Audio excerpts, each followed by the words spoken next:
2 extra conditions? I am all ears. Victor said as he looked at Harvey, who desperately wanted the negotiations to be under his control. The first condition is that you marry a girl from the von Geldstadt family. He said as he watched Victor's reaction carefully. Victor frowned and pondered, plausible. I don't mind adding another girl to my collection. But only as a concubine. Victor said after pausing for a moment. He had to use all the will he had to stop himself from overreacting. This was a chance. A huge freaking chance.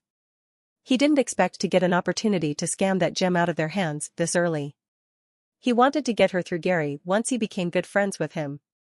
Harvey didn't suspect anything when he noticed Victor's sparkling eyes. Not realizing that he was making the biggest mistake in his life, he smiled because he had long predicted that Victor, as an elite von Weiss heir, would not refuse a marriage offer. I have a girl in mind.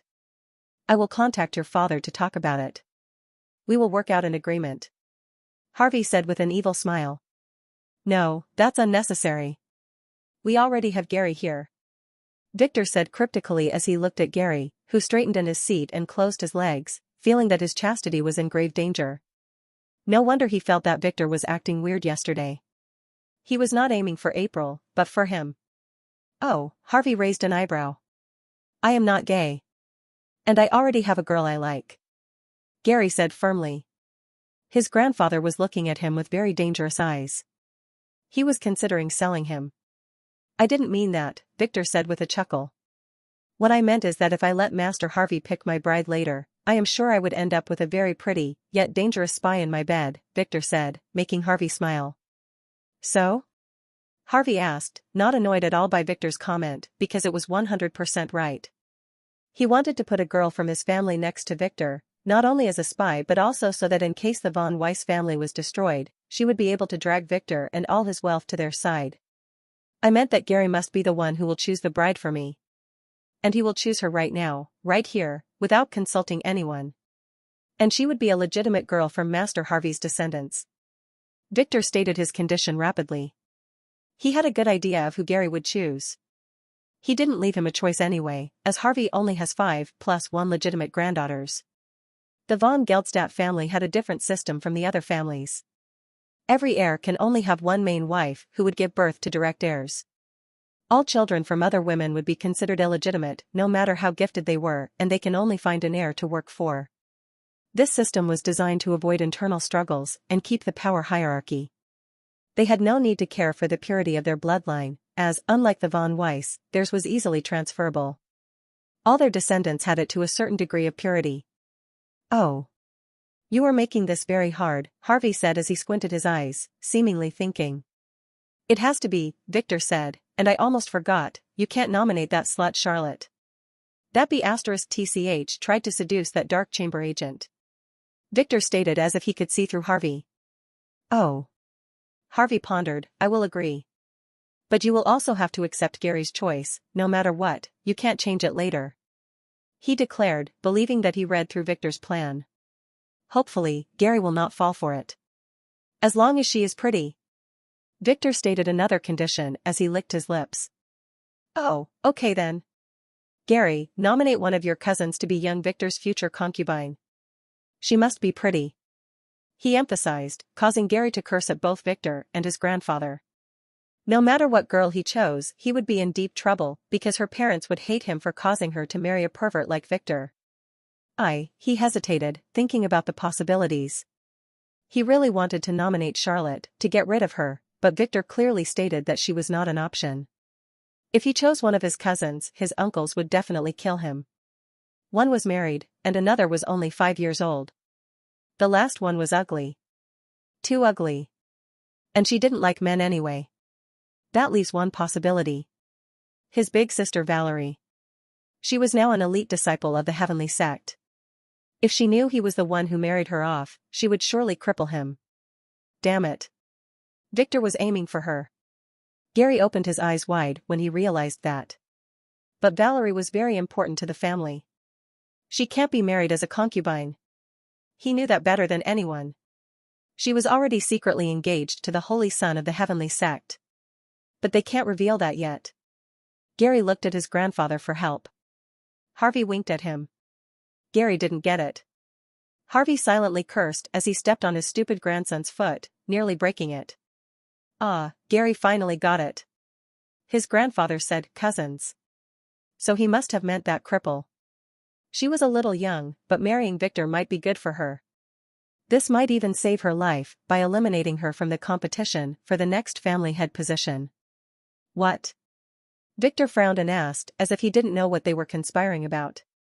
How about my younger cousin Elise? Gary asked his grandfather after some hesitation, making Harvey look at him with contentment. He got it right. Yes. No wait. What? Elise? Not Valerie? I never heard of that girl. Victor asked with a frown as if this was not the answer he expected. She is also my granddaughter, the daughter of my late daughter. Very pretty. She is a little sick though, that's why you never heard of her. Harvey said. Are you scamming me? What about Valerie? Victor asked, making Gary smile. Thankfully his grandfather warned him, or he would have fallen into Victor's trap. I am telling the truth. Young Master Victor, Gary had already chosen, there is no going back. Now let's carry on with our deal. Harvey said coldly, striking the coffee table with his palm. Victor frowned as if his plan was discovered. But. No buts, Valerie is not an option. Her marriage decision is up to her sect, not the family. Harvey stated, you must know, your sister Alice is the same. He added. I didn't know about that. Victor hesitated. Fine then, what is your second condition? He said reluctantly after a moment as if he miscalculated. You must not tell anyone about the fact that I was cured, Harvey said with a triumphant smile. Victor was still too young to negotiate with him. I never intended to. So we have a deal? Victor asked. Yes, shall I call a contract maker? Harvey nodded. No need, Victor said, making a golden contract form in front of him out of thin air. It caused both Harvey and Gary to be surprised. This was a high-ranking contracting skill. After cursing silently, Harvey watched Victor lay the newly minted contract on the table. He wanted to invite his contract maker who might be able to sneak in some evil clauses, but Victor made sure to write the clauses in the contract one by one very clearly. No. This bastard. Write Elise's name in the contract, Harvey demanded, making Victor curse and reluctantly add it. Do you have the pill now? Harvey asked angrily. Sign first. Victor said. Harvey reread the contract 3 times and then signed it with his blood. Victor followed quickly as if he was afraid Harvey would change his mind. All good, Victor said as the contract burned in a gray flame that left a mark on both his and Harvey's souls. The pill? Harvey asked. You first. A list of the names of the spies and a way to control them. Victor demanded. Harvey clapped his hand, making an assistant come in with a thick briefcase. All you need is inside, Harvey said, placing the briefcase on the table. The spies are being controlled by the servitude contracts in the bag, make sure to keep it safe, Harvey said. Victor nodded, then took out a bottle containing a shiny white pill. When I cured my grandmother's poisoning, the bottle I bought happened to have 2 pills, so I pocketed one. Victor lied as he gave Harvey the bottle. Such things were rare but happened before, as the description of the store does not always indicate the number of pills. Harvey quickly took it, and after a quick inspection, nodded and stood up. Thanks for the opportunity, young Master Victor. I hope we will have the chance to do business again. Now, I have other things to do, so I will excuse myself. He said as he left the room in a hurry. Victor knew that he was going to inspect the pill using an artifact, then take it. Victor chuckled, then took the briefcase. After a quick look inside, he put it in his ring. He will review it later. It had a lot of papers. Brother Victor. Do you need anything else from me? Gary asked nervously. Why are you so tense? Victor asked, I just want to do you a favor. He added as he took a scroll and placed it on the table. This is? Gary asked. Awakening scroll, for April. He said, making Gary open his eyes wide. What? Is this real? He asked as he checked it.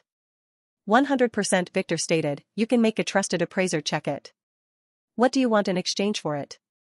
Gary asked, trying to appear like his grandfather. He really wanted this thing. The family's awakening method only works on their family members. He was sure that his father would oppose their marriage, as she was immortal and an orphan with no family power. But Gary wanted her to be his main wife. If she was a player, that would make things much easier. Nothing. Just don't tell anyone that you got it from me. April saved my life once, this is my way of repaying her, Victor said as he stood up, making Gary surprised. He would have to investigate that. Don't worry about unnecessary things, Victor said as he adjusted his jacket. Consider it proof that I really want to be your friend. He added, making Gary really believe him this time. This thing would cause a war if it were revealed. Oh, Gary sighed, sorry about earlier, I know you wanted Valerie. But my grandfather would never agree. He said, feeling guilty. I don't mind, you and your grandfather were playing according to my plan anyway, Victor said as he stepped out of the room, leaving Gary wondering what he meant. Boss, the target hasn't appeared yet. One man said. I know, you idiot. The boss scolded as he used his binoculars to scout the highway from his hiding place. Remember everyone, our main assignment is to kill everyone, that young master and his maids. Especially the youngest one, our employer wants proof of her death. He said as his men watched a recording on his phone. It was for Victor and the maid-dressed girls entering the auction house. But boss. What if that young master had guards? A smart man asked. Our employer had already looked into it. That young master only had 2 girls. And we have guns anyway, we can easily subdue them. The boss said in excitement. Boss. Can we use the girls a little before killing them, they look too hot. A fat bald man said, licking his filthy lips. We will see, the boss said. He wanted to taste them too. Especially that lowly. Boss. I don't want any girls. Just give me that young master. Look at his handsome face. Look at that ass. I promise to kill him after I finish. A skinny man sitting at the back said, forcing a shiver through his colleagues' spines. You can have him. The boss said, while silently cursing. If this sick pervert was not his wife's cousin, he would have killed him long ago. Wait. Poe. Didn't I forbid you from sitting in the back behind the men? He yelled, go sit in the front now. He yelled, that bastard had been checking on their asses this entire time. Young master, you should see this. Margaret suddenly nudged Victor, who was resting his head on her lap. He opened his eyes and looked at her. They were still in the car, heading toward the hotel. He must have dozed off. Well, that's to be expected, he had to injure his soul again in order to subdue Alpha. What? He asked, ignoring Paul who was driving the car, acting as if he was not listening. And Hannah who was glaring at him and Margaret. It's all over the news. A nuclear explosion in the capital. Isn't that where Lily and the girl went? I hope they are okay. Margaret said. Oh, Victor opened his eyes wide and sat up. He leaned over Margaret and looked at the news broadcast playing on her phone. It showed a big mushroom cloud on a faraway mountain. This must have been captured from the city. Our reporter has just been informed that the explosion had happened in the royal lands belonging to the Wyron family. It appears that what exploded was Crown Prince Troy's private mansion. The hot reporter said as she wiggled her body, we will await further info. Victor opened his mouth wide, then quickly took his phone and looked at Lily's massage again. This was the minor complication she mentioned? This was AF * King huge trouble. Why the hell did she use that explosion array? Didn't he warn her that it can only be used in emergencies? And why the hell was the explosion this big? It was as if it was fueled by 10 tons of gems. Oh. Victor seemed to realize something. But he would have to wait for Lily's return to make sure. No matter what, that girl needed some sense spanked into her again. Young master, is everything okay? Margaret asked as she saw his discolored face. Yeah. Lily is in the city, she is fine. He said. He couldn't say any more as Paul was listening. And he didn't want anyone to know he was behind this huge mess. Ah, that's good. Margaret sighed in relief. Victor sighed, then suddenly squinted his eyes. 2 strands of deadly fate threads were slowly strangling him. A weak one from the front, and other from the back. That one appeared to be very troublesome. Not only did it appear stronger and blacker than the other one. It was directed at his ass. Fate would mean a nearly inevitable destiny. Who would be strong enough to endanger his ass? He looked to the back. There were 3 black cars following them. That thread was from the front one. Paul, you idiot. Didn't you notice that we were getting followed? Victor scolded, making Paul jerk and look in the mirror. He didn't notice them. He was busy peeking at Margaret and Hannah, who was forced to sit alone because of her curse. I will call for support. Paul said nervously. He had never faced something like this before. Only idiots would dare to attack a car with the Von Weiss insignia. Yes, unfortunately, they won't be here in time.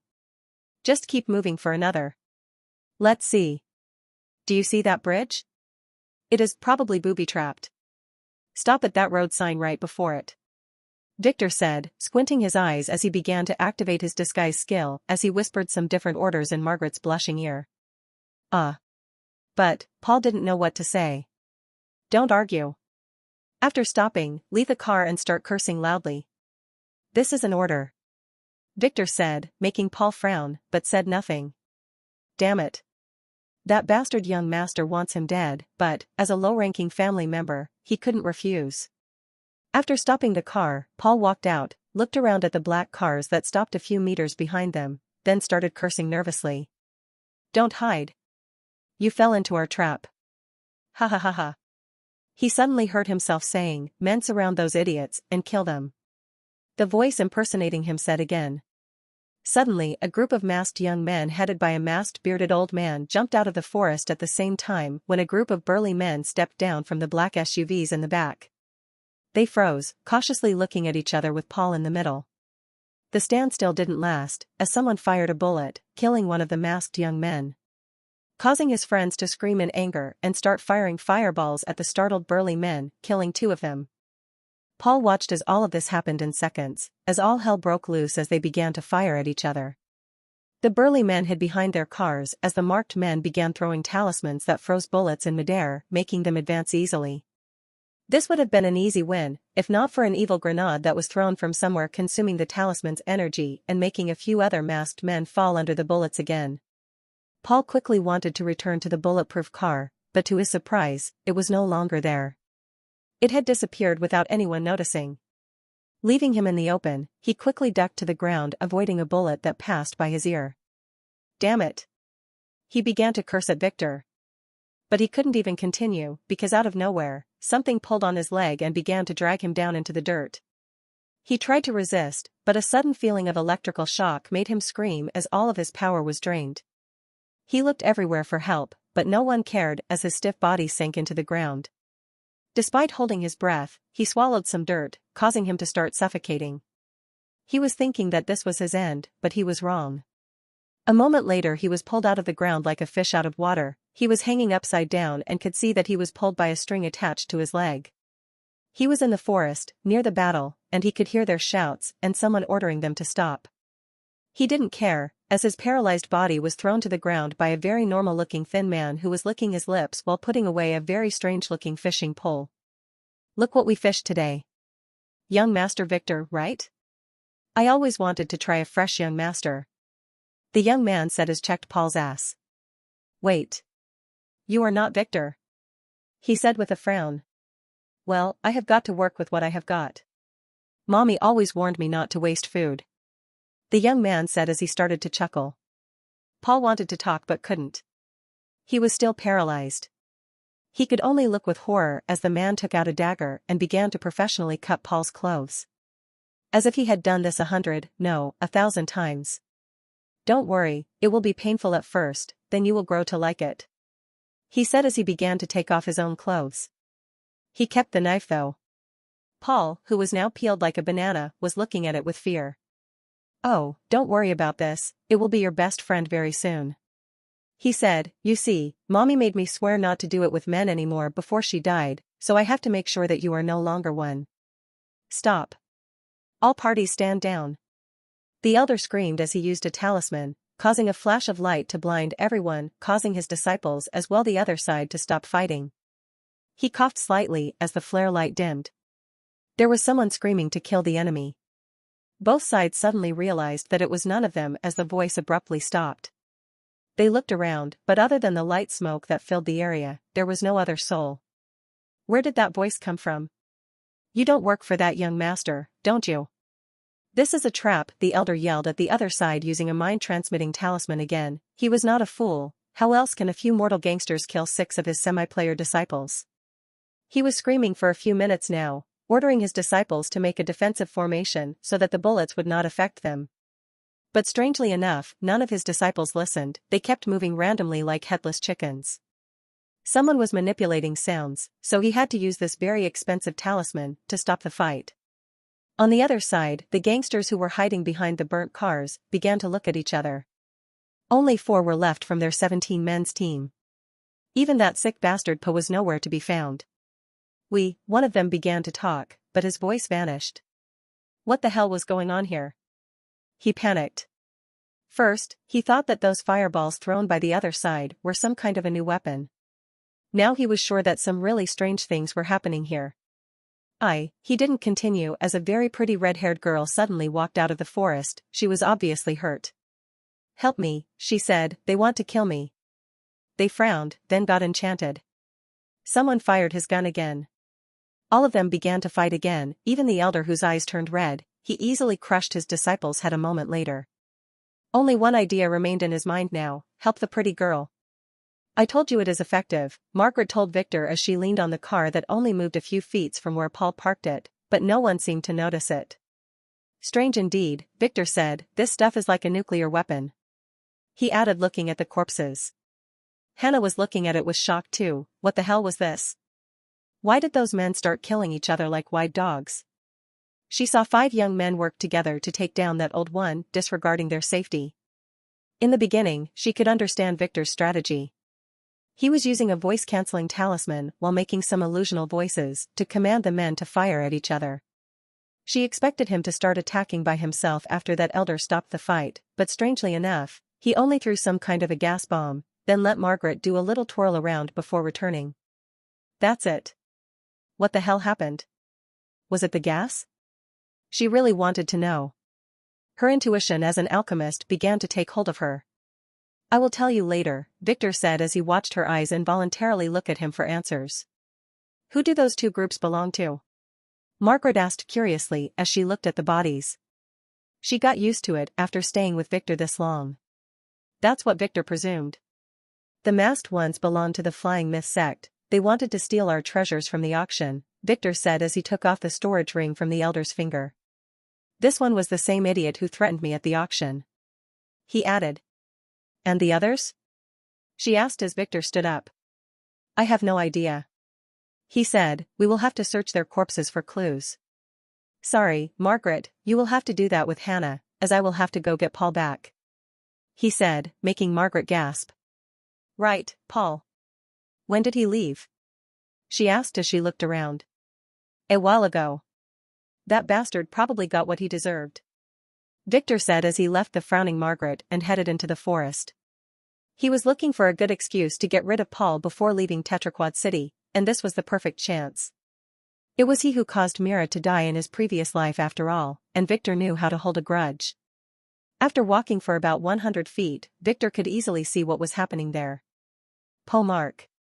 Level, 10. Class, Psycho. Authority, 2.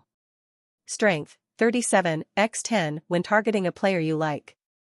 Intelligence, 25/10 when targeting a player you like. Agility, 34, x 10 when targeting a player you like. Luck, 14. Charm, 17. Order, 10. Skills. Parasitic Regeneration, A. Pain Control, A. Perfect Cut, A. Knife Arts, B. Paralyzing Touch, B. Disguise, F. Equipment. Ethereal Fishing Pole, S. Blood-Sucking Dagger, D. Fate Status. Fate's Power, S. Summary, negative. No defined fate. Destiny list less than 10 order points to unveil.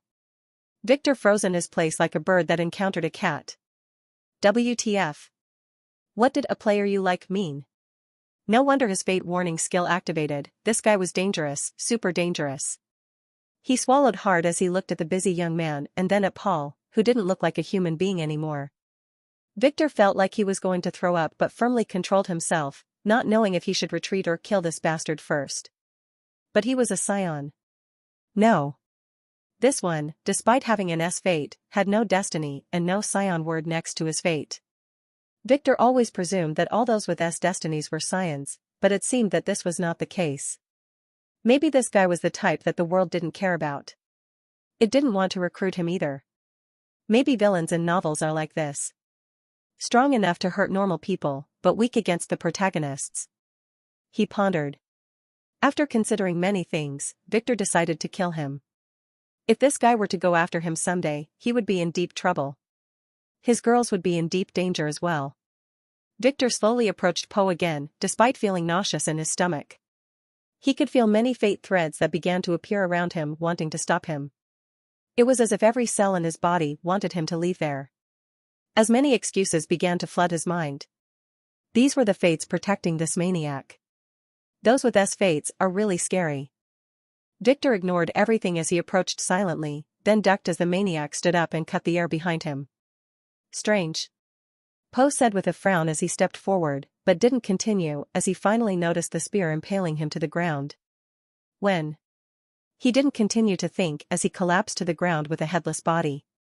Victor sighed in relief as he looked at Poe's dead body, then at Paul, who didn't look good at all. He would never look good after this. Fortunately for him, his eyes had long turned white, and he had long lost consciousness because of the pain. Hopefully, he had also lost his mind. Victor really wanted to feel sorry for him, but remembering the looks of Myra's mangled body after Rex finished with her back then, he didn't. He swore to make Rex feel the same someday. Victor took a deep breath, taking control back of his thoughts. His injured soul was making him a little unstable. Maybe he should stop cutting part of it. After checking the surroundings, he used a handkerchief to take the fishing pole that was thrown to the side. The knife would have to remain here for the investigators. This is going to be messy, Victor said as he took his phone and called Kai. He didn't want to pick up this mess from the ground. He didn't even want to come near it. Kai. I had an accident here, my driver Paul was heavily injured. Send an ambulance and a family team to my location. Victor said, oh. And make sure that there are no females on the team. I don't want any girl to have nightmares for the rest of her life. He added. Hanging up his phone, Victor sighed as he turned around to leave. He froze. His guts were telling him that something was very wrong here.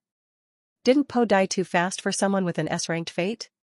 Even if the world was not helping him, this was way too easy. Victor frowned as he looked at the corpse.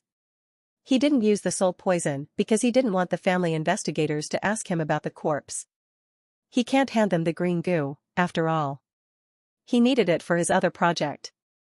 He quickly used his appraisal skill on the headless body, but there was nothing. The head which fell to the side also didn't show anything. Was this uneasy feeling in his heart just an illusion? Of course not. Victor had long learned to trust his instincts.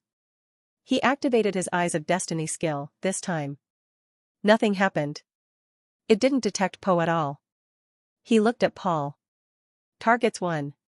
Human awakened, +2 order. Total cost, 2. Nothing unusual. But his instinct was telling him that Paul had something strange about him. Other than the obviously missing parts. Victor hesitated for a second, then paid the cost to activate the skill, reducing his remaining order points to 6. His eyes reversed their colors as 2 yin-yang symbols replaced his pupils. Many fate threads began to appear around Paul. Nothing else. Victor frowned. That was disappointing. There were a lot of lines. He decided to focus on the ones connected to him. There were 2. Although one was much fainter than the other, both of them were black.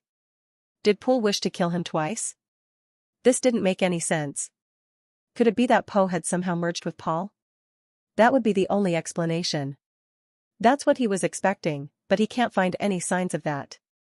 Poe had the parasitic regeneration skill after all.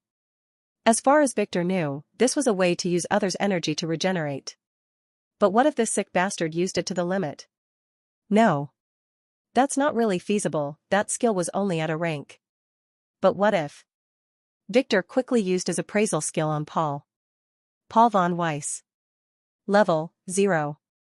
Class, none. Authority, 1. Strength, 15. Intelligence, 12. Agility, 15. Luck, 9. Charm, 13. Order, 10. Skills. Sword fight, C. Charm, F. Quick steps, F. Fate status. Fate's power, C. Summary, rising.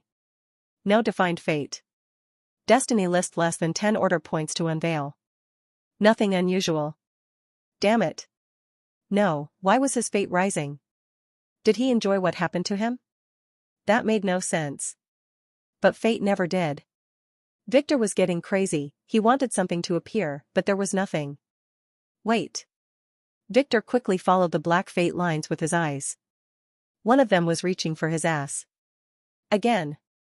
This was definitely that sick bastard. But how? Unless he transferred his soul, it would be impossible to be a single entity with Paul. And Poe didn't have any soul skills. Wait. Victor suddenly froze as he realized something. What if Poe was not really Poe? Then Paul was no longer Paul. It sounded crazy, but remembering that demon soul that was in the awakening scroll that Theta used, he suspected what was going on here. What if Poe's body was originally occupied by an alien soul? It would have changed shape when the body was damaged. It would never go near Victor as his soul would repel it. That would leave only one option for it. The system of someone was connected to the body, not the soul. But fate was something else, Victor had no idea about its relation to the soul.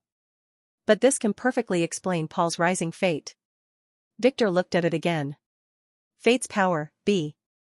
He was correct. It was rising. It was definitely him. Paul's soul was already in a malleable state due to the pain and the shock it suffered. That bastard must have made the transfer when he impaled him, before the decapitation, as he was still connected to Paul at that moment. He must be eating or merging with Paul's soul at this moment. Victor realized that should have killed Paul when he had the chance earlier. Now that he has already called the family, there would be a lot of trouble if Paul were to end up dead. Especially with the family's current situation. Some elders would use this against him, despite the lack of concrete evidence. Was it Poe's fate messing with his head at the moment? No. That's impossible, as his class would protect him from such effects. It was his desire for revenge. He wanted Puel to live in misery. That's what you get for being evil. Victor squinted his eyes, pondering what to do. He didn't have much time.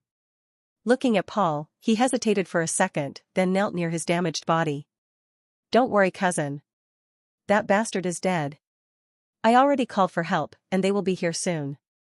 They will definitely fix you up. Take this healing pill now. He said, pushing a blood-stained healing pill into the unconscious Paul's mouth. Blood ritual detected. Do you want to register a new blood slave? Yes, no. Oh, this bastard was awake, he was faking being unconscious. Victor quickly pressed yes, earning himself a new pawn. The family's team arrived 15 minutes later using 3 combat helicopters and a medical one. Young master, are you okay? An assistant wearing a combat uniform asked as he looked at Victor, who had a very pale face that contrasted well with his blood-covered clothes. He was sitting in the car with the girls, who were shaking in shock. I am fine. It is all those bastards' blood. Victor said, luckily, those 2 teams were from different groups, so I tricked them into fighting each other. But in the midst of the fight, cousin, Paul disappeared, so after I finished killing those men, I ran after him. But. Victor paused again, then pointed toward the forest. That bastard. I was late. I gave him a healing pill but. Blea, Victor began to throw up out of the car, making the assistant step aside and then look at his men. He ordered them to check the forest where Victor pointed. They quickly ran there, then returned pale-faced to get the stretcher. Thankfully, no female members were dispatched. Young master, why don't you relax in the car for a bit? We will escort you to your residence as soon as we finish here. The assistant giving Victor a towel after listening to one of his men who whispered something in his ear, making him frown. Oh.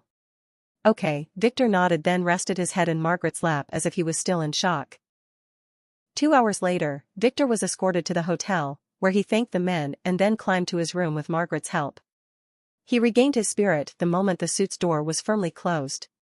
Good acting, he told Margaret, then glared at Hannah. You need more training, he told her just as Alpha left her room, making Hannah look at her in shock. Her blood was resonating. I am Louise von Richter.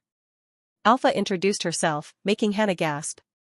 Victor had told her he had another maid from her family, but she didn't believe him back then. Tears began to well in her eyes, making Alpha approach her and hug her tightly. Don't. I have a poisonous curse, Hannah objected, but Alpha didn't let her go.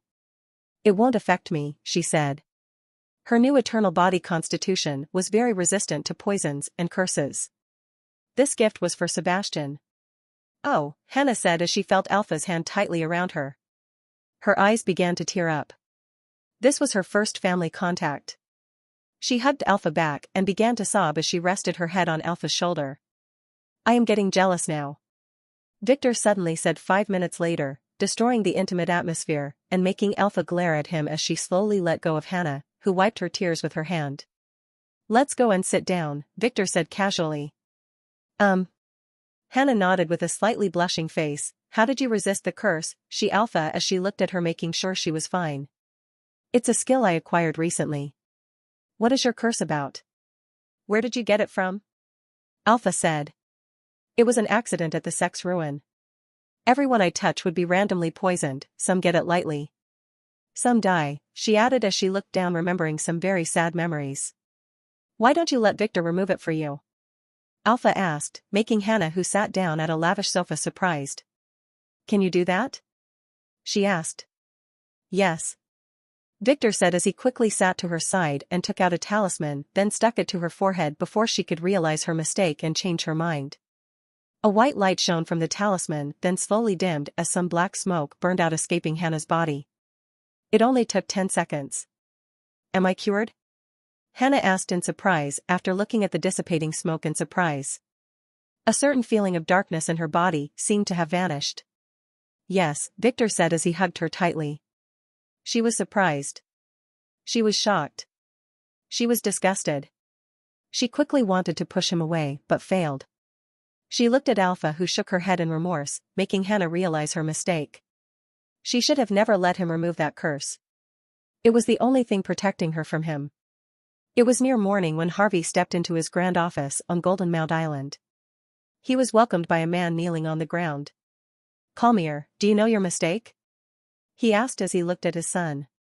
Sorry father, I didn't expect that piece of sh*T Clint would hide his movements from us. I had no idea he went to Vane City. Dark Chamber might be suspecting that I am a double agent.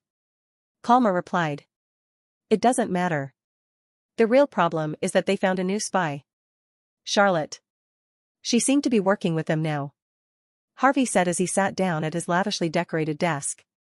Colmar gasped. That's why you ordered me to get her log file? Is she a member of a parallel network? Yes, probably. I long suspected that your network was not the only one. Do her recent activities contain anything suspicious? Harvey asked, squinting his eyes. Nothing.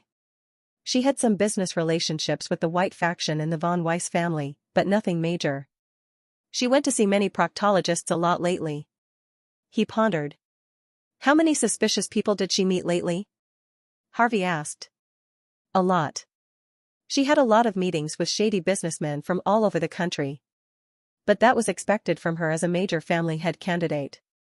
She is building her own network. Calmer hesitates, that man we told us to investigate. Toril. He met her twice. He is an antiques dealer who works in the capital. We found nothing strange concerning him. Can I examine the body? He asked. We don't have it. The guy who murdered him kept the body. Harvey pondered, could it be that Victor was scamming him? Probably not, the mirror is clear proof of Dark Chamber's involvement. Who did it? Calmer asked. Keep it a secret. It was Victor, Theodore's youngest son. Harvey said. What? The pervert? Calmer asked, opening his eyes in surprise. Yes, keep an eye on him, he might be the next von Weiss patriarch. I am going to send Elise to be his concubine. So make the necessary arrangements. Harvey said, making calmer gasp. Father, we have way better girls than her. She might not cooperate if we asked her to do our bidding. That's what I wanted to tell you about. Elise will not be a spy. I already gave Victor our entire B4 network anyway, so I need you to cut all connections with them. Harvey said. I see, wait. What? Calmer gasped as he looked at his father, who was smiling. What did father get in return? Calmer asked, quickly realizing that his father must have got something very important to sacrifice his share in a cake that was about to be cut. A new life, Harvey said with a wicked smile. It was completely worth it, especially with the tournament's date approaching. It took Victor 10 minutes to get bored of the very uneventful hug and let go of Hannah, who quickly retreated to sit beside Alpha, her new best friend. How are Theta and the girls? Victor asked as he relaxed on a couch. They are already awake. I had no time to drug them, so you are free to do that yourself, Alpha said, making Hannah look at him with disgust. She couldn't believe he took advantage of her like that. Didn't the contract specify that he can't sleep with her? Wait, it only involved sleeping. She remembered what was written exactly. Damn it. She was very emotionally unstable at that time, and he took advantage of that. Bastard. Where are they? Victor ignored her and asked Alpha. They were filthy because of all the running in the forest, so I made them take a shower with Theta, Alpha replied. All together? He exclaimed. Alpha was waiting for him to start drooling, but he didn't. Do you want to go check on them? She asked sarcastically, nudging him. Nah.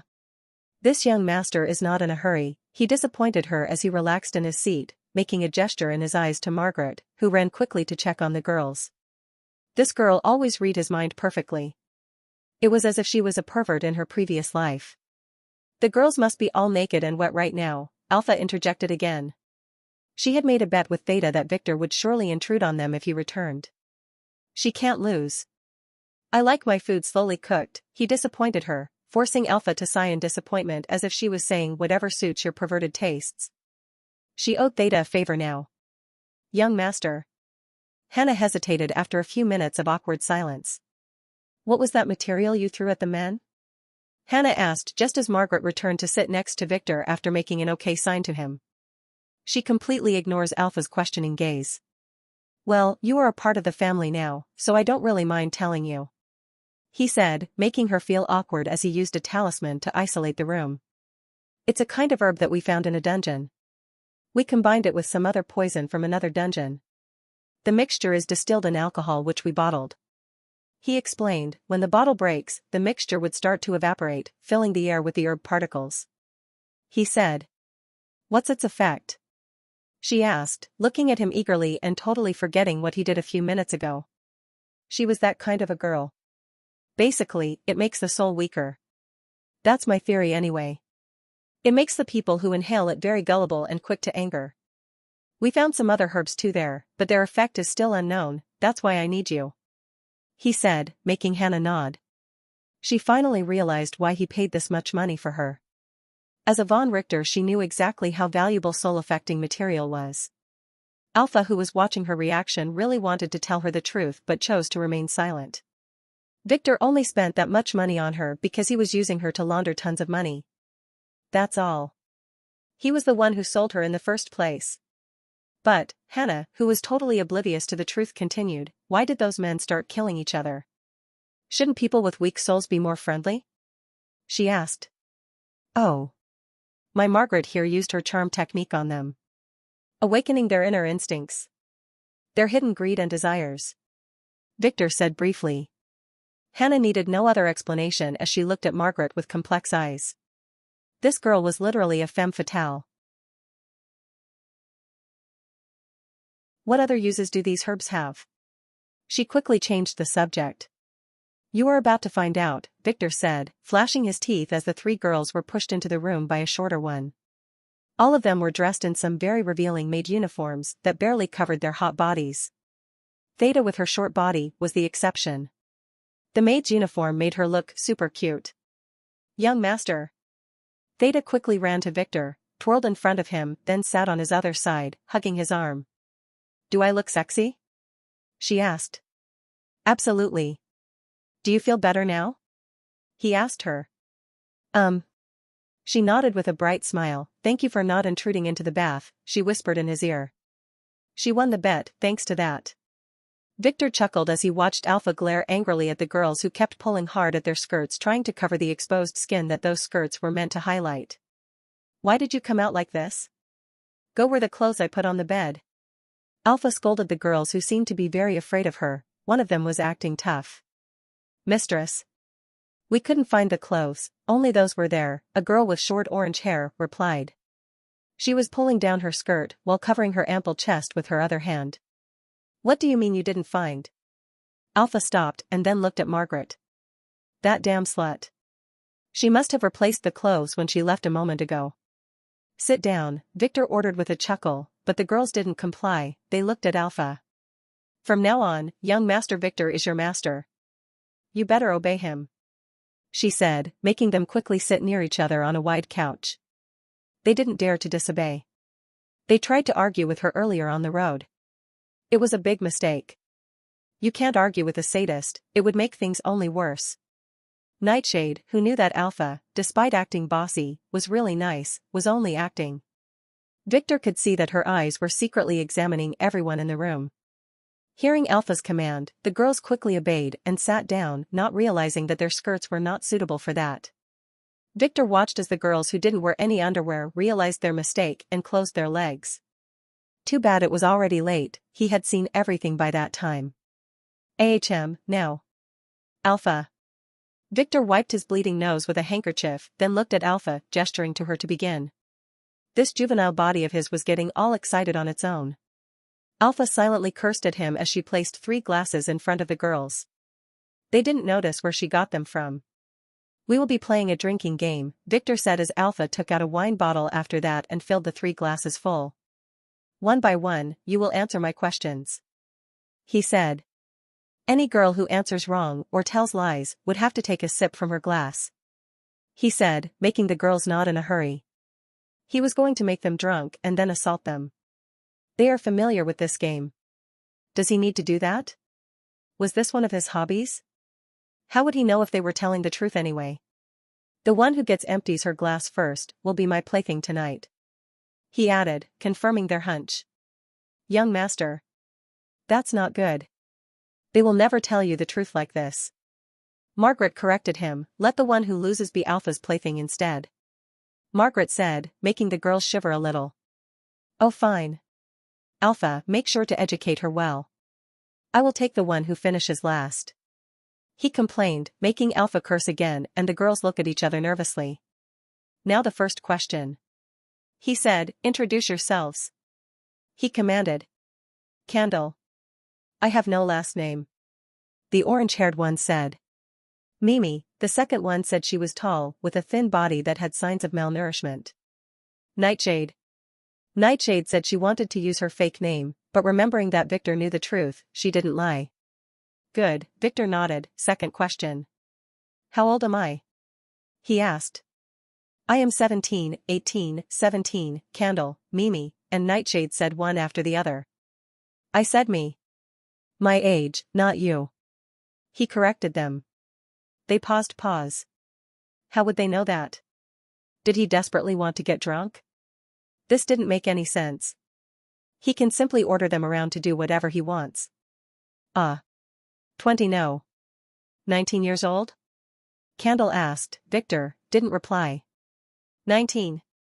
Mimi said too. Victor really appears older than he really was. It was the effect of becoming a player.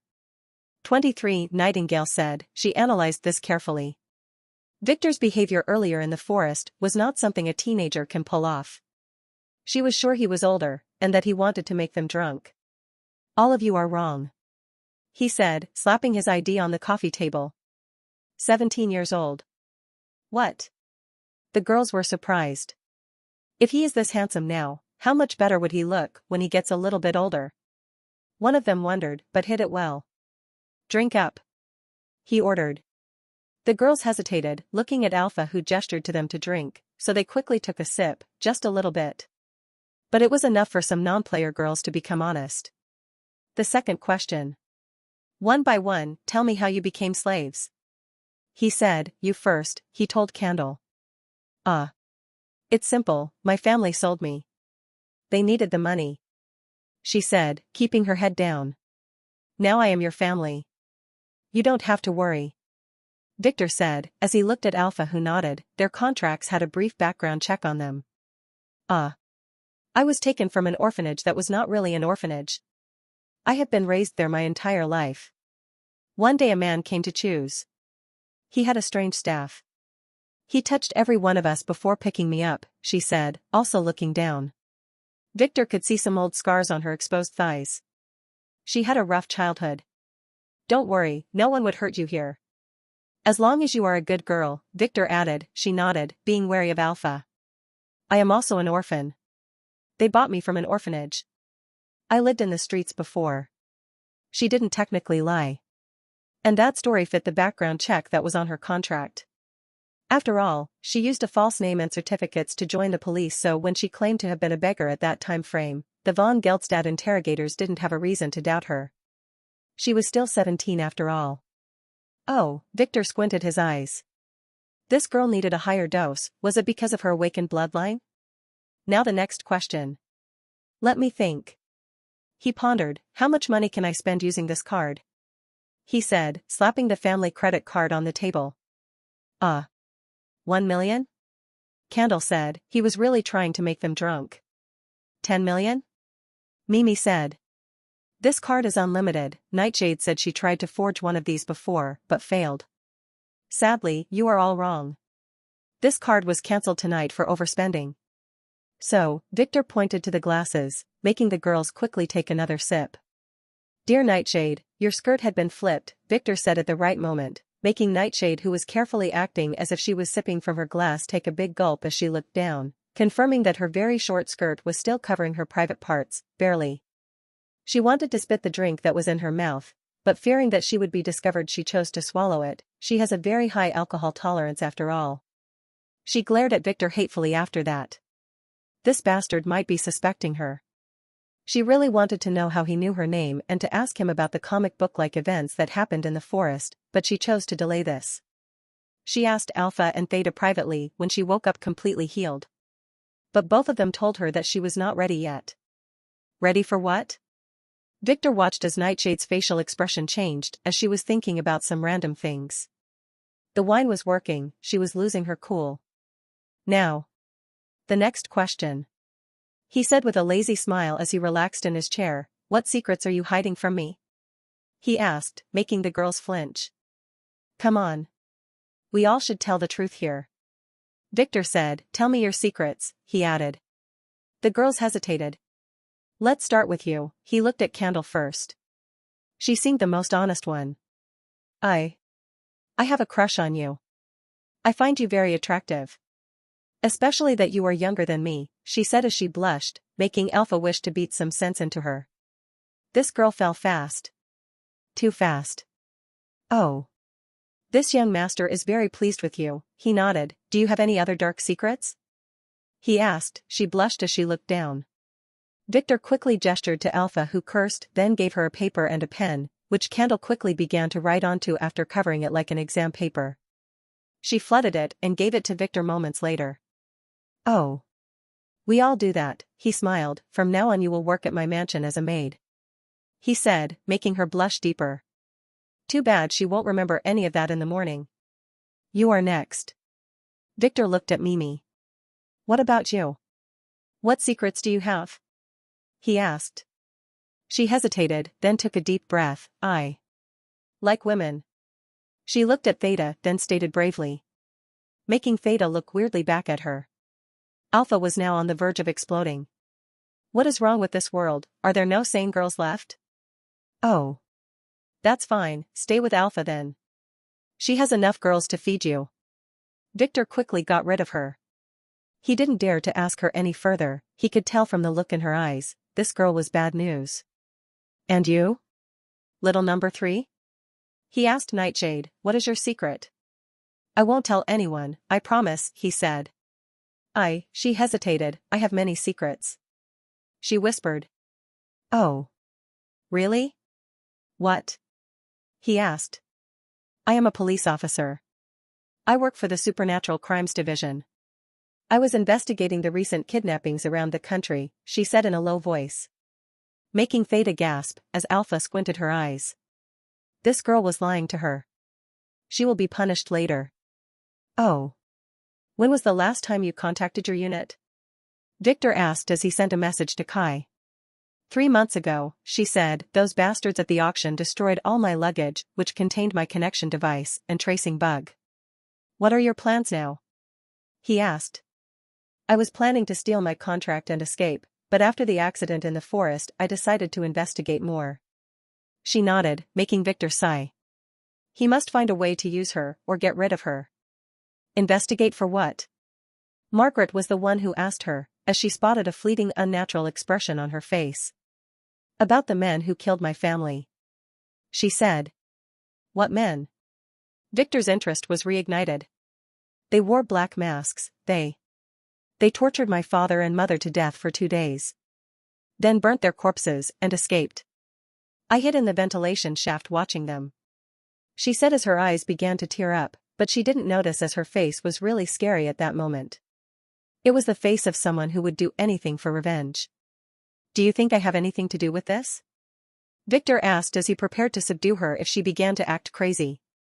This was the effect of the wine. No. But those men were using ruins, similar to the one you drew on Alpha's body.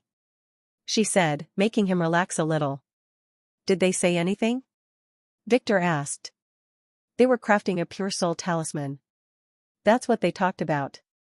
They said my parents were of a low grade. She spat angrily, making Victor, Alpha, Margaret, and Hannah gasp at the same time. Did they say who they work for? Victor asked quickly. Limbo. Something. I don't remember. She said as she frowned and began to shake. Victor wanted to question her more, but he could tell that any more than that would make her relive the experience of that day, so he quickly gestured to Alpha, who professionally used a needle to knock her and the other 2 girls off. Do you know anything about this limbo thing? Alpha asked. Never heard of them. He said as he pondered. What are those? Pure Soul's talismans? Margaret asked after some hesitation. Some really evil **T. Alpha replied, it is dark magic, that darkest of dark magic. She added.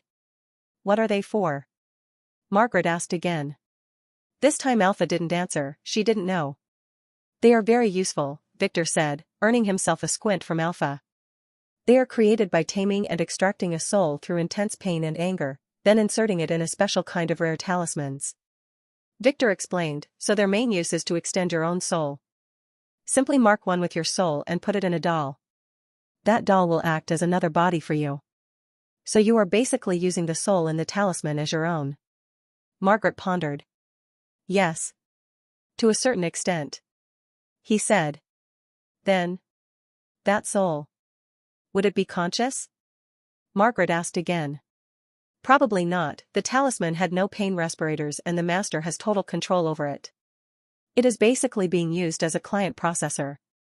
It should have lost all its ego because of the pain it had to go through when it was extracted. He said, the low-quality ones only last for a few days, but some high-quality ones can survive for decades. In the end, they will perish though, no soul can survive without a body. He said. After the reckoning, these kinds of things were very common amidst the chaos. He is not proud of it, but he had to use 4 very high-grade talismans like that during the time travel ritual he did in the past. He got them from a very shady seller back then, and they cost him most of his savings. Wait. Victor suddenly remembered the fate log from earlier. The first 4 death overwrites. The list seemed to be chronological. I see, Margaret said, trying hard not to show a thing, not noticing that Victor was inspecting her very thoughtfully. When Nightshade mentioned the Pure Soul talisman, Margaret's hand began to shake. Now what shall we do to this little spy? Alpha asked, returning to the most important topic in her opinion. The same thing you do when you have something good. Double it. Make her a double spy. Victor replied, then paused, no, a triple spy is better. He added as she sent another message to Kai, with one word on it, Margaret. Oh. Alpha pondered looking at him. Sunrise? She asked. They will come for her. he said, making her nod. That was a good idea. If only this young master was not a huge control freak pervert, she would have really liked him. What was she thinking again? This suit has 3 bedrooms, I will take one with Hannah and Theta, she said as she stood up intending to escape the room. Staying with Victor for a long time would always make her start to have strange thoughts. He was that handsome after all. Why me? Theta asked, breaking Alpha's thoughts flow. She only got a glare as a response. Alpha didn't want her to sleep with Victor. She had been corrupted enough already. The girls would not wake up until tomorrow, so I will keep them in the other room, Alpha added as she began to drag the girls like sacks of potatoes into the inner room. Good. Margaret, go take a shower. You will be my hugging pillow tonight, Victor said. Me? Yes. She nodded, then stood up absent-mindedly, then headed to the bathroom. She was a little pale. Victor was watching her go when his phone rang. It was Kai, who dumped a bunch of files onto his phone, without speaking a word. Most of them were about Margaret and Nightshade. Background checks, the last one was different. Theta. Victor suddenly said, starting with Theta, who was upset because she couldn't sleep with him tonight. She thought this was her chance with the super possessive Lily out of the picture. Do you want me to warm your bed too? She asked with anticipation. Of course I do, but not tonight, you are still too young for that. He disappointed her before beginning to speak seriously. You probably don't know yet, but I was attacked today on the way back here. Some of the men were sent by your cousin Erwin, he wants you dead. The family team traced the last payment sent to the attackers from his account. Victor said, startling her. Don't worry, he said as he hugged her suddenly, you are now mine, so I will protect you. He said, making her hug him back. Can I sleep with you tonight? She asked again in a lonely voice. I don't want to sleep alone. She added sneakily. Alpha will sleep with you, and Hannah too. So don't worry. He said, spanking her but before letting her go. What's wrong with girls today? Didn't they have any shame? Victor quickly escaped Theta and headed to the inner room where Alpha had just finished throwing the girls on the big bed. Oh, are you here to taste the goods? She asked sarcastically. She couldn't help herself, something about him always gets on her nerves. Yes. He replied, making her shocked. Really? She quickly realized that he meant other things when he took a needle, then took blood samples from the girls one by one, then tested them with his bloodlines book. What? She asked. She couldn't read the ancient symbols in the book. Nightshade is a blood goat, A ranked. I can't tell the purity since she had already awakened, he said. Candle is a jade rabbit, B ranked at 73%, and Mimi is a rust dog, F ranked at 99%. I always had the feeling she was AB *TCH, he said with a nod. So, Nightshade might awaken as a player by herself? Alpha asked. It's not easy. There is only a 2% chance, but it is a possibility. Victor frowned, make sure to educate her well before that. I will leave all of her mess to you, he said as he left the room. Victor, who was relaxing on his bed, frowned as he read the reports on his phone. Nightshade was pretty good, she not only scammed the police, but even the von Geldstadt investigators. If Victor didn't get her real name, tracing her might have been difficult. He quickly flipped to another file, this one he had read before. It was Margaret's info. Everything about her. From her birth to the time he met her. Her parents died in an accident, so her uncle took care of her after that. The files contained details of how he used her to earn his pocket money. She was very young back then. And this must have been very hard on her. Her misery ended 3 years ago when an anonymous sent some files and videos of her uncle's actions to the police. That's when Margaret began living with her aunt. They were not the best, but they didn't sell her. Not yet anyway. Victor pondered for a few seconds, then opened one of the video files. Those were the pieces of evidence sent to the police in Margaret's case. They were shot very professionally from a hidden camera that displayed everything clearly. Featuring the little star Margaret entertaining some guests with her uncle. The video had one strange thing though. Even in his past life, Victor didn't see any techniques like the one she was using. When did she learn that? Those were Victor's thoughts when he was startled by Margaret, who suddenly opened the door and entered to see Victor engrossed in his phone. Are you watching some good drama? she asked with a chuckle as he quickly closed his phone. The best, he replied as he looked at her. She seemed a little better after taking a shower.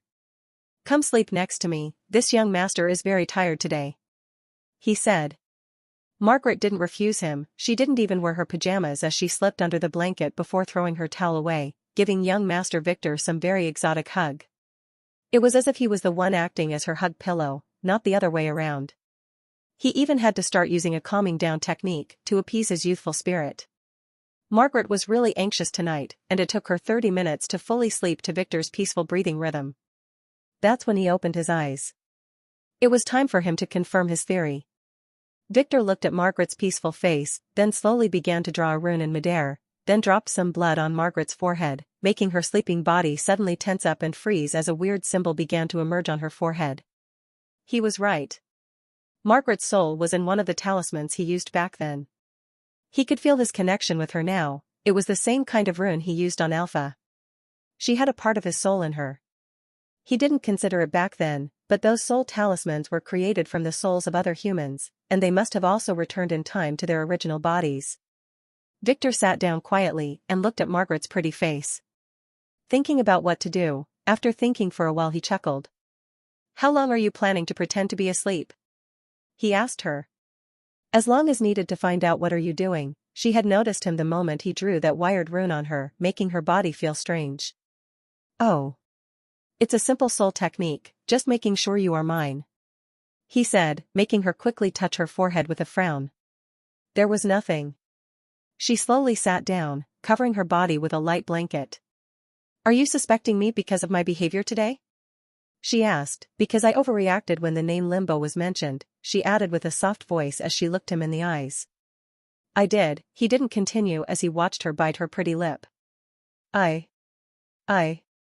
can't tell you. But you have to trust me.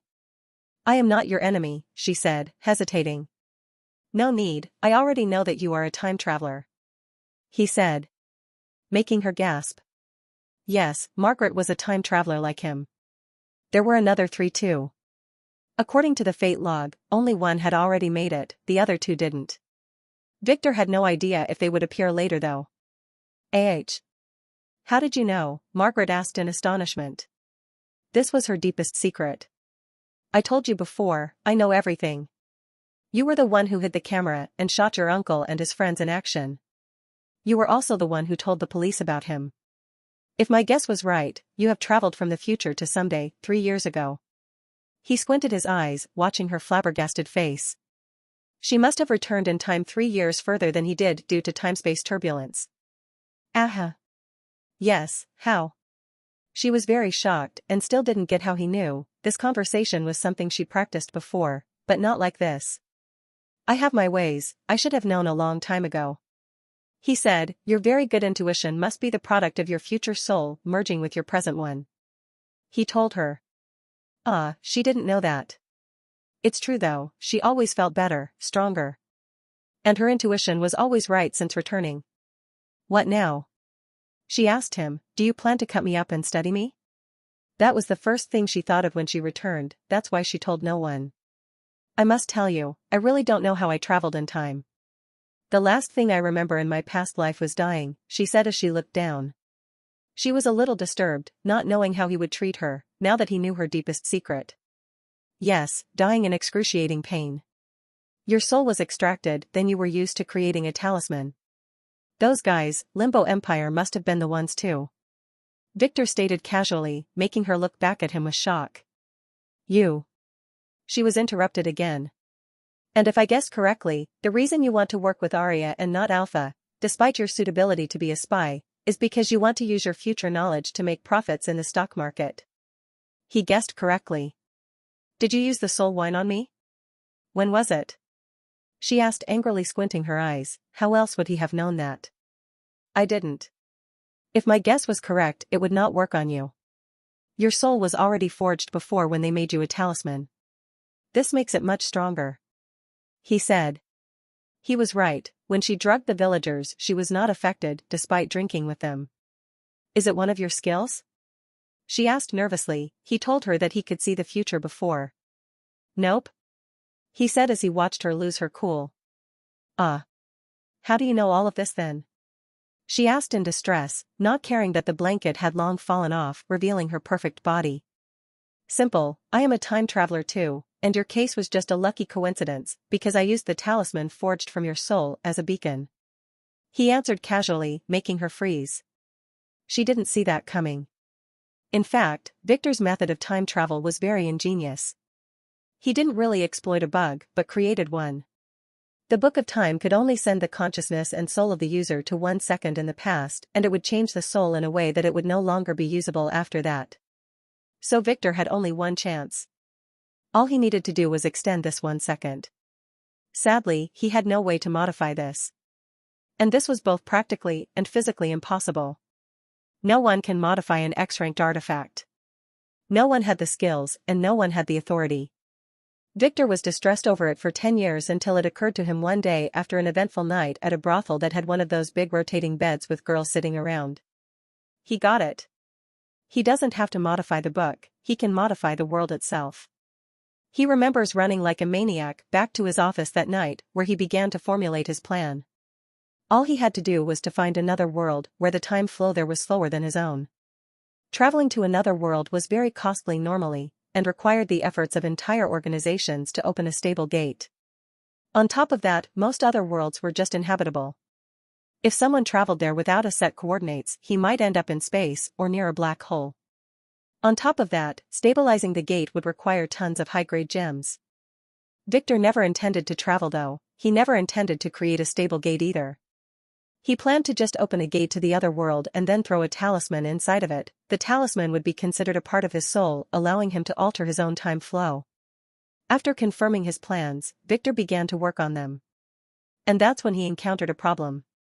A big one. He couldn't find a suitable world with the correct time flow ratio. The solution was to use several worlds so that their average effect on him would be just enough to send him to the right moment in the past. After many trials and errors, and by secretly doing some calculations on the Imperial family's private magical quantum supercomputer that Yulian helped him use, he was able to pinpoint 4 worlds that had the right time distortion ratio. According to his calculations, he should have returned in time about a week before his ceremony with an error buffer of 3 days. It was not ideal, but the further he returned the riskier it got. At that time what he did was another trick. To open 4 otherworldly gates at the same time would be considered madness. But he used a trick by creating a modified summoning. He summoned parts of the space fabric of the targeted 4 worlds by sacrificing one of the royal family's treasures, an X-ranked gem. That he borrowed for research purposes. This was sheer madness, his summoning was doomed to fail as the world itself would stop him. But he didn't care as he just needed a few seconds to send the talismans into the summoning gates where the spacetime fabric was affected by the other worlds. That's when he activated the Book of Time, just seconds before the worlds will annihilated him and his summoning circle. What? A what? She frowned. You too. Margaret yelled after 10 whole minutes. Yup, you don't need to know the details, but this is the truth. I returned from 323 years in the future. It would have been my 340th birthday that week. He pondered as she looked at him, not really getting what he was speaking about. You are telling the truth? She asked skeptically as he took the blanket and covered her back. His youthful body was getting crazy under the blanket. 99%, he told the truth. Didn't you see how I always knew what to do? You can also ask Arya to show you the 3 movie scripts I sent her, you can probably recognize one of them. He said, making her pause, not knowing what to say. Yes. She suspected him. Firstly, he always acted a bit older than his age, but she always presumed that this was due to his aristocratic upbringing. Secondly, he always seemed to be there at the right time as if everything was happening according to his plan. But after he told the girls that he can read the future, she presumed that his always spot-on predictions were due to that. Now she discovered that he was scamming her all the time. She glared at him hatefully. How did you end up as a talisman? He asked, ignoring her gaze. Well, I must tell you the entire story then. She said with a sad smile. In my past life, I never escaped my uncle's grasp. I just switched hands from one pimp to another. In the end, when I was 30 years old, I was sold to a certain young man. I don't know his name, as he calls himself Mr. X, like some movie villain. she said, then stopped. He tortured you for a few months, then extracted your soul, Victor said. For 2 years. She said, looking him straight in the eyes, watching as his face changed from shock to pity, then back to his cheesy smile. It only took a fraction of a second. No wonder those talismans cost a fortune. He said as he looked at her clear eyes looking back at him. He knew that she must have been through a lot. What now? She asked again. Nothing, you are still my girl, and I am still your young master. He said, making her pause, frown, then giggle. I can live with that, she said.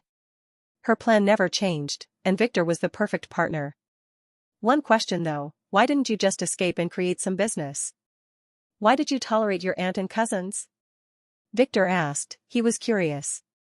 Do you want a cute girl like me to be alone in the seats at the age of 14?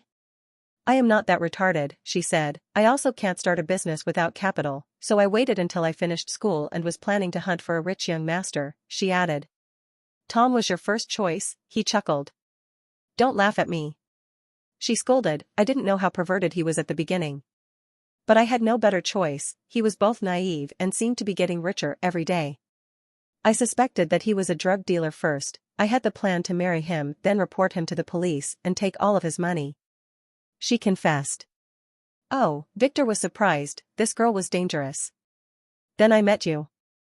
I decided to scam you instead. You seemed like a pervert, and I thought I could easily eat you up. And you ended up being eaten up, he said.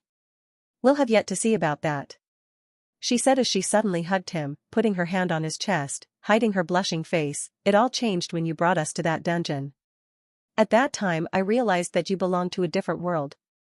Then you saved my life, she said softly. Then you ruined my expensive shirt by crying on it, he said, remembering that day. Ouch, she bit him. Can't you appreciate a romantic atmosphere? She asked as she looked hatefully at him.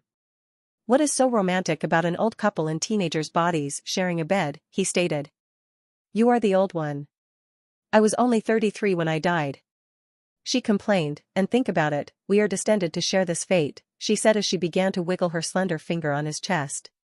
I might be a little cruel telling you this at this moment, but I used 4 talismans to travel back in time. And I am pretty sure now that we were not the only time travelers, he said, making her freeze again. There are others? Males or females, she asked as she eyed him. I have no idea. My skill is showing me that one of them is a female with the name Clarissa. No info about the other 2, he said. Is your skill really future prediction? She asked, ignoring the girl's name. She never heard of her. You must never ask anyone about his skills, this is rude. He said. Come on. I am your partner here, she said, looking at him with one raised eyebrow as her face got close to his. I can't tell you. But it's not a future prediction. Think of it as a future trend prediction. I can see the plan, but not the execution, he said, slipping back a little. What's planned for me? She asked. I have no idea. I am completely broke, and my skill costs a fortune of order points to activate. He stated. Oh, too bad, she said as she examined his face. He was not lying. She had been close enough to him later that she began to read his expressions. So. You now know my entire life story, what about you? Were you married in your past life? She asked him. Of course, he said. Did you have children? She asked. Yes. Why are you asking? He frowned. Just making sure that the tools are already tested. I don't want to reach the goal just to discover that the ball is deflated. She said, reaching under the blanket. Slut. He said as jumped from the bed and headed to the door quickly while covering his crotch. Where are you going? She asked with a cheesy smile. Escaping for my life. For my little brother's life. He said, heading to the bathroom. He should probably continue his night on the couch after that. Margaret watched him close the door behind him, then threw herself on his pillow, inhaling deeply. She knew that the reason he escaped was probably that he didn't want to tell her anything. That's why she molested him in the first place. She was giving him an excuse to escape the awkward atmosphere. She wondered what secrets he kept. What kind of person would live for 300 years? How did he travel through time? What will happen in the future? She sighed again. She didn't really care about all of that. What she pondered about was whether she should tell him that she had fallen for him. It was not at the dungeon when he saved her life. Sure, she was enchanted by him at that time, but she was not a small girl to fall for a charming prince. It was slow. It began when he carefully explained to her how to be a player, carefully warning her about many things, then when she moved in with him. The way he moved, the way he talked. It was all like a well-choreographed show. But despite all that, she could see someone who really cared about his family, someone who would be ruthless to anyone who would hurt them. Somehow, just like that, she fell in love with him. It was this simple. She was a simple girl anyway. She buried her face in his pillow, hiding her blush. And oh, she decided. She won't tell him. She would make him confess for her first. If not willingly, then moaning in bed. In the end, it was a sleepless night for her too. When the girls woke up in the morning, they were greeted by Victor, who was having an early breakfast with Margaret. They had dark circles around their eyes. Good morning. Theda yawned, as she sat at the table that was full of dishes. Good morning. Come all of you, sit down, and have a bite. Victor said casually as he looked at them, then returned to his dish. Too bad Alpha gave them some decent clothes. He really liked the skimpy maid's outfits. Sit down and eat, Alpha ordered the girls, who were having a hard time remembering last night. Did he drug them? They seemed fine in the morning though, with no unusual pains. The girls looked at each other and then slowly took their seats with Hannah, who was now more relaxed around Victor after the long talk she had with Theta and Alpha last night. They told her how they met Victor and how he helped them. Maybe he was not that bad after all. What's your plan now? Alpha asked Victor, as she sat down and grabbed an empty dish, then began to fill it with some salad and an egg. I will return to Vane City with Margaret, Theta, and Hannah. You will take the girls to your base, give them some education, then assign some missions to them. He said as Nightshade perked her ears. She had no idea that all of her secrets were exposed last night, and Victor didn't intend to inform her. He was going to leave this dirty job to Alpha. Oh. Dumping all of the dirty work on me. She spat back. She was not easy to fool. Yup. He said as he looked at the orange-haired candle. You will be working for me as a maid, but you will have to disappear for a while before that. I don't want to be associated with Troy's death. He told her. She nodded, wondering why he told her that. Did he find out that she had a crush on him? Impossible. Shall I tell them about the awakening? Alpha asked, making the girl shoot her some questioning looks. Yes. Nightshade might be able to do it by herself like a big girl though. Victor said, making Nightshade pause with an egg in her mouth. Do what? It better not be what she was thinking about. She can already do that by herself. No. It is definitely something else.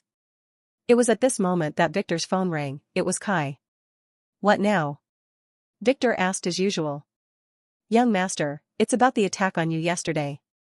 I already told you that one of the parties was sent by a guy named Irwin. Now we have his full background. He is Irwin Bloodflint, one of the branch descendants of the Bloodflint family. I already know that. Did you grab him?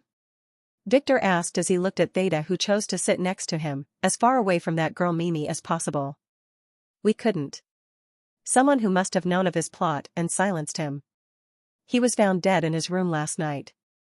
The Bloodflint family even publicly denounced him, expelling him from the family. Kai said. Typical, Victor replied. According to his calculations, the Bloodflint family would contact him about Theta very soon. They might choose to wait until that attack news died down though. Anything else? Victor asked. The other party who attacked you was identified as a group of disciples of the Flying Myth sect. They were at the auction with you. Kai said. I already knew that too. Would the family pursue this matter? Victor asked. This would be a good chance for them to get an awakening artifact. A lousy one, but it's better than nothing. And he might get some rewards. They intended to, but the Von Spy family sent an announcement declaring that the flying sect had decided to join them, Kai said, making Victor a little surprised. Those guys were quick. So the family would do nothing? Victor asked. They requested that you send the storage ring that you grabbed from the Elder to the Inquisition Hall. He said, making Victor curse silently. Someone was suppressing him in the family, and he will find out who and why very soon. I haven't seen any rings, Victor scolded, making the girls at the table look at him. I understand. Kai sighed and said, "Young master. Have you been seeing the news lately?" He suddenly asked. "Is it about the explosion?" "I already saw it," Victor said. "Not that."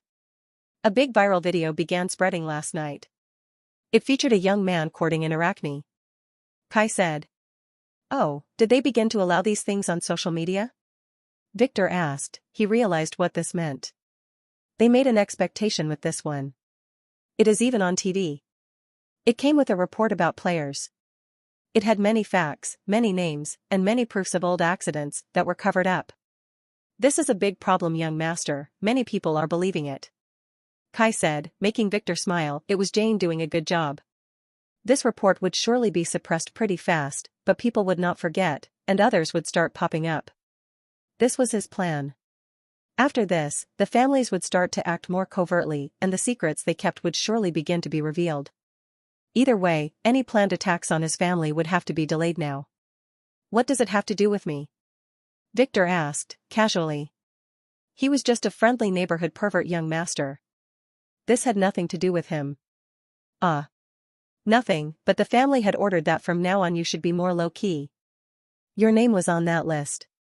What? Victor shouted as he stood up, that be *tch Jane. He never included his name in the list he gave her. She was definitely targeting him for locking her up.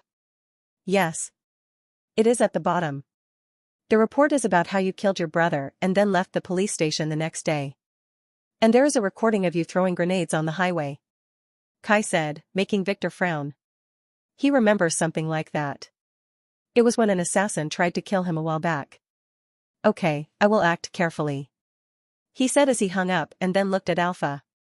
What? She asked. This would be a good mission for you. It is an urgent one. Find the journalist Jane Armstrong. I will give you her secret phone number, trace her through it, then kidnap her and fake her death. Don't let her know your identity though, Victor said angrily as he sat back down, making Alpha squint her eyes. What happened? Margaret asked, noticing his disturbed expression. Look at the news, he said as he pinched his forehead. This was a big mess. Maybe he can use it though. What? Is that Sebastian? Hannah yelled as she watched the video playing on Margaret's phone. Yes, it is definitely him, Margaret said as she watched. She saw it on Victor's phone before, but she didn't mind watching it again. Oh, that Arcane would differently sue him after this. What are you watching? Theta, who was sitting next to Victor, asked. This is not for little girls. Alpha, who was watching from the other side, scolded her, making her sit down dejected. I am not that young. I already know everything, she said as she secretly took her phone and opened it under the table. She had already seen enough movies in Titus's mansion as training material. HSSSSSSSSS, she gasped, what's wrong with that kid? Is that a spider girl? She asked as the three other girls put their hands on their mouths in shock as they peeked at the phone. Yes, they call the spider girls Arachne. I can't believe such perverts exist. Victor signed too, making Alpha glare at him.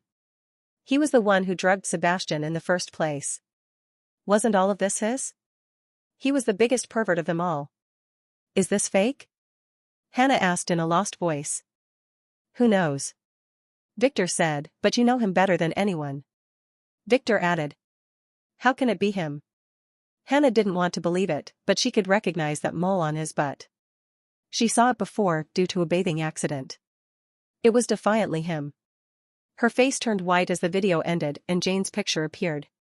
She began to talk about the facts Vivi told her about. In a very logical and orderly way. Malcolm watched with the other mud-covered children as the doors of their respective caves opened. Their eyes took some time to get used to the sunlight, then have a look at their beautiful captors. How can such a group of pretty girls be this deadly? Malcolm wondered as he looked at the 8 girls looking at the dirty kids that left the caves. Malcolm only had one girl in his eyes though. The veiled one who he didn't see since that day. He shivered a little when he remembered what she did to his former boss, but he couldn't take his eyes off her, not since that day. He was faking passing out, not wanting to watch his boss's dissection anymore. That's when he saw it for a brief moment when she removed her blood-stained veil to wear a new one. It was just a glimpse, but it was enough to rock his entire existence. How can such a pretty girl exist? She was absolutely beautiful. No. Beauty did not give her justice. She was. He knew no words that could describe her better. Ever since that day, he dreamed about her every night. So those are the survivors? She said in her melodic voice. Yes. We divided them into groups with the chosen and 3 sacrifices at every cave. The sacrifices were chosen from the worst lunatics and criminals. She explained, we gave the chosen ones a strengthening pill and a technique booklet each so that they would awaken their latent talents under pressure. And look. In all of the groups but one, the chosen was the one to survive, Nora said, looking at the 21 children. There was an additional one. I am more interested in those 2, Lily said, making Malcolm notice that she was looking at him and the hateful girl beside him. She was the one at his cave, the one who stabbed him after he helped her. I didn't expect 2 to survive in this group, let me see. The other assassin girl, Sky said as she took a booklet and checked it. Age 15. Crime, killing her entire family with a knife, then setting the building on fire. She is a little crazy and was scheduled to be executed. She said, looking at the girl who looked back with cold dead eyes. And Malcolm? He's our chosen one for this group. He is an orphan from the gang we killed earlier. He only has some minor robberies on his record. A good seedling. She added. Good. What about the sacrifice that killed the chosen and survived? Lily said, ignoring Malcolm and looking at a boy covered in blood standing alone to the side. Dim. A cannibal, Nora said as Dim looked at Lily and licked his lips with very dirty eyes, checking her thighs. How dare he? The next moment, he lost his head, making the rest of the children shudder and gasp. They only saw the shadow of the chained sickle she used. I don't care what you did in the past. Now you are all mine. And I will train you to be the best of the best. Lily said to them, but if you ever disrespect, betray, or try to harm me or my properties, I will make you die like him or a little worse. She said coldly. Malcolm was scared a little at first, but a second later squeezed his little hand. He was not afraid. He will work hard and make her fall for him by herself. The cold girl by his side looked at him strangely, then shook her head and looked at Lily too with admiring eyes. Lily looked back at her. Nora gave her a strengthening pill and a fighting manual. I am giving this one a chance. She said, the girl didn't smell bad like that evil kid. On the contrary, she smelled extra pure. Like refined wine. Oops, the young master would defiantly scold her if he knew she was smelling people again. After hugging Alpha and the girls goodbye, Victor took a hotel car to the airport where a private jet was waiting for him. He relaxed in his reclined luxurious seat as the plane took off. He needed some sleep. Theta chose to take the chance and occupy the seat beside him. Margaret was busy counseling Hannah, who was still really disturbed by what she saw. First, it was about the situation. Then it was about Sebastian. Victor was right, he was definitely not a kid, kids can't be this big. Why are you so annoyed? Perhaps you like that perverted kid? Margaret asked as she brought Hannah some orange juice. She was making herself at home in the private jet. He is my younger apprentice brother, Hannah said as she blushed. You are the kind who likes younger boys, aren't you? Margaret nodded at her as she sat beside her. No. Maybe. Hannah said as she looked down in shame. She was a little disappointed in him though after he yelled at her at the auction house. And for not telling her the truth about his true age. She wouldn't mind. I only like guys older than me, Margaret stated, as she raised her legs leaning them across the empty chair in front of her as she slid back in her seat next to Hannah. Really? Hannah was surprised. She never expected that Margaret would say such things in front of Victor, who was differently younger than her. Didn't they sleep together last night? Definitely, the older the better.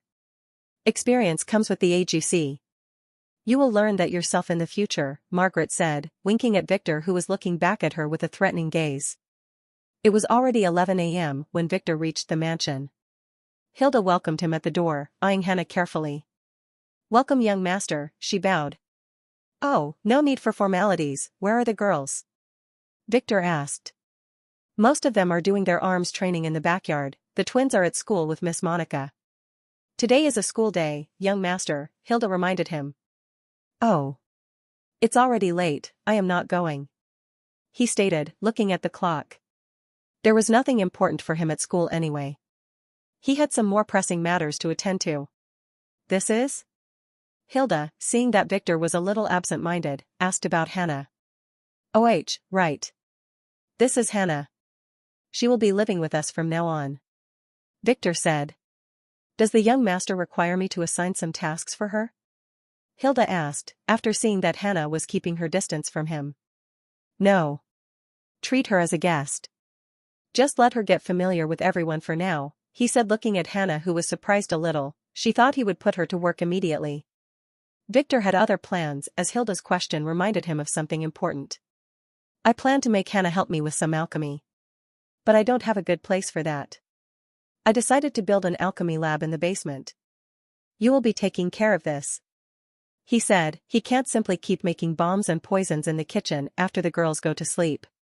Oh. I understand. I will begin making arrangements. Does the young master have any designs in mind?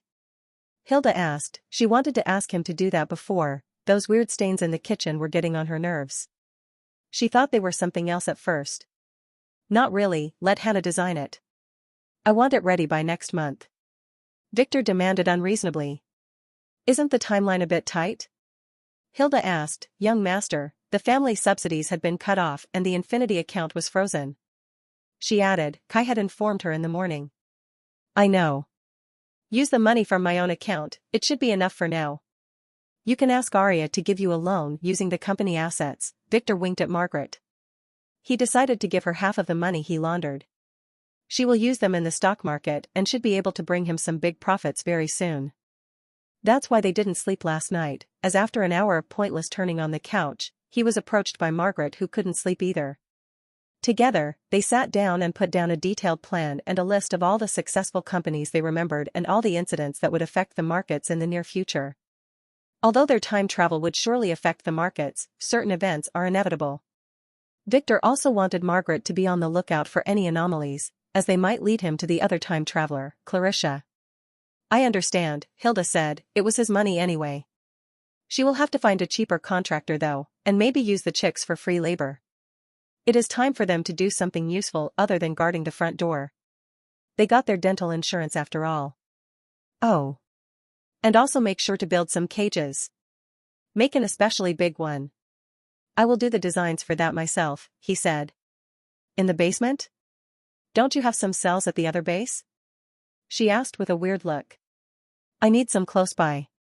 He said. For what? Hilda had to ask, just to make sure he wasn't developing some kind of depraved hobby. She heard of others in the family going that way and never returning. For experimenting on monsters, of course. I might use them to house my enemies too. He pondered. Just make them sturdy enough to withstand an elephant. He said, not saying the whole truth. He can't simply tell her that he will be summoning an SS-class demon to keep as a pet. Hilda nodded and sighed. She had no idea what he had in mind, but at least it was not what she thought about.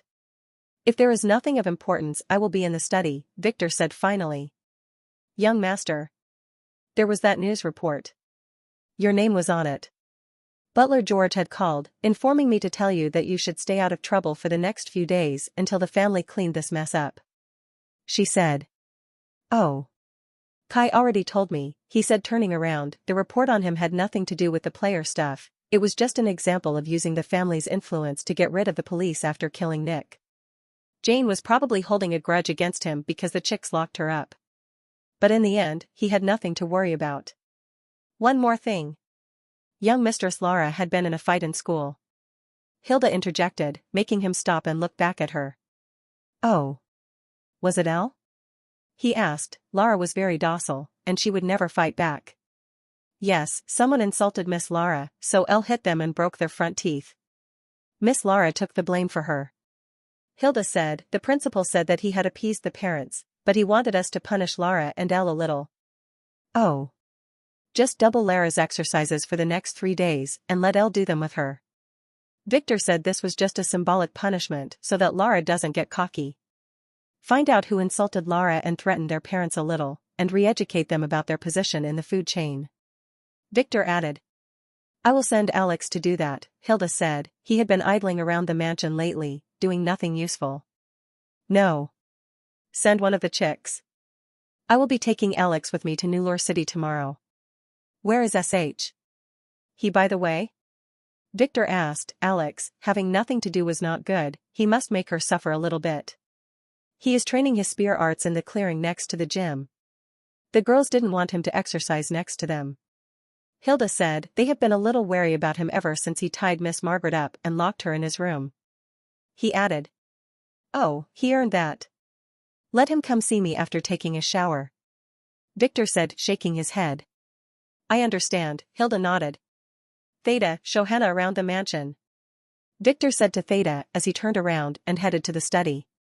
Theta nodded, then dragged Hannah, who was still disturbed about Sebastian, upstairs. She had learned that Hannah was Alpha's cousin when she slept with them last night. So her attitude toward her was way better than before. She was family after all. Miss Margaret, are you going to school now? Hilda asked Margaret, who was squinting at Victor's back. Despite not letting it show, Hilda didn't like Margaret at all. She had a feeling that she was taking advantage of Victor, as she had seen a lot of these girls before. And she felt that she was having a very bad influence on the girls. Especially the twins whom she caught doing kissing training with each other, initiating her flirting lines. She had read the family report on Margaret's past, and she also showed it to Elena, who shared his opinion. Although they felt sorry for her circumstances, both of them didn't like her. They knew well that at the end of the day, the apple would never fall far from the tree. It was okay if Victor was using her as his plaything, but lately, it could be seen that he was giving her more and more responsibilities. Nope. I am going to take a shower, then go to sleep. Last night Victor was really rough. Margaret said, making Hilda totally forget the next sentence she wanted to say. Margaret smirked as she walked up to her room. She had more important things to do. As for Hilda's disapproving gaze, she felt indifferent. She was not a naive little girl anymore. As long as Victor considered her his woman, she would consider him her man. That's all she cared about. Victor sat at his desk in the study, popping an energy pill into his mouth. He took a quick nap on the plane, but it was far from enough. He was a little sleepy, but he had things to do. Yesterday's surprises were a lot, from Alpha's to Poe's attack and Margaret's secret. It was an eventful night. First things first, he needed to arrange his loot. First of all, the junk. He took out a storage ring that belonged once to the flying Miss Sect Elder. Inside of it were some spoils from the auction, and 3 other rings, probably stolen. Inside those, there were other low-grade treasures and some gems. He should probably sell those for some cash later. Sadly, nothing really caught his eye as he emptied the ring, so he just sorted them out and then stored them in his ring. After that he took out Sebastian's and Evan's rings. Those are the real treasures. Sebastian's ring was already searched in the forest, but at that time he was looking for manuals, not treasures, so he didn't look carefully enough. Victor activated an isolation talisman, just in case, before opening the ring and dumping its content on the desk. After a deep frown, Victor sorted out the garbage, like the food, clothes, and underwear, keeping the good stuff. Rare pills, rare talismans, and rare artifacts. Minor healing pill X20. Major healing pill X5. Mega healing pill X1. Minor energy pill X30. Major energy pill X5. Minor poison antidote pill X10. Major poison antidote pill X2. Major overdrive pill X1. Major aphrodisiac antidote pill X1. Elixir X1. Minor invisibility pill X1. Minor cat eye pill X1. Minor soul strengthening pill X2. Minor invisibility talisman X3. Minor defense talisman X2. Major defense talisman X1. Minor isolation talisman X5. Mega earthquake talisman X1. Minor lava talisman X2. Minor thunder talisman X1. Major vortex talisman X1. Minor frost talisman X1. Major aura dispelling talisman X3. Major shapeshifting talisman X2. Major appraisal talisman X2. Minor survey talisman X5. Minor see-through talisman X1. Blood-sucking dagger A. Arachne Slayer Spear SS. Wing Magic Wand A. Elemental Shield S. Dragon Scales Armor, Damaged, E. Immortal Abode Sect Legacy Disciple Token S. In addition to that, Sebastian had a bag full of medicinal herbs and random forging materials.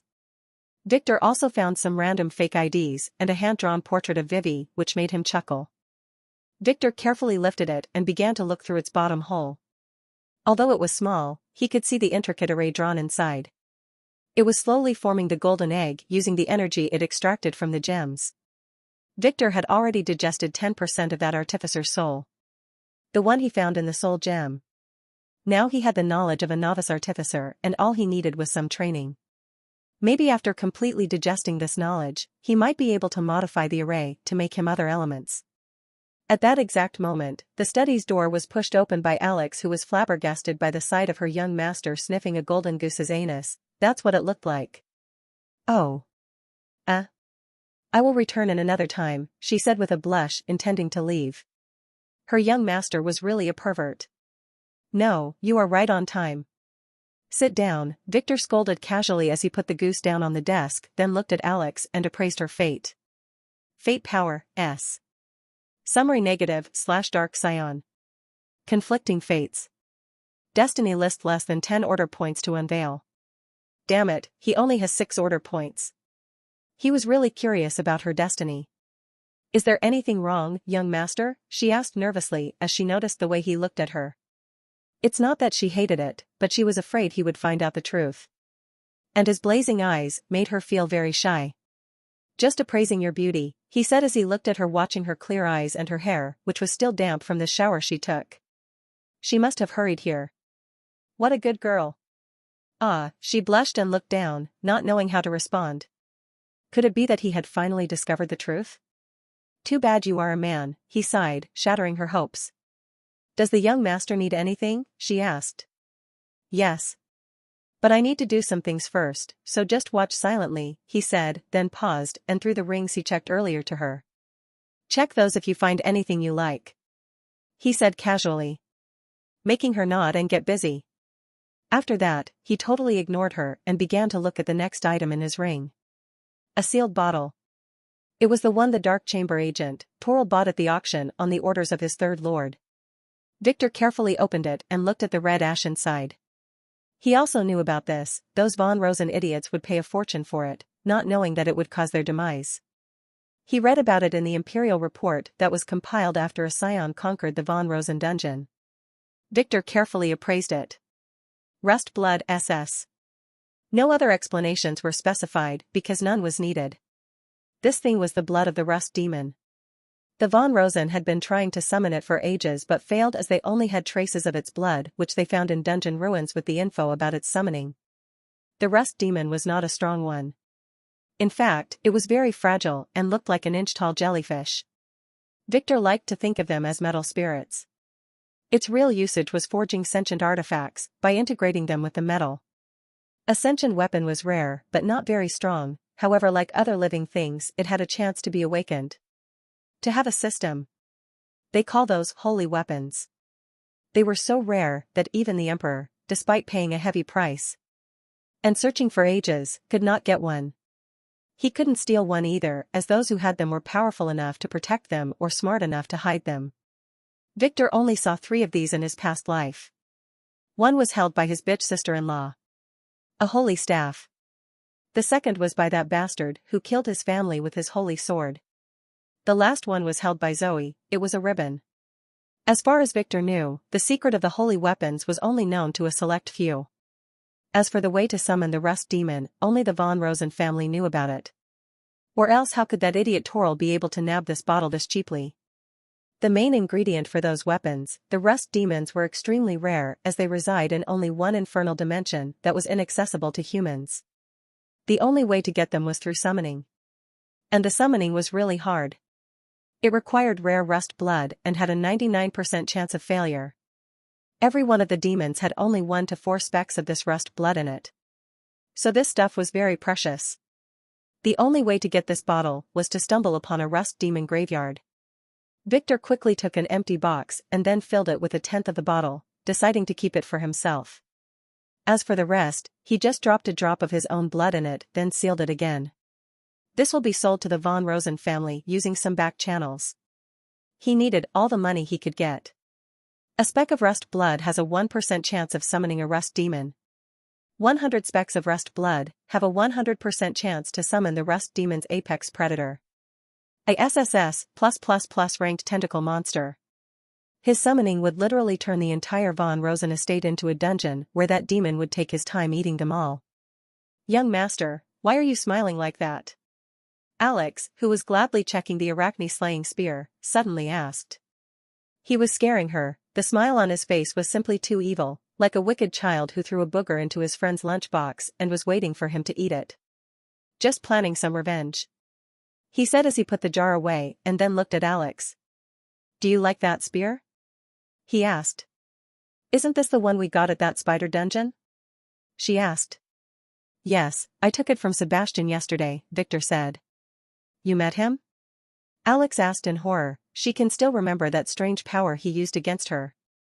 Tomorrow you will accompany me to New Lore City. Victor said, I am going to propose to that Von Astrom girl. Oh. Alex nodded. Why me? She asked. Do you want me to take Lily or Margaret there? He asked.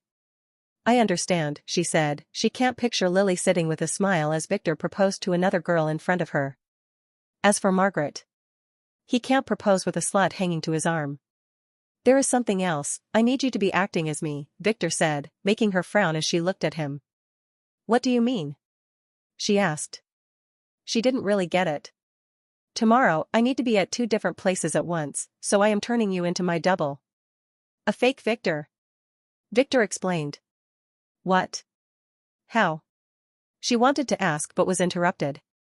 I need you to get comfortable with being me, so for the entire day today, you will be acting like me. He added, making her frown at him. But, Alex still didn't get it. The moment you leave this room, I will be using my disguise skill to make everyone see you as me. Everyone will see me when they look at you, and hear my voice when you speak. Victor explained slowly again, you will be taking my persona.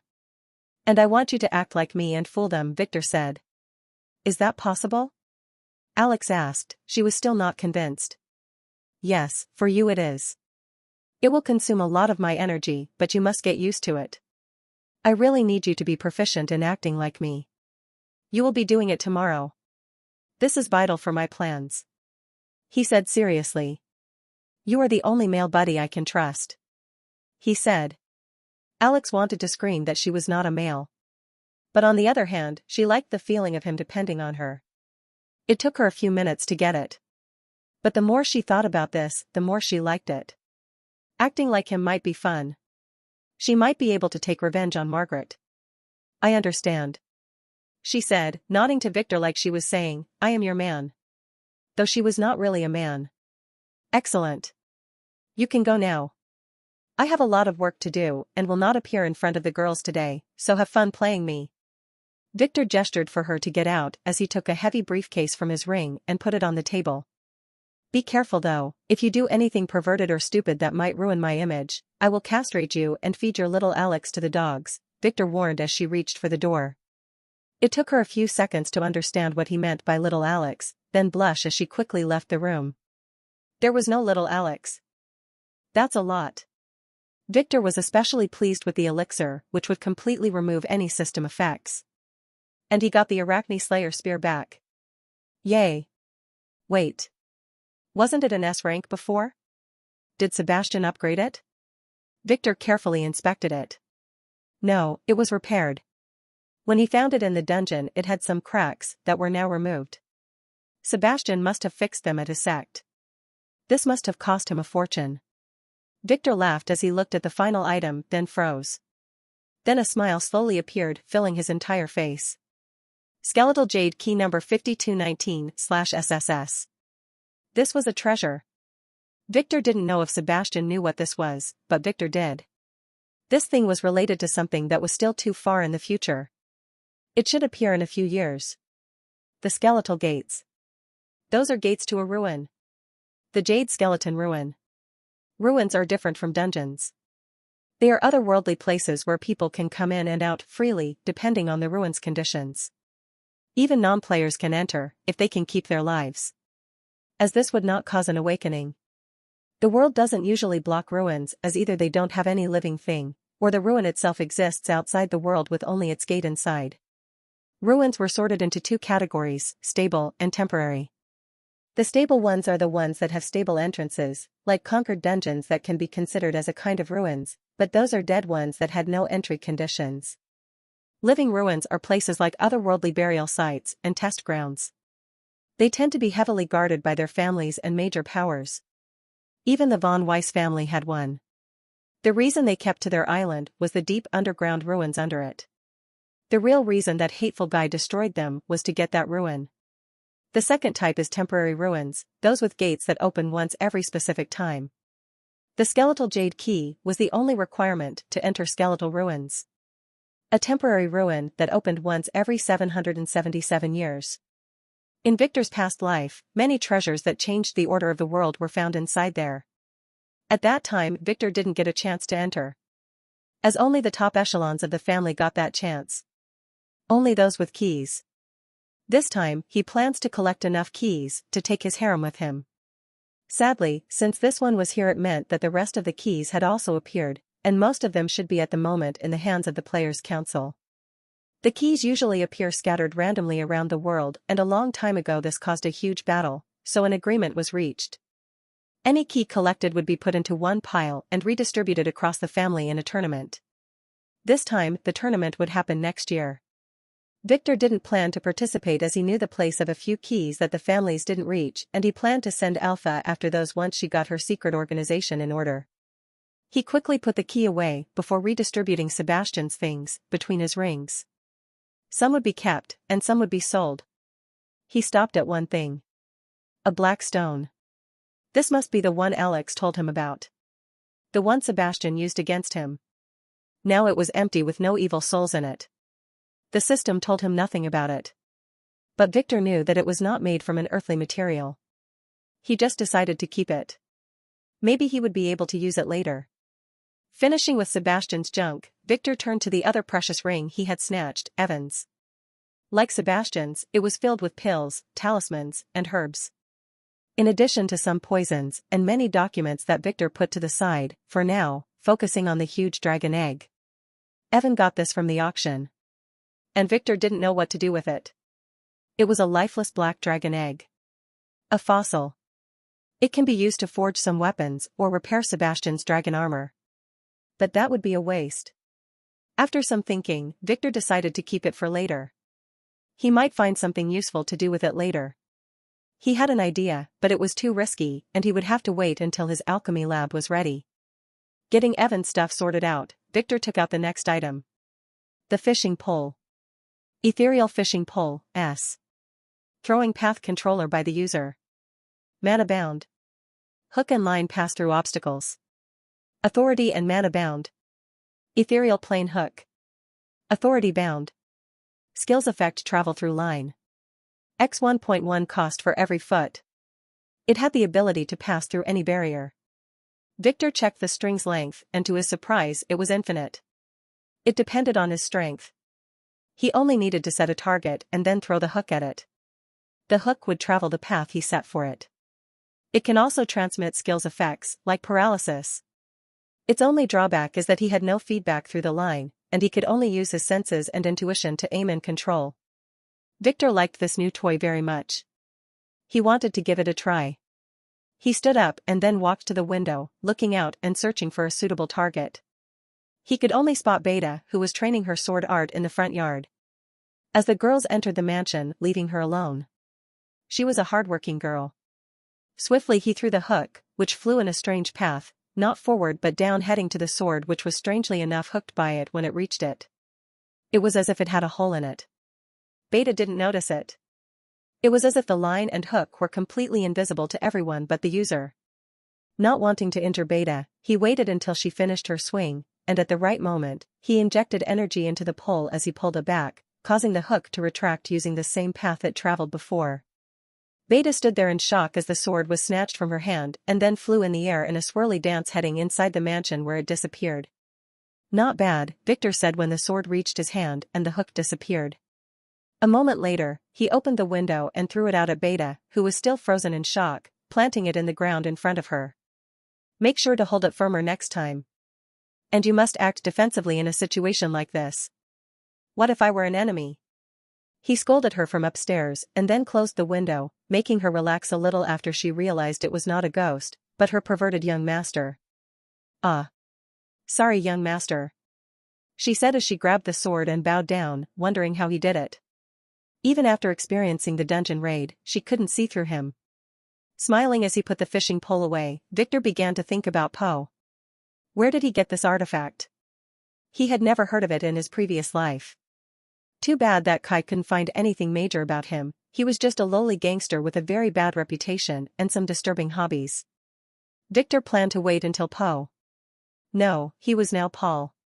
Victor would wait until he woke up and then monitor his movements.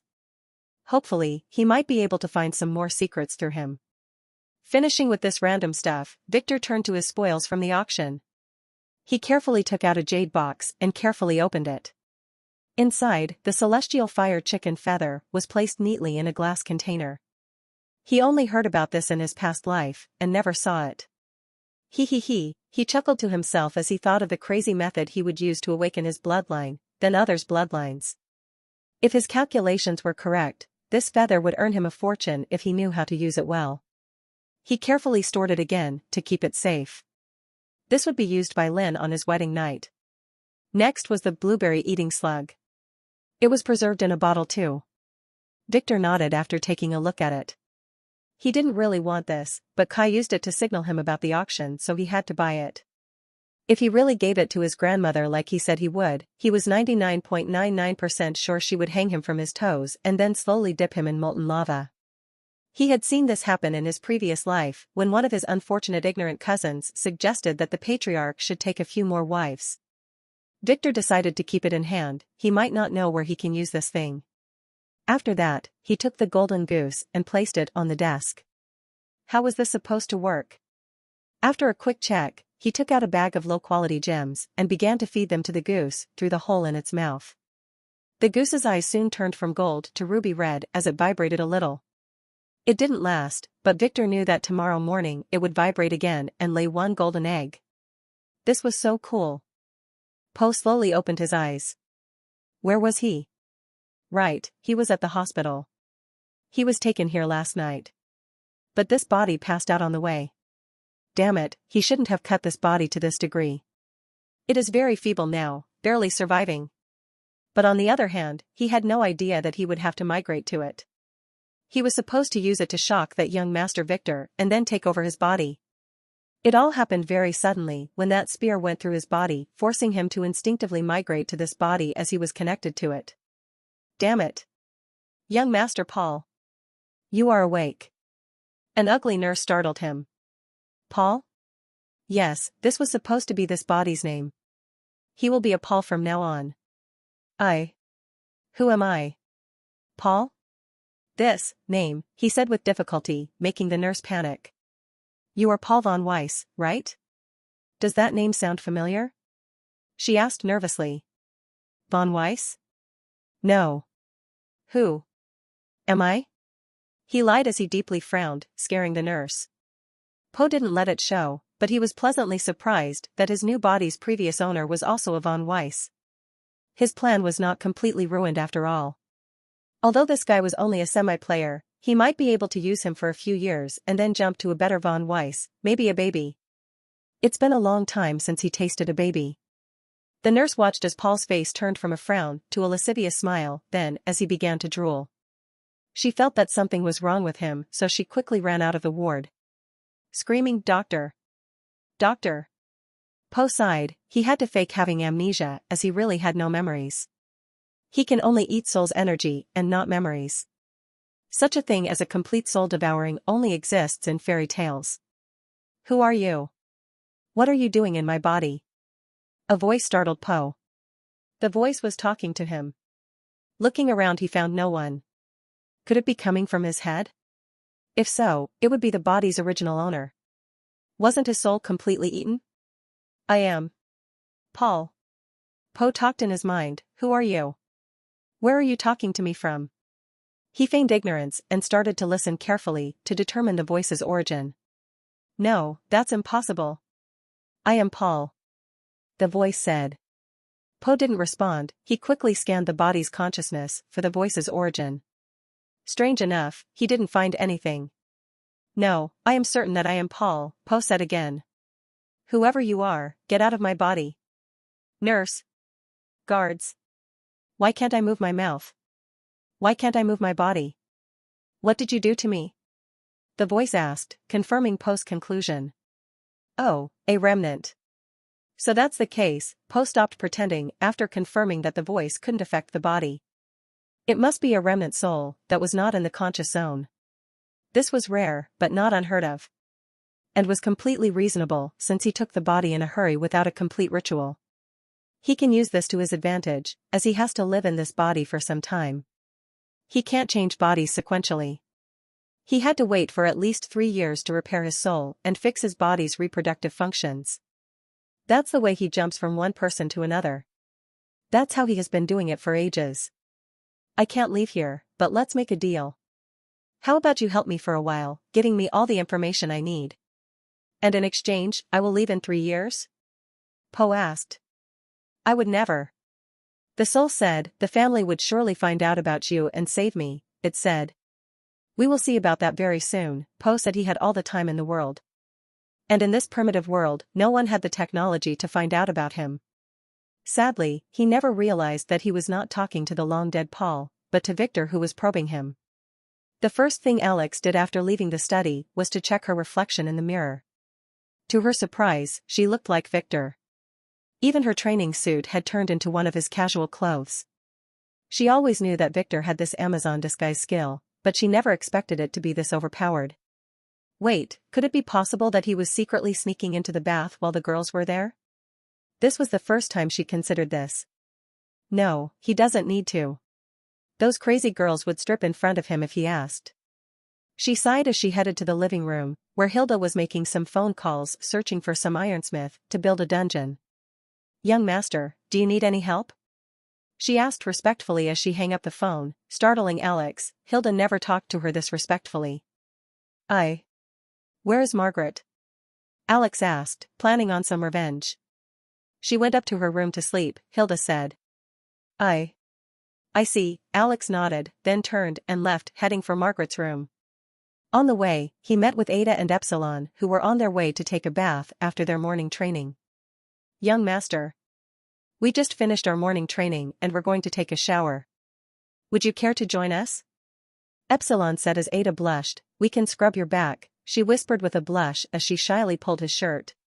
Alex was tempted to try their service, but remembering how Victor usually dodged these situations, he spanked the girls' butts, making them giggle. Later, she said as she climbed the stairs. Success, the girls' blushes were genuine. They usually looked at her as if she was some kind of an insect. Especially after the accident with that slut, Margaret. She liked their admiring gazes better though. Maybe she should just give up her male persona and confess the truth. Maybe they can be friends. No. She had promised her father. And Victor would surely feel betrayed if she did that. He always told her that he hated liars. Victor sighed. Now that Poe was awake, he must manipulate him carefully. He wanted to find out his story, but that guy was as cautious as a snake. Victor didn't really care, he can destroy them at any moment. He just wanted to find out what power he belonged to. Victor had a hunch that it was Limbo Empire. A secret organization made of otherworldly demons who occupy human bodies. In his previous life, he only read rudimentary summary reports about them. As they slowly disappeared, hiding in the shadows when the imperial family declared them enemies of all humans and destroyed most of their bases after they failed to occupy the body of a high princess. One of Lily's cousins. Victor shook his head, deciding to forget about Poe for now. That guy would need more than a month to leave the hospital. He can't even take a sh*T without some help at the moment. Victor turned work on the things he had on hand. His desk was full of stacks of papers. Those were the lists and contracts he got from Harvey. They contained the entire von Geldstadt spy network in his family. It was bigger than he expected. 781 collaborators and 150 agents, with 15 of them holding high positions.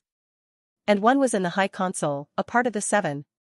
It was none other than the Inquisition Hall Master, Alfred. Victor thought deeply and began to draw a diagram of the family's high console. Loyalist. Loyalist. Loyalist. Neutral. Dark. Dark. White. Ariana. Logan. Owen. Bruce. Alfred. Cassius. Frank. Hall of Secrets. Hall of Internal Affairs. Hall of Punishment. Treasury. Hall of Inquisition. Hall of Blood. Hall of External Affairs. Missing? Morris's grandpa. Bill's grandpa. Von Geldstadt spy / Mine. Rita's grandpa / Von spy. Titus's grandfather / spy. The lists he got from Harvey had a big problem. They had missing names that Victor expected. He really wanted to find Titus's and his grandfather's Frank names. But they were not there. This meant one of two things. Either Harvey had scammed him, which was not realistic after signing the contract. Or the White faction never worked for the von Geldstadt family as he formerly believed. Charlotte's relationship with Titus must be from another source. Who? Victor was now suspecting the Dark Chamber as the culprit. He never encountered those in his previous life, so he had no idea what their real goals were. Nevertheless, with this group of spies, he might be able to get enough info and prepare for problems. He will be able to rebalance the family situation a bit before Linda's pregnancy got revealed. Anyway, with Alfred serving him, Victor can relax a bit, as he can manipulate some of the surveillance data on him, allowing him some more freedom. Alex made her way to Margaret's room, where she took a deep breath, then pushed the door open and stepped in. The room was nothing like she expected.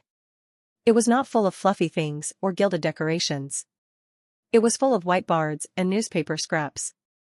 It looked like she was planning an assassination or a heist. Margaret, who was startled by Victor's sudden intrusion, was standing there naked, drying her red curly hair after finishing her shower. She looked at Alex with surprise. "Young master. Do you need anything?" she asked as she displayed her body proudly. Not caring about him inspecting her room. Wear something first. You will catch a cold like this," Alex said as she sat on her bed. Thankfully the disguise hid her blush. That's what she thought. Margaret nodded and wrapped herself with a towel, then sat next to Alex, crossing her legs. "What is on your mind?" she asked. "Did you regret refusing me last night and wish to taste my techniques?" she asked as she leaned hard on Alex. "Eh? No. I was just wondering how is Alex's training." Alex blurted out the first thing that came to her mind. "Oh. Don't worry, I am working hard to expose his feminine side," she said, winking at Alex who didn't get it. "I bought some new toys from Tetraquad City yesterday. I was going to try them on our little Alex," she said, reaching for her ring and dumping a group of some very menacing torture devices. They were all colored pink. Alex looked at them with horror. Other than the strange-looking cuffs, she didn't know what the other things were called. She had a hunch about the way that they could be used, and she didn't like it at all. "Do you want to give them a try?" Margaret asked, raising one eyebrow. If Alex was a man, he would have really taken Margaret's invitation, but poor Alex didn't even know how to use these things. But she knew one thing. She can't leave those dangerous things in Margaret's possession. What if they were really used against her? Yes, Alex suddenly replied, surprising Margaret, who felt that Victor was acting a bit weird. Shouldn't he be scolding her right now? Why did he say yes? What did it mean? Would he really try those things on her, or was he planning to let her tie him up? Sadly for Margaret, none of these scenarios happened as Alex grabbed the items as a group and threw them in his storage ring, then quickly stood up and headed to the door. "Where are you going?" Margaret asked in surprise. He was acting extra weird. "To try your toys," Alex's voice trailed off as she walked out and closed the door behind her. "On whom?" Margaret asked as she stood in shock, but no one answered her. Elder Alfred was sipping his iced tea as he read the last reports on the situation outside. His entire hall was on high alert due to certain news. The Players' Council had sent an edict that all the powers must investigate the sources of the leaks. They will deal with this on 2 levels. Everything about the players' existence would be ignored by the families, and made fun of in the tabloids and the internet. They would treat it as a normal crazy conspiracy theory. The part about the crimes and illegal activities would be left to the families to hide their own sh*t. Master, we investigated the names in the report, and they all checked out. A sexy assistant in a short office skirt knelt in front of him and reported. Oh. Someone from inside the family has leaked some secrets, it seems, he said. Not only ours, but some dirty secrets of the other families were also leaked too. There is a report about how a von Zweyer killed an entire village to take their women. Another report was on the von Gledstadt human trafficking network. The assistant said, it is either a group of rebels from all the families or some spy organization. She said. What about our family? He asked, what is there against us? There are 4 reports.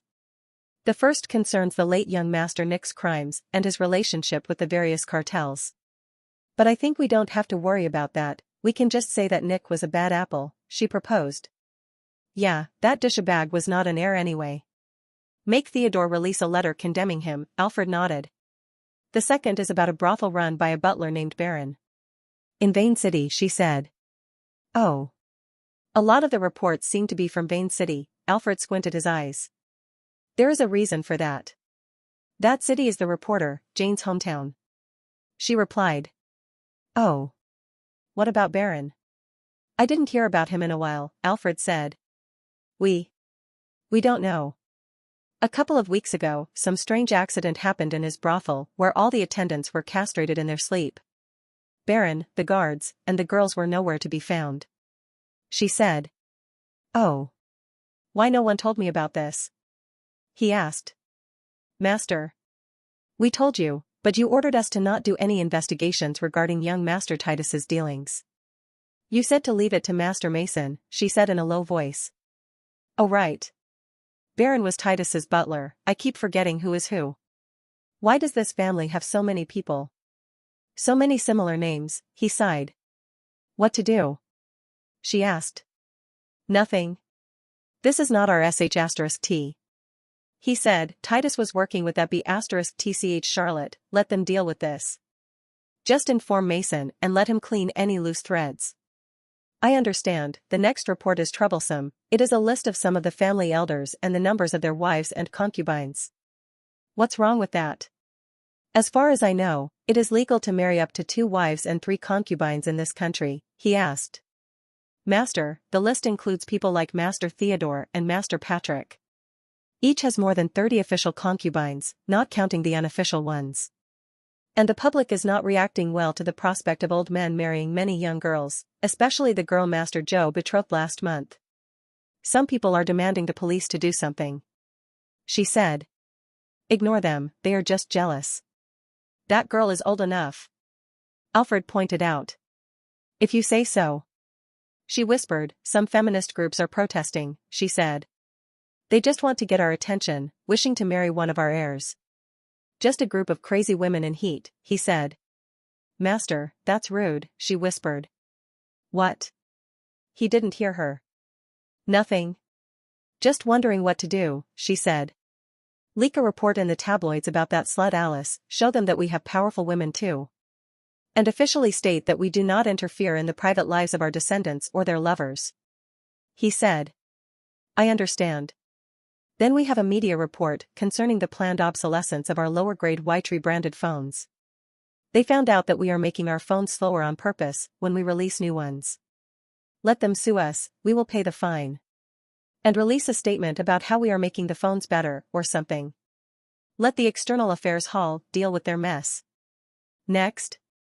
He said. It's about our union busting in our tech companies. Deny it, next. It's about young Master Morris raping the 13th princess of the Orion People's Democratic Republic.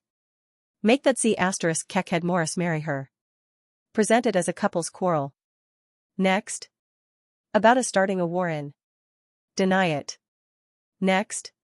The last one, this is about how young Master Victor killed young Master Nick due to a family struggle over power, she began to point out. As far as I know it was not him who killed Nick, Alfred said. Yes, but I think that this was the last report Jane made and it was not thoroughly investigated. She said. Oh. Make it as if that sh*t head Nick died while he was escaping after the family found out about him. Young Master Victor has nothing to do with this, he said. I understand, she said as she took some final notes. Why did her boss address Victor as a young master?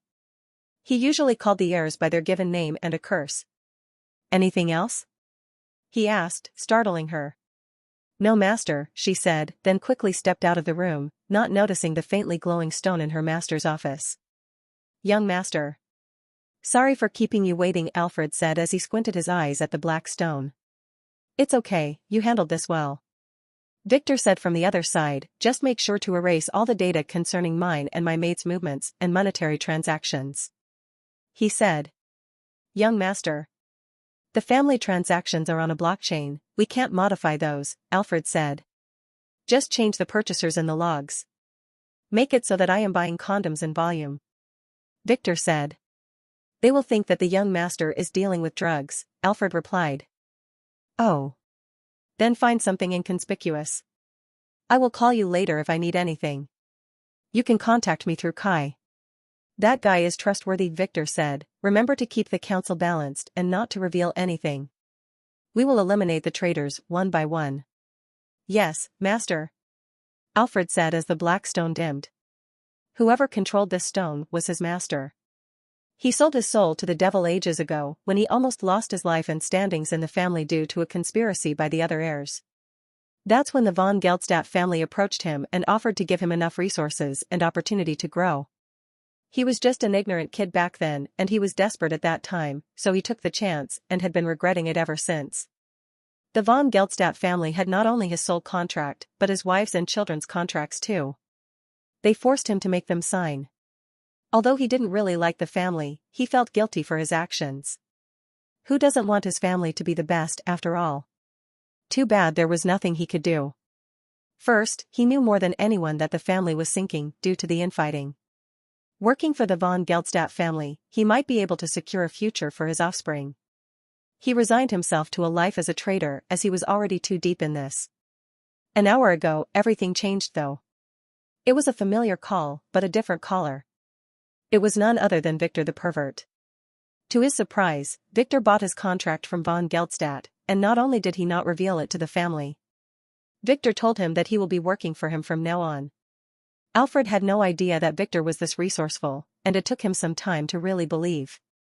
At first, he was annoyed about getting sold like an old goat and having to work for a teenager, but after some thinking, he realized that this was way better.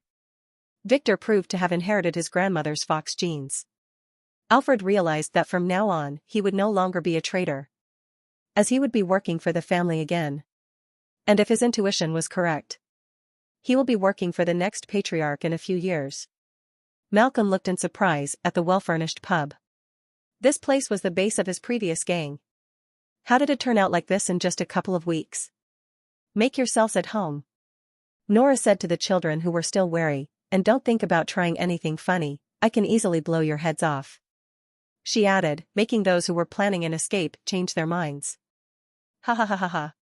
She began to giggle with the other assassin girls. Would you really think that we would plant explosives in children? She said. There are no explosives? One kid said as he touched the stitches on his shoulder. Of course not. What if you were hit on your shoulder? The explosives would go kaboom. She lied. Those were real explosives, bundled with tracking devices, but she removed them after making the kids go to sleep in the caves last night. The bombs were the method the family trained them to use in case they wanted to recruit some temporary agent, but it was not feasible for long-term employment. It was Victor who scolded them for using such a stupid method that can be exploited by others. He gave them a better method, which they will be using now. We didn't tell you before as you might not have believed us, but our way to keep you in check was way simpler. It is a poison, she said as she became serious, making the children shiver. Don't worry, the poison would only harm you if we didn't give you the antidote once every month. So as long as you are obedient, you will live a long prosperous life. She explained, the poison according to Victor will not kill them, but will make them wish they were dead. Is there a way for you to totally cure the poison? Ian, the arsonist girl asked. Yes. You must have already guessed, we got you all to work as agents for us. In fact, we are building a branch of our secret organization in this region, and you are our first batch of agents. Nora said, making the girls frown and then nod. She didn't tell them that they will work as assassins, as they are still not ready. They will train them slowly, so that killing others would be second nature to them. You are now iron-ranked agents. Barely able to accomplish minor missions. Sky, who was watching them, said, giving everyone an iron ring with a purple wing symbol. This is your token. The sign would disappear in a while and would only appear once you dropped some blood into it. She said. What is the organization called? Ian asked again as she inspected the ring. Purple Crow, she said. What does it do? Ian asked again, ignoring Nora's threatening looks. You will know in time, she didn't answer. Now, where were we? Ah yes, the antidote. If you can prove yourself and your loyalty or reach the gold rank, we will give you the complete antidote, Nora said. This might take years though. How can I become gold ranked? Malcolm asked this time, glancing sideways at the veiled girl who ignored them and was sipping something at the bar. She seemed as if she was missing someone. One day he will sit beside her, comforting her.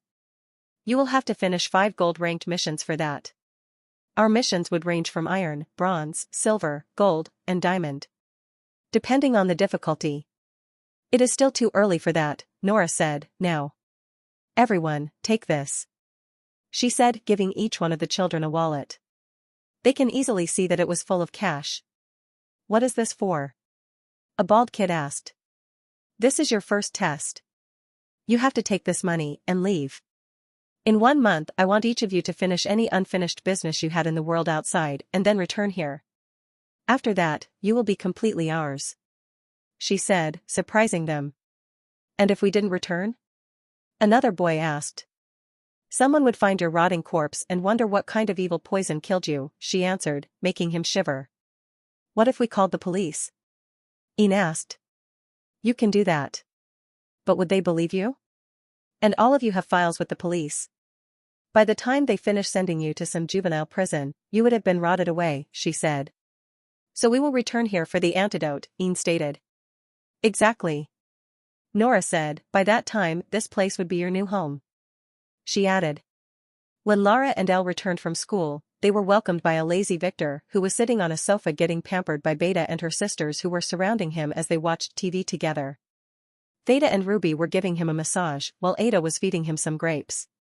He looked like a debaucherous prince from some old fantasy. Esteemed brother, we are back, Lara bowed deeply with Elle following her as soon as they entered the mansion. Ah. Oh, Lara. Welcome home, Alex, who was disguised as Victor, said, go do your homework. We will talk tomorrow. She said as she relaxed, this is the life. Brother, Lara wanted to say something but Elle, who was frowning, suddenly grabbed her. Let's go do our homework first. He is busy, she said softly. Lara nodded obediently, leaving the room, not realizing that Elle was putting herself between her and Victor as they walked out. It was dinner time when Monica and the twins returned home to see that Victor was sitting at the head of the dinner table as Ada sat on his lap and fed him. Good evening, young master, they bowed to Victor as Monica also nodded to him. Monica was still in shock from what happened that day and only talked a little, but the twins knew that this was temporary. Sooner or later, she would get better. That's why they decided to stick to her. Oh. You are late. Victor said as Ada wiped his chin.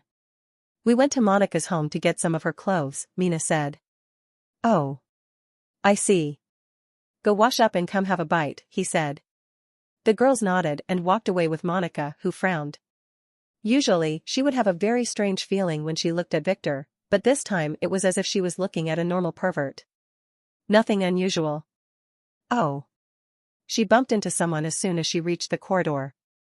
It was that girl, Margaret, who was observing the dinner table from afar.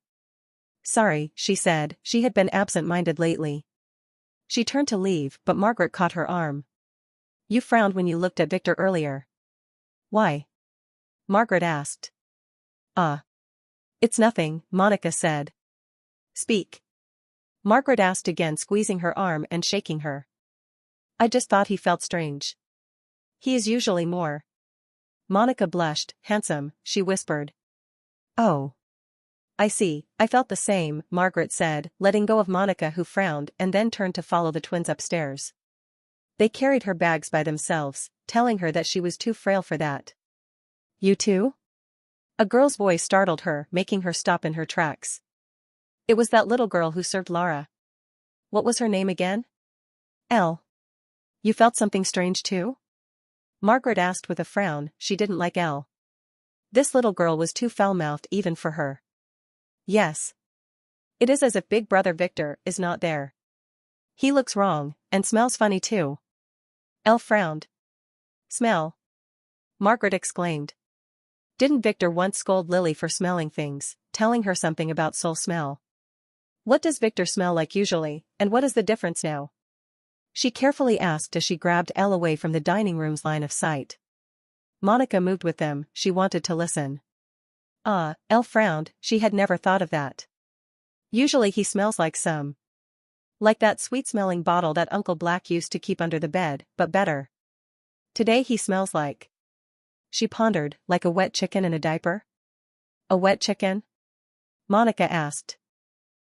His looks are a little strange too. It is as if I am looking at him through an old window. Elle frowned, not really finding the right words to describe things. Margaret didn't know what to say. She had a crazy thought.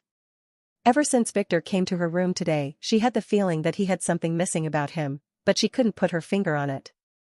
I smelled someone like that before, Elle added with a thoughtful expression. It was that chicken boy, that tranny. Alex. He smelled like that too. Elle said, making Margaret open her eyes wide. Alex. She hadn't seen her since the morning. Could it be? Come meet me at the study. Victor's voice startled them. They stepped to the side and looked into the dining room. Victor could be seen having fun at the dinner table, completely ignoring them. It's the real me. I am at the study. Don't make me repeat myself or I will spank your butts.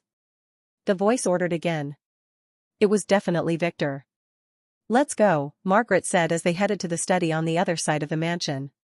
Reaching there, they took a deep breath as Margaret opened the door and entered first, followed by Monica and Elle, who made sure nothing happened to the other two girls before stepping in.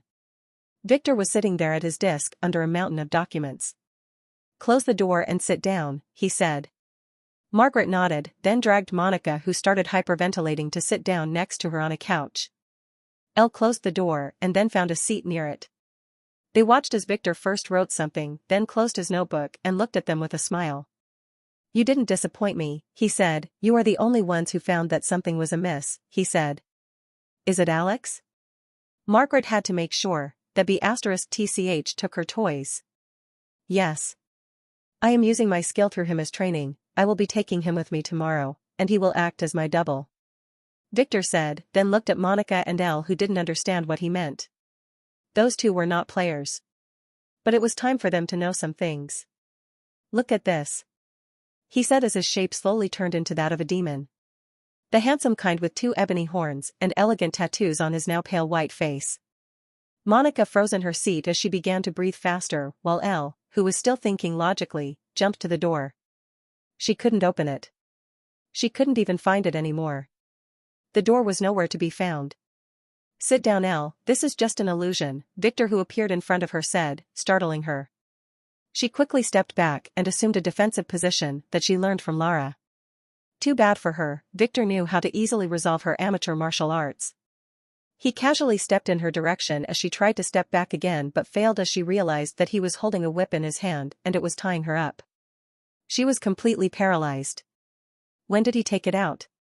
She had no time to think as a moment later, Victor was in front of her. She closed her eyes in fear, feeling him carry her limp body and put it in his mouth. No, he put her down next to Margaret, who was enjoying the show. Elle was shocked as the whip vanished a second later and Victor returned to his seat. His shape was that of a human once more. You are a demon? Monica asked in anticipation, a very hot demon. She always liked those trashy novels. Was she in a domineering CEO novel or a fantasy one? Does it matter? Sorry to disappoint your wild imagination, but no. Victor said as if he read her dirty mind, I am 90% human for now. This is magic, illusion magic. I can fly too, he said. He didn't expect such a reaction from her. Wasn't his effect on her a little too strong? Well, what would he expect from a teenage girl? He got so used to Lily's and Margaret's mature reactions that he totally forgot about the girl's age. Are you a wizard? Monica asked. Wizards were cool too. Elle wasn't completely relaxed yet. But after hearing the question, she was a little less edgy and more curious as she looked at him with some anticipation. She was acting.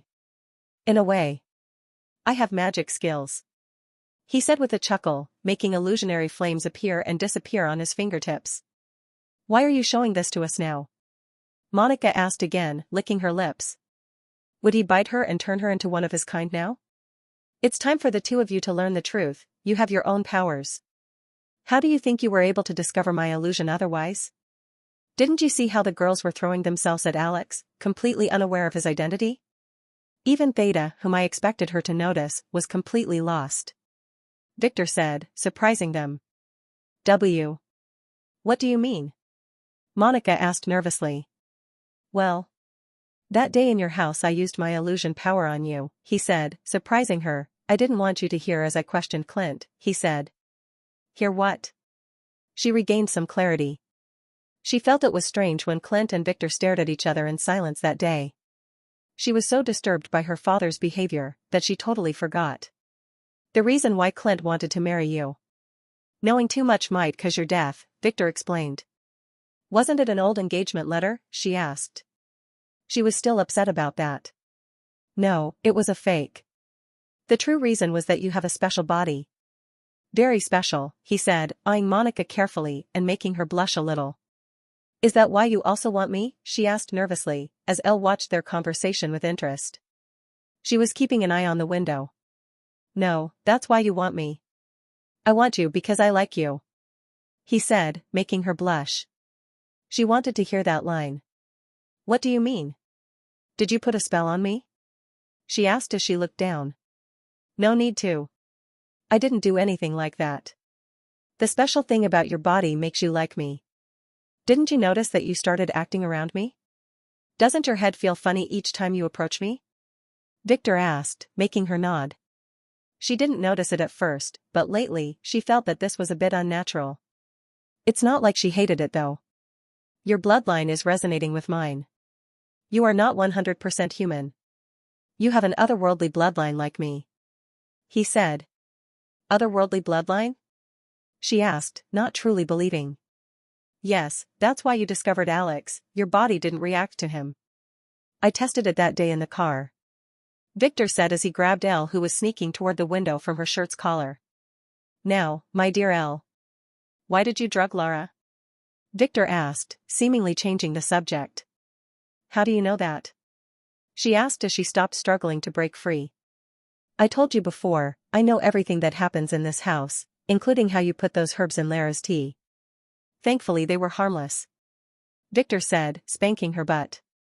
Ah, she glared at him.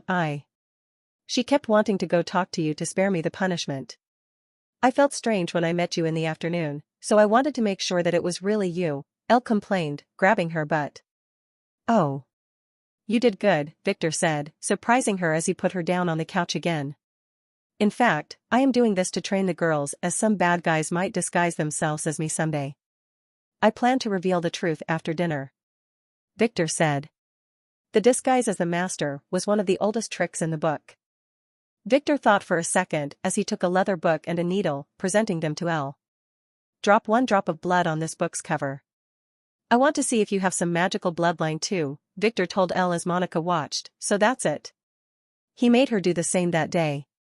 Elle hesitated, then looking into his eyes, she slowly did it. She felt like she was selling her soul to the devil, but had no choice. Maybe she will be a witch after this, or a magical girl. Victor looked at the book as her little hand touched it. She looked nervously at it too. Nothing? Victor said as the girl watched. That's strange. He said as he looked back at Elle, who seemed disappointed. Are you sure you smelled the difference in Alex? He asked. She nervously nodded. You must know that your smelling power might also be a superpower, Victor said, making her gasp. Really? She asked. Yes, now tell me, what does Margaret smell like? Victor said. Elle sniffed a little at her. Normal? She has some of your smell on her but very faint, and she has some burnt wood smell too, she said, making Margaret almost gasp. She remembered the incense burner that was put over their head when they extracted her soul. Good, what about Monica? He asked as he squinted his eyes, making Monica listen with interest. I don't know how to describe it. It is not bad, but not normal. Somewhat nice, she has some strange old rich lady smell, she said. It's called perfume, Victor said, then sighed. You might have a gift in identifying souls, and extra fine senses. But no bloodline, Victor said, looking at her with interest. Does it have something to do with her falling into a wine barrel? Too bad his knowledge book was still in cooldown time, and he was completely broke at the moment. So either way, he can't afford it. Does that mean I can learn magic too? Elle asked nervously as she looked at him. Yes. I have been planning to teach you. Victor said, looking at her, but you are still too young. He said, making her disappointed. Don't look like that. When the time is right, I will teach you with Lara. But your body is still too weak, you might not take it. Victor stopped talking. Why did this sound dirty? I have been exercising with Lara, she complained. Those exercises are not easy. She can barely do a part of what Lara can accomplish. That won't do. Lara's exercises are tailored for her, Victor said as a book magically appeared in his hand. It was handwritten by him. Keep this a secret, read it and train according to it. Oh, I forgot that you can't read well. Give it to Lara then and let her explain it to you. This is a martial arts exercise that will make you very strong. He said, putting it in her hand. It had drawings anyway, so it won't be that hard for her. Really? She asked as she flipped through it. It only had about 20 pages with strange diagrams. Yes, don't worry, Lara can read those. She can exercise it too if she wants, as long as she can keep up with her own exercise first. It will help both of you learn magic when the time is right. He said, tempting her. Now go show it to her. She will wake up soon. Victor said. This exercise was an authentic martial art made for younger practitioners. It was hidden in a stash of documents that were found in some dungeon and thrown into the Royal Library for archiving. He knew a lot of those and has been transcribing them lately for the girls. Ah. Elle nodded as she headed toward the window. Victor grabbed her again. Use the door, he scolded as he shook his head. But, she said as she looked at the empty wall. The door was there again. Just like magic. Don't tell anyone about Alex, he yelled after her as she left the room, shaking his head before turning to look at the nervous Monica and Margaret. Now that the brat is gone, we can talk business, Victor said to Monica. I will give you 2 choices, he said. What? She asked nervously, hiding her true thoughts. It's time, damn it. She knew this line. He was definitely going to bite her and turn her into one of his kind. She was not ready yet. But. You can either stay ignorant and live your life as a normal girl or, he stopped talking as he watched the creepy smile on her face. I guess you already made up your mind. He chuckled, taking out another book and giving it to her. What is this? She asked, feeling a little disappointed as Margaret by her side chuckled. A training manual. Take this one and do the exercises in it every morning before school. Your body might not handle the transition, so I need you to build a suitable foundation, he said, disappointing her. Now you can leave, and don't tell anyone about our conversation. We will talk about your awakening ceremony once you are ready, he said. She looked at him with a frown, wanting to say something. After some pondering, she chose to remain silent, so she just nodded and stood up, and walked out of the study after giving him and Margaret a glare as she shut the door. You are going to make her a player? Margaret asked straight away. I found a treasure in her house, it belongs to her family. I think she comes from an ancient player family, it's an awakening artifact, he explained. What treasure? Don't tell me it was that slab under the vase, she asked, and watched Victor nod in confirmation.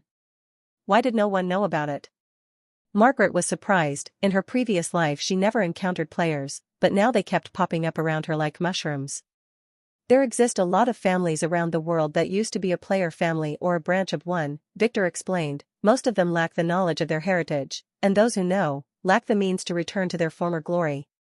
You see, once a family loses its awakening artifact or the power to make it work, they would be destined to die out slowly.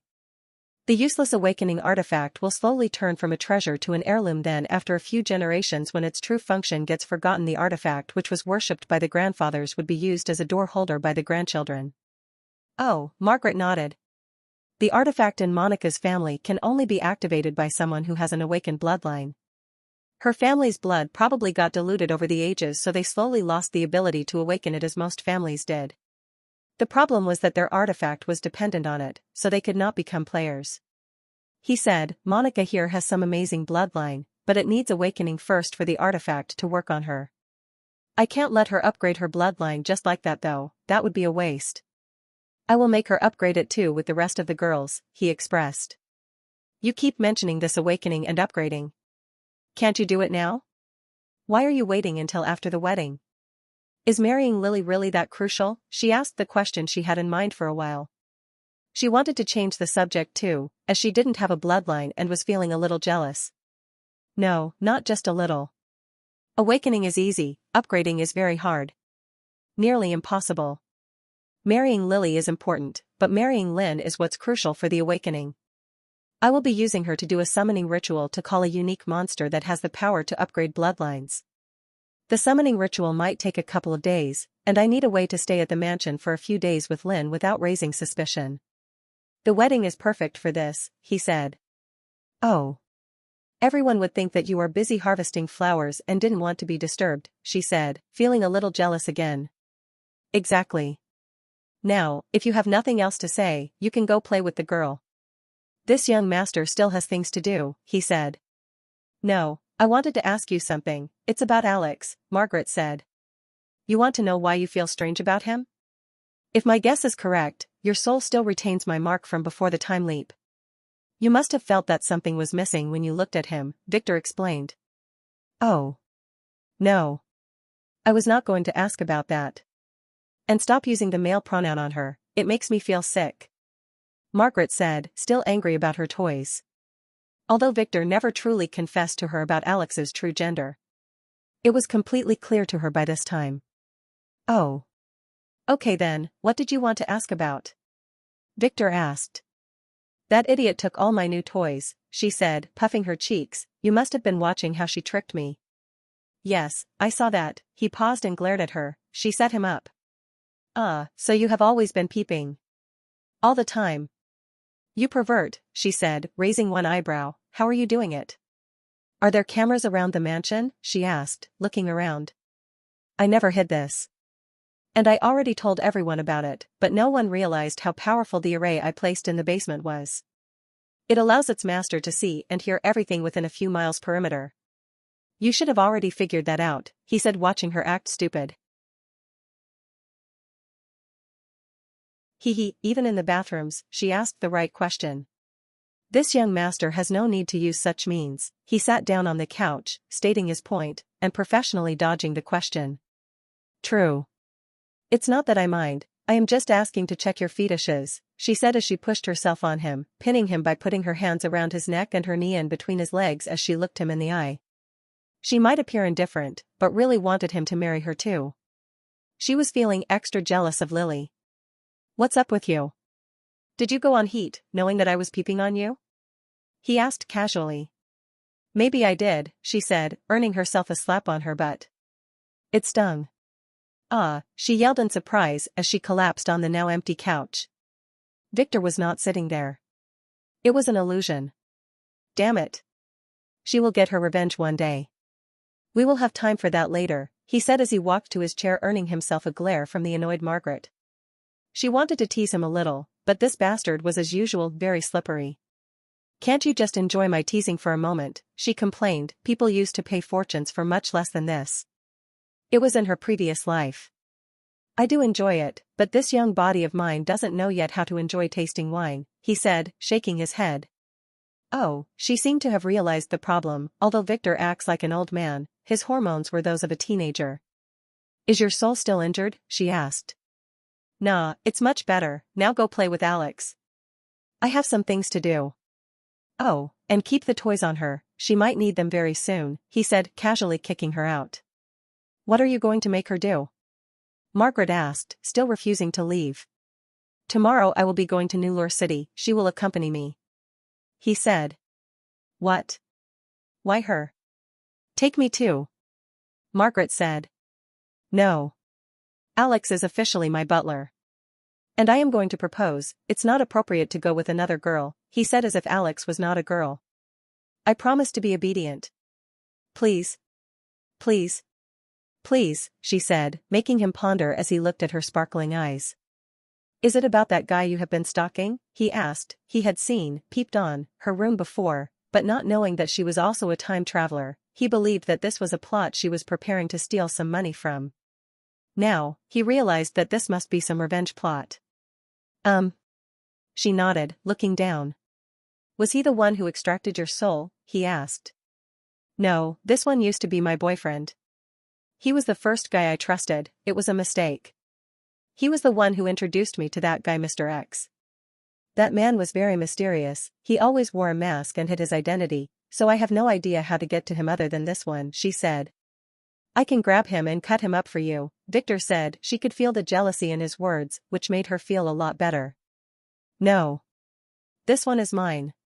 I will cut him up myself, she said decisively. Oh. Then wake up early tomorrow, and after arriving at New Lure City, we will split up, he pondered. Having her with him might complicate his plans. I will introduce you to someone who would help you through, he pondered. Who? She asked. Another girl? Nope, my brother Mike. He is stationed there. If anything went wrong, you can ask for his help, he is trustworthy. Be careful though, I don't want him to snatch you from me, Victor said with a weird smile. Why? He likes redheads? She asked, twirling her locks as she smiled. No, he likes sluts. Victor stated, ruining her good mood. The woman in the shadows left the villa with a very disturbing face. She had one mission, and it was to find where her mistress Lily went. After losing track of Lily and the men accompanying her, the family sent the spy to check Victor's mansion. Lily was not there, but what the spy found out was very disturbing. It took her an hour to reach her master's room, where he was busy with his reports as usual. As the headmaster of the academy, he had a lot of responsibilities. Did you find Lily? He asked after putting down his pen. No, she shook her head. But her life's jade is still intact, so she must have survived that explosion. Then what? Did something happen to Yulian? He asked. She would never appear in front of him without a good reason. No, young Master Yulian is fine, he even made some friends in prison. It's about that leech Victor, she spat his name hatefully. What about him? James asked. I just peeked at the mansion from outside. He was sitting there surrounded by girls who kept feeding him with their mouths and massaging his legs as he laughed stupidly, she said. What's wrong with that? James asked. He does that with his wives every once in a while. It helps him relax. It's not that. When I was upstairs, I overheard a little girl. She seemed to be also a maid in the mansion. She was talking about how he would teach her some kind of magic trick, and that her body was not strong enough to take it. That bastard. That child is about 8 years old, the spy cursed, making James realize that she only came here to vent. You must have misunderstood him, he said. Such words can mean different things. Definitely not. We can't let the young lady stay with him, the spy said emotionally. Don't be impulsive, I don't think that anyone would touch the young lady. You saw her by yourself. I couldn't eat for an entire day after seeing her face. He said. Ah, yes, poor young lady. But he is making her serve him. Master, the spy complained. Enough. Nothing will happen to the young lady. If there was even a 1% chance that anyone would touch her, the family would have pulled her out a long time ago. He scolded, this involves some things bigger than both of us. Just keep an eye on this situation for now. And hasten the efforts to find the young lady's location. The family wants to know if she had anything to do with that explosion. He said. I understand, the spy said as she faded into the darkness with a bitter expression. It was late at night when Alex, who had one of the best days in her life and was turning in bed, realized that her life might be in some serious danger. They will definitely kill her tomorrow. It all happened an hour ago. She had been enjoying herself too much being pampered by the girls that she didn't notice when Victor entered the room and sat opposite to her. The first to yell was Theta, followed by the girls, one by one. Even Mina, who was getting Victor a new dish of sweets, dropped what's in her hand in shock as her eyes darted between the two victors. Her sister, Mana, hurried back to the room to see what happened and was shocked too. The only one who was staying cool was Margaret, who was crossing her legs while sitting on a comfy couch in one corner, enjoying a bowl of popcorn that she went out of her way to prepare in the kitchen earlier. Monica was sitting beside her in suspense. She liked such confrontations in movies, she can't believe she was seeing this in real life. Hilda, who ran here when she heard the sound of the dish breaking on the floor, clearly watched the situation and then made a very wise choice. She pushed Margaret to the side and sat beside her. She had been wondering why was this slut preparing popcorn in the middle of the night. And she finally knew the answer. "Young master?" Ruby asked as she looked between the victor who was getting massaged by her and the one sitting on the opposing couch. Mirroring the other victor precisely. "Who else?" Victor asked casually as he glared at Alex, who quickly remembered what was in the note Margaret stuffed in her hand after dinner. She cleared her throat. "He is lying, he is an imposter," Alex said as she slowly nudged the girls who were surrounding her to the side and stood up, then approached Victor as if he was checking him. "Who sent you?" she asked.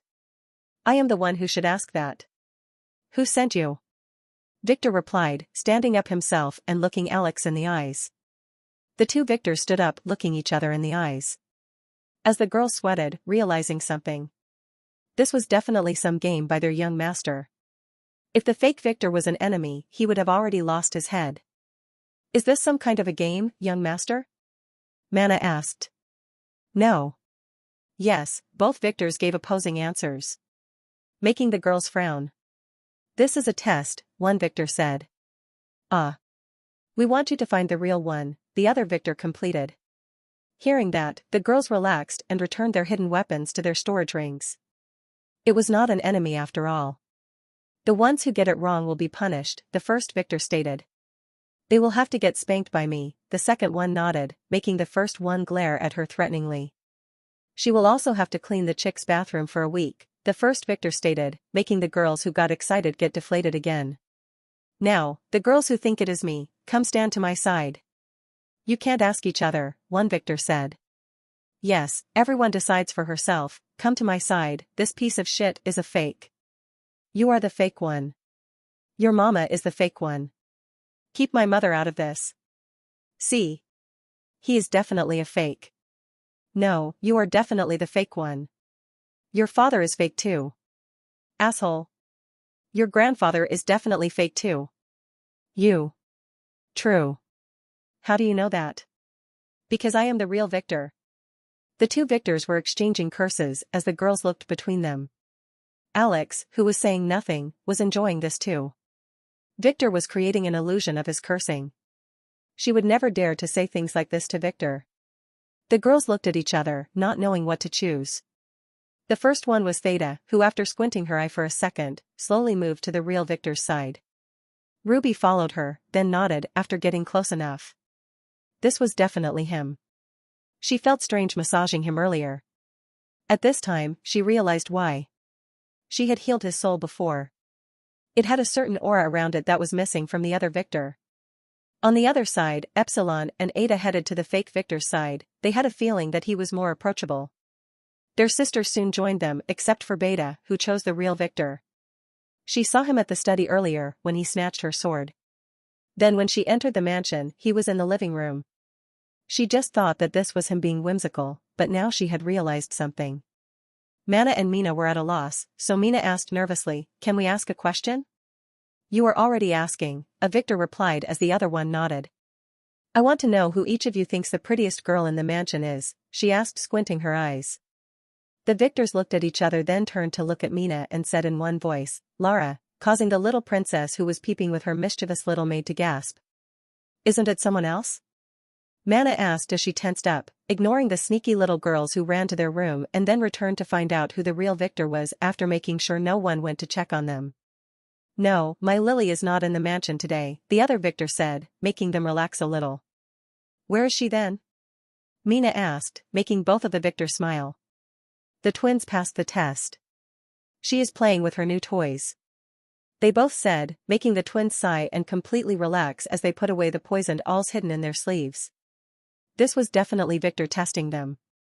Hilda nodded in approval. Unlike the other girls, they don't blindly believe that one of the victors was the right one. On the site of abnormal activity, they must check all the possibilities. What if both of the victors were fake? Now choose, one victor said. The twins frowned, then approaching the victors, they began to sniff them. They found nothing. Then Mana noticed something. She was not sure, but one of the victors' standing stances was a bit different. One was defensive and weak while the other was confident. It was very subtle and it could be a trick. But her gut feeling was that this was a clue. Mana thought for a few seconds, glaring at Margaret who seemed to have known about this and was enjoying her time. She quickly made up her mind and stood beside the real victor. Mina quickly followed. Even if her sister got it wrong, she doesn't mind getting punished with her. Well then, the victors began to speak then were interrupted because, at that very moment, Arya entered the mansion. She looked in surprise at the girls, who were divided, standing behind two identical victors. "What kind of perverted game are you playing?" she asked with a frown. As she looked at Hilda who was, strangely enough, sitting with Margaret and Monica. She was even eating popcorn. "Choose a victor. One of them is a fake," Margaret quickly said, licking the salt off her oily fingers in a sexy way.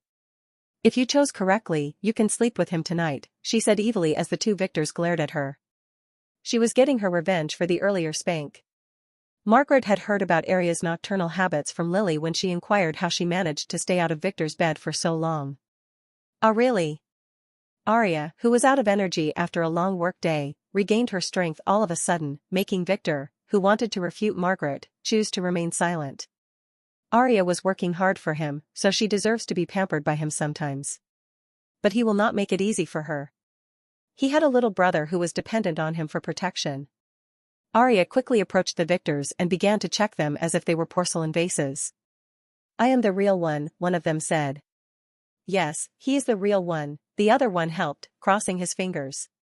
Arya didn't fall for it, she could easily tell who was the real one. His crotch involuntarily shivered when she approached him. "You are the real one," she said to the real victor who sighed a second later as Alex's disguise shattered, making the girls who chose him gasp. "Damn it," Ada cursed as she glared hatefully at the flinching Alex. Now, Victor coughed, clearing his thoughts, "All of you girls, except Arya and the twins would be spanked as a punishment.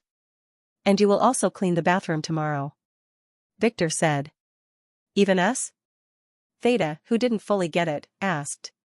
"Yes," Victor said. "But we got you right," Ruby complained. "I am sorry to tell you this, but you have been massaging Alex's feet for the entire day."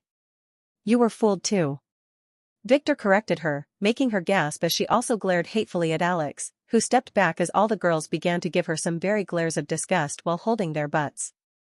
"She spanked them a lot today." It was not her fault, Victor told her to act like him. He was the pervert, not her. Then why were the twins spared? Ruby asked. "They also began serving this. Alex. When they returned from school," she complained, not giving up. She didn't mind some slapping, she was used to it due to her former line of work. But she really didn't want to clean the chicks' bathrooms. That place was as disgusting as a real chicken coop that has not been cleaned in years. She even wondered if they were keeping it like that for such occasions. "The twins passed my second test. They didn't believe me straight away, and made sure that this was really a test, not a trap by some enemy," Victor explained, making the girl gasp. They never considered this. If he was a real enemy, they would have approached him without caution. They truly realized their mistake.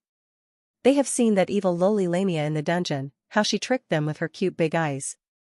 If Alpha was not with them back then, they would have been dead.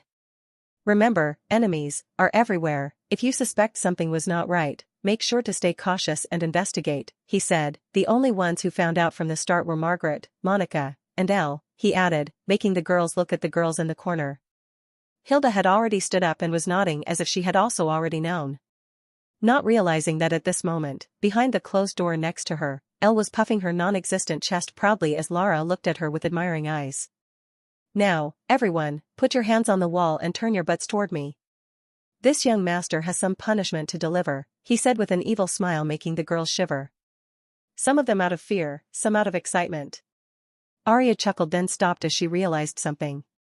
Damn, she didn't really consider it earlier as they were joking around, but she was going to sleep with him tonight. She blushed as she ran to her room to take a shower. As for poor Lara and Elle, who wanted to watch the spanking, they were dragged to their room by Hilda, who would lecture her for about an hour about proper manners and that they should not peep at others. Hilda hoped that by that time, Victor would have finished with his perverted games. Alex on the other hand silently sneaked out of the room.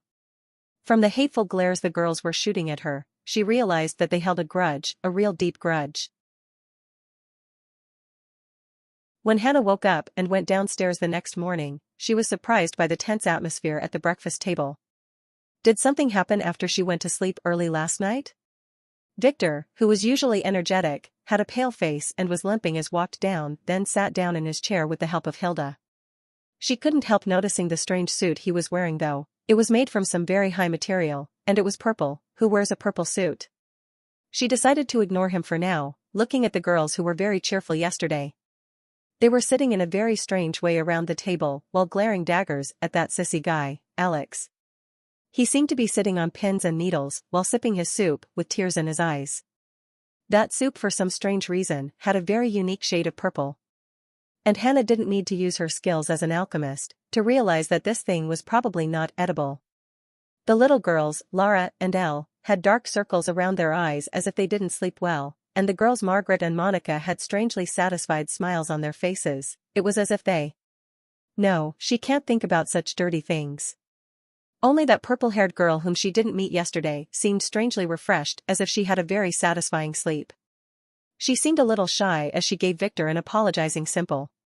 "Victor. Sorry about yesterday," she said. "It's okay. I have learned my lesson. Next time we will use a rope," he said. Lara, who was eating her favorite fruit-flavored cereals, looked up in a questioning look. For what, she wanted to ask, but chose to remain silent as she noticed Elle chuckling. She decided to ask her on the way to school. Arya blushed a little, not refuting him. She wouldn't mind trying new things. "I wanted to talk to you about something else," she said, changing the subject. "What?" "You must know that I am still new to this field. We have to start slow," Victor exclaimed, making her glare at him. There were kids in the room. "It's not about that," she scolded him, "it's about the new movie you wrote. The filming will start in a few days. Do you want to visit the set?" she asked. "Oh. Find a time when Mira is there." "I plan to," Victor was interrupted by a sudden shout. "Young master, big trouble." Hilda hurried into the dining room in distress. "What's wrong?" Victor asked, acting as if he didn't already know. "Down the mountain, at the mansion's gate, there is a crowd of reporters. They are asking for an interview with you about young M. That bastard's Nick's death." She quickly corrected herself. "Oh. I expected them to come, but this was quick," he said, pondering that someone was pushing them against him. But who? It was definitely not from the family as Alfred would have warned him. "Young master. The chicks at the gate are already keeping them out. Should I order them to scare them a little?" she asked. She didn't have any experience dealing with such problems. That would only make things worse. Arya interjected, "You should talk to the family," she told Victor. "No need, let them wait, for now, I will talk to them when I leave the mansion," Victor said. If those idiots didn't come to him, he would have had to bring them one way or another. "You are going to school looking like this?" Arya asked, eyeing his very purple suit. "No, I will be taking Alex and Margaret to Nulur City. I might spend a couple of days there," he said. "You are going to propose?" she asked. "Yup. Looking like this?" she repeated. "This is just my travel suit, I have other suits on me," he said. "Young master, can I go with you?" Theta asked. "You have better things to do." Hilda scolded her, "The bathrooms will not scrub themselves clean. Now come on girls, finish your food and go get ready. You have a lot of cleaning to do," she explained, making the girls look at each other with depressed eyes. "You heard her," Victor said, "I can't take any little girls with me today. But don't worry, I am planning a seaside vacation for all of you," he explained, making the disappointed girls cheer up again. "Young master, you just mentioned that you will be taking Margaret with you. Isn't she a girl?" Manna, who was refilling Victor's dish, objected. "I said, little girls. Margaret is a big girl, he said, making Margaret chuckle, and the twins puffed their cheeks with a light blush. They knew quite well what he meant. It was his fault that they were still little girls. She is going there on business anyway, Victor said, appeasing them, then continued his meal after a sigh. Down the mountain, in front of the massive gate, 5 news wagons and more than 20 journalists were gathered in anticipation, arguing with the chicks every now and then. According to their data, the young man who lived here was Victor von Weiss, the criminal whose name appears in the recent Jane Armstrong report, accusing him of killing his brother due to a struggle in the family over illegal trades. After that, he walked out of the police station unscattered after silencing all the witnesses and bribing all the cops. The von Weiss family denied the accusations, stating that the dead brother Nick was in fact killed by mistake. The man who blew up his car was named Jacob Rice. He was aiming to kill Victor, who was beginning to investigate the corruption in Horizon's media company. As for the bullshit about players and supernatural powers, no one believed that delusional sh*t. All the news outlets had found that the journalist Jane Armstrong had a mental breakdown and was now on the run after killing a nurse at a mental hospital. She was delusional, as most of the documents she leaked turned out to be fabricated news. And this should have been the end of this matter. However, this morning, someone leaked on the internet about the young master who appeared on the red carpet and stole the limelight with his sexy maids at Tetraquad City annual auction. He was none other than the one and only Victor von Weiss. According to the internet leak, that young master is a pervert who deals in drugs. The reporter had a video that was shot in some back alley. It was of Victor shooting a drug dealer with a silencer gun in the head after arguing with him. After that, he coldly searched the body before leaving. The reporters were getting a little annoyed when the mansion gates opened and a luxurious car drove out and then stopped as 10 chicks surrounded it, keeping the reporters away. The shaded backseat window slowly lowered as a dashing young master looked at the reporters. "What's going on here?" he asked in an arrogant voice. "You master, those reporters want to interview you." One of the chicks replied as he struck his baton on his palm, "If they are disturbing your rest, we can teach them a lesson." "Oh. There is no need. This young master has nothing to hide." "What do you want?" he asked one of the reporters, a young female who had a cute hair bun. She seemed to be fresh out of college. This was her once-in-a-lifetime opportunity. "Young master, I am Gloria Flick from the Evening News." She quickly took the chance. "I am here to ask you about the recent report about the drug dealer you shot a few weeks ago," she asked using her microphone. "What drug dealer?" Victor asked. "I have the recording on my phone, it's all over the internet. It is said that you paid the police to stay out of this," she said, waving her phone. She didn't fear that Victor might harm her, as many reporters were pointing their cameras at her at this moment. "Let her come closer," Victor said, making the chicks allow her to pass after shooting her a threatening look. Gloria smirked as she hurried to the car, approaching Victor's window while opening her phone and playing a certain recording. She secretly peeked inside the car as she turned the phone for Victor to watch. Inside there was a red-haired girl in a business suit. "Isn't this one the maid who was with him on the red carpet?" "Maybe not. This one was sitting there like a businesswoman. She must be his secretary." Victor watched the recording with a frown. This movie was when he shot that assassin who was posing as a drug dealer in the head. The recording was taken from a street camera and should have been removed by the family agents. Whoever leaked it must be the one who hired that assassin. He could also spot the idiot who was peeping on him on that day. He could be seen standing in shock behind a corner. The recording is about the events of Chapter 92. We also have a statement from a witness. The reporter who did her homework said, flipping to the next movie while secretly adjusting her angle so that her cameraman, who was being kept at bay by the chicks, could get a good shot. The hidden camera in her shirt was recording too. Victor watched the next video. It was about that idiot. "I saw him, he was yelling, he killed that poor drug dealer, then kicked his corpse," he said. It was none other than Abe, Margaret's cousin, who was with him that day, bartering him over Margaret's price. "Do you know why he killed him?" the reporter asked. It was the same, Gloria. She must have hurried to get this recording before coming to meet Victor. "Yes, that man is evil. He scammed my cousin Margaret into taking a big debt, then demanded that she become his maid after failing to pay. The poor girl must be suffering right now," he said, causing his poor cousin Margaret to push her head next to Victor's and watch the video too. "Didn't you call the police?" Gloria's voice asked. "I did. But those bastards did nothing. Please help me save my cousin, he said, as tears and snot dripped from his nose. We will try our best, she said. He took her against her will.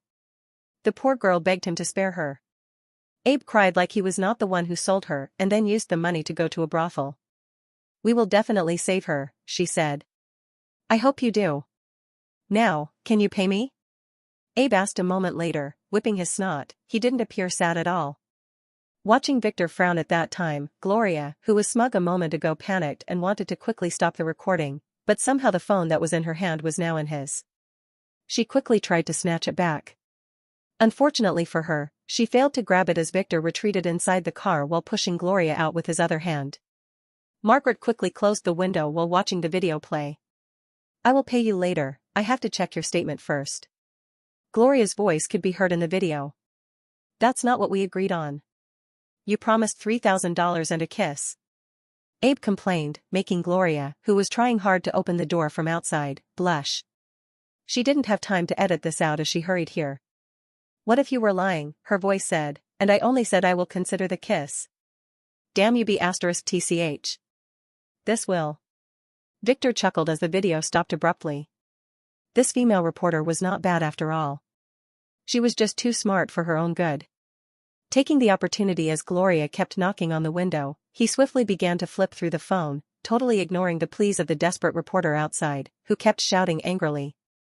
Give it back, she demanded as he cared. This is violating my privacy, she complained like that meant anything to him.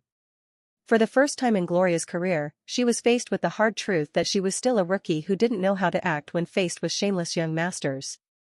The other reporters couldn't get close and help because the chicks were threatening them with electric tasers that were aimed low, ready for their butts. They were envious of Gloria at first, but soon, they started using their cameras and jotting notes down as they watched her attack the car like a wild animal. Even if they didn't get the story they wished for, a report about another crazy female reporter was sure to put food on their tables tonight. Victor at this time was enjoying a feastful collection of some very erotic photos on the phone. This reporter had some very unique hobbies. Maybe he should give her a role in one of his new movies. It took him another 10 minutes to roll the window down and give the now haggard Gloria her phone back. I took some things from it, just in case, he said, threatening her. You bastard. You asshole, she cursed, grabbing her phone, checking its content, then turned to leave. Just like that? Don't you want my statement? Victor asked. Did you show me all that for free? He added, making her freeze and turn around to look at his smug face. You will give me a statement? Gloria asked in surprise as she looked at Victor's handsome face. Nearly forgetting that he took some really disturbing materials from her phone. The idea of him enjoying the things he took would make her cringe in her bed for an entire week. Yes, I only deal with pretty girls, and yours is, he paused, kissing the tips of his fingers like a chef, top-notch. She blushed as he reminded her, but her professional habits took over as she took the opportunity to give the cameraman a signal, then held out the microphone and put it next to Victor, who looked casually out of the car's window. What is your response to the recent allegations on the internet regarding you? She asked professionally, smiling for the camera. I did kill that man. Victor nodded, making her gasp. He was an assassin who was sent to kill me. He added. An A. Assassin? Do you have proof? She asked, stuttering. This was it. The big news. She was mistaken, of course. Definitely. But I can't say anything more as this is a part of an ongoing police investigation. That's why they didn't give you any response. That man belonged to the Lotus gang after all. Victor said, making her gasp again as she stepped back involuntarily. About half of the reporters who were listening dropped their cameras at that very moment and turned around to leave. They didn't want anything to do with this anymore. Young master, those are some dangerous claims, she said. The Lotus gang was not to be underestimated at all. She heard stories. Horrible stories. Look at the man's neck in the recording. It's a little blurry, but it had a lotus tattoo. Victor said, making her and the reporters quickly check the recording. It was blurry, but yes. The tattoo on that man's arm was either a bird or a lotus. You don't have to worry though, after that assassination attempt, this young master worked with law enforcement and we were able to eradicate the Lotus gang. The police were supposed to make the announcement in a few days, but I guess they are still tying loose ends. Victor stated with a broad smile, making all those retreating journalists turn back hesitatingly. Is this information reliable? She asked him.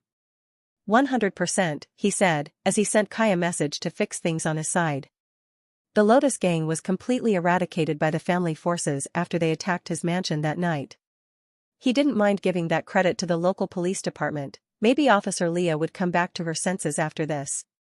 Or better, maybe she would get a promotion and be sent to another city. Gloria didn't know what to say. What about the kidnapped girl? She quickly got herself together. What kidnapped girl? Victor asked. That witness's cousin. Didn't you hear him? She asked. Oh, that one. Ask her yourself. Victor said, relaxing in his seat as Margaret approached the window and pointed her finger at the camera. Go tell my idiot cousin to go *CK himself. When was I kidnapped? This young miss was employed as a secretary with a 6-figure salary, she scolded angrily before she relaxed back in her seat. Then turned again, oh, sorry, he can't fuck himself anymore. Tell him to find someone to fuck him up instead. I will pay for it, she spat, then sat back. You heard her, Victor said, making Gloria frown. That bastard was making up stories. She didn't doubt Margaret's identity as it would be easily checked if she was a fake. Wait, a 6-figure salary? Was she only a secretary or was she performing other duties? She didn't dare to ask. Sorry about that.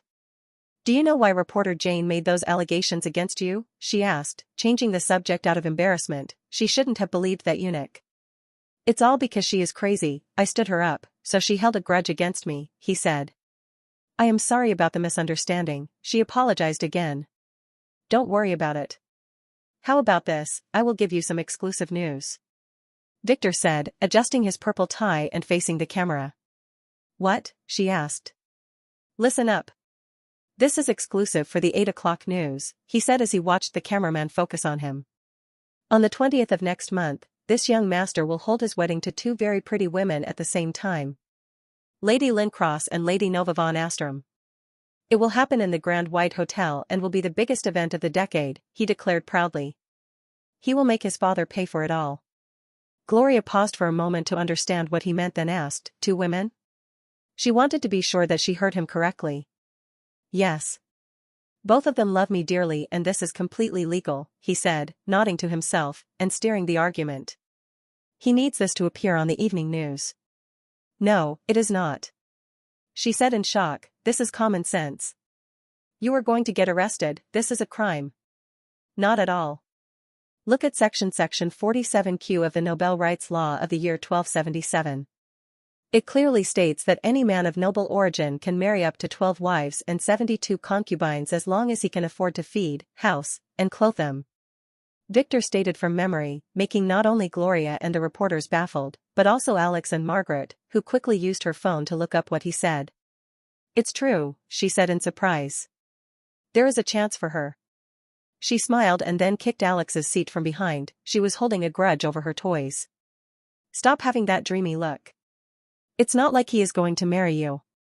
You are a man, she said, making Alex return to her miserable reality and choose to remain silent. That law must have been long overturned. It's ancient. Gloria complained after using her phone to read the entire thing. Then do a quick search on the current law. The current civil law clearly states that a man can only have one wife, she said after a few minutes in which all the reporters were performing the same online research. Read the last sentence of that same bill. Section 72E, this bill in its entirety does not in any way or form constrain or affect noble inherent rights and traditions. Victor said, I am doing a traditional marriage, not a modern one, so the ancestral laws apply. He stated. There are no nobles nowadays, she complained as she read the section he pointed to, her sound was weaker though. He was right, this damn pervert was right. She knew it in her heart, but refused to believe it. The noble rights have not been revoked, even if we no longer use the old titles, he explained. Anyway, I will welcome you all to witness my wedding. Alex, let's go, he ordered, making the car slowly accelerate and then leave the mountain as the reporters stood in shock, trying really hard to understand what had just happened. When Malcolm woke up that day, he could see that the sun was high up in the sky. He was still at the pub, in a room upstairs. Last night, after all, the kids left to settle their grievances. Only he and that crazy girl Ian decided to stay here. He had nowhere to go. His parents passed away years ago. And he had no other relatives. He slowly washed his face, then stepped downstairs to look for his new mistresses and Ian, who were sitting around a table having some snacks. Lily was there too, eating some potato chips from under her veil.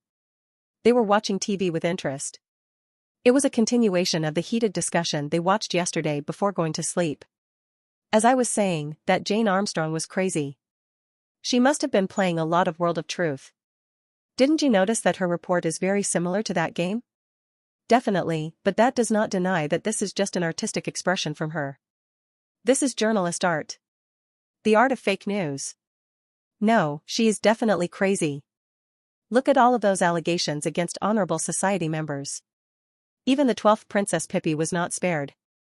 This was clearly a lover's quarrel.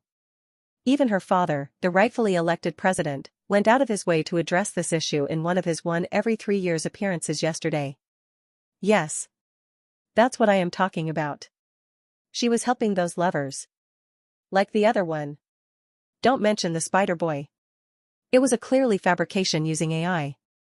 Ivy turned off the TV after having had enough. She didn't want to see it all of those fake image analysis again. Come and eat, or would you like me to get you a dog bowl so that you can eat at the door? She asked, teasing Malcolm, whom she noticed standing at the door. Oh. Malcolm quickly went and grabbed a seat next to Lily, who frowned but said nothing. He was only a kid after all. I can't believe they're handling this player thing like this, Sky said. It can't be helped, Nora said, noticing Yin's frown. Why are you frowning like this? She asked her. She didn't like Yin at all. She reminded her of a certain weird girl that was with them at the training when they were kids. That bitch was a bully who hurt her badly. It was Lily who came to her rescue back then, breaking that girl's trigger finger and cursing her to get transferred to another division. Yin had the same savage air around her. Yin hesitated, but knowing that she must not anger Nora, who was picking on her since last night, she decided to come clean. I just think that they are hiding something. They are focusing on trivial things while talking very little about the true content of the report, she said hesitatingly, making the assassin girls look at her with an amazing look. From where did you learn about the content of the report? They never mentioned it in the news, Sky asked, squinting her eyes. I might have used the radio last night, she said, looking down. Some conspiracy channels were illegally broadcasting the entire report. Oh. Don't act like that, we never forbid you from doing that. Lily said, this time looking at Yin with an approving look. Despite Yin's very disturbing history, Lily really liked her for some reason. Yin looked back up. Noticing Malcolm, who was in a trance, after hearing Lily's melodic voice. Pervert. I wanted to wait until the others returned to say this, but I think it's okay. Lily said, players truly exist. That reporter Jane was telling the truth. Lily said, making both Malcolm and Yin gasp. You mean there are superhumans like in games?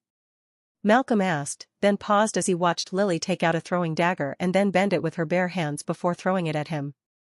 Making Yin to his side flinch a little. I am one of them, she said as she watched him try to bend the dagger back. We all are.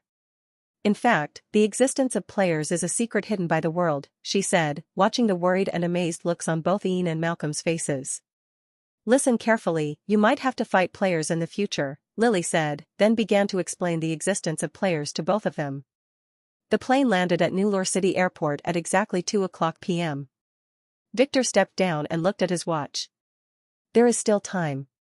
So he looked at Margaret, who had a complex look in her eyes as she looked around. This city held many memories. Let's go, Victor said, totally ignoring Alex, who was tasked with the bags. She was dressed as a maid this time around. She changed her uniform on the airplane. Where to? Margaret asked as she followed Victor out of the airport through the VIP gate, ignoring the envious eyes of the random girls there who were charmed by Victor's handsomeness. My plan would start at 7:00 p.m. So we will go meet Mike. I already sent him a message. And we will be staying at his mansion tonight. He should have already sent someone to pick us up. Victor said, looking around and then frowning a little after finding their guide standing beside a luxurious car. It was none other than his cousin Ron, who became a semi-player and was sent to work in this city. Oh, cousin Ron, it's been a while. Victor greeted Ron, who had a complex look in his eyes. Cousin Victor. Nice to meet you again. Ron said as he watched Alex put a heavy bag. Did Mike send you to pick me up? Victor asked. Yes, he is waiting for you, Ron replied. He was really worried that Victor might bully him. He would have no way to resist. He has been taught his place by Zoe a few weeks ago and by Mike after arriving here. Then let's go, Victor said, making Ron a little relieved as he watched Victor go with Margaret and made Alex and sit in the back. He quickly hurried to the driver's seat while wondering why did that maid look strange. It was as if she was a man, but not a man. The trip was silent, awkwardly silent as Ron chose to say nothing, and Victor didn't really go out of his way to poke at him. For the first time in his life, Ron thought that Victor might not be this bad. He quickly withdrew that as he glanced at the mirror and found that Victor was napping on that hot redhead's lap. Ron realized that Victor had more important things than picking on him. It took them 20 minutes to reach a grand mansion that was built right at the center of the city, where every inch of land was worth gold. The car quickly entered the gilded gates as the guards recognized Ron and nodded to him as he passed them, then headed to the mansion front yard, which was adorned by a grand fountain that featured a group of 10 naked women surrounding a naked handsome man who was shooting water out of his private parts. Not only him but the women statues too. Damn this pervert. Alex quickly blushed and looked away, setting her eyes on Margaret, who was also checking the statue with an inspecting look. She was focusing on his private parts. Damn this slut. Alex cursed inwardly. This is my brother Mike. He is a proud pervert. Victor said, making Ron, who was parking the car, nod. Even compared to the family's standard, Mike was a pervert. A big pervert. He was shocked when he first arrived here. After some education, Mike took him on a tour around the city's entertainment establishments. Every Von Weiss deserves such a trip after his ceremony. By the end of the day, Ron was completely exhausted. Mike, on the other hand, was still in the mood for some more action. It was as if the party had just started. It made Ron wonder if the difference between a player and a semi-player was really this big. Oh, Margaret said nothing as she stepped down from the car first, keeping her eyes on the statue. At its crotch, to be exact. Is this statue accurate? She asked Ron, who shrugged his shoulders. How was he supposed to know? If it were really accurate, then his cousin Mike would be a real monster. It is 97% accurate. Victor nodded. In his previous life, Mike always complained that despite the accuracy, the sculptor made certain parts of the statue a little smaller due to the material's constraints and artistic proportions. Did you meet Mike before? He whispered in Margaret's ear, putting his hand around her tense shoulder, making her relax immediately as she felt his caring touch. It was just a passing meeting, nothing happens. It was a masked party, I didn't see his face, he had purple hair though. It was definitely him though, she whispered nervously, fearing that Victor might feel a little angry. He was friends with that guy. Mr. X, she added. Oh, I see. No matter what, I will help you. You only belong to me now. Victor reassured her again, taking her shaking hand and squeezing it, making her smile as she followed him to the door where a bald butler was waiting for them. It was Mike's personal butler, Oren. A eunuch. Young Master Victor, Oren bowed, welcome to the Truelove Mansion. The master is waiting for you. He added, standing back up and inviting Victor inside.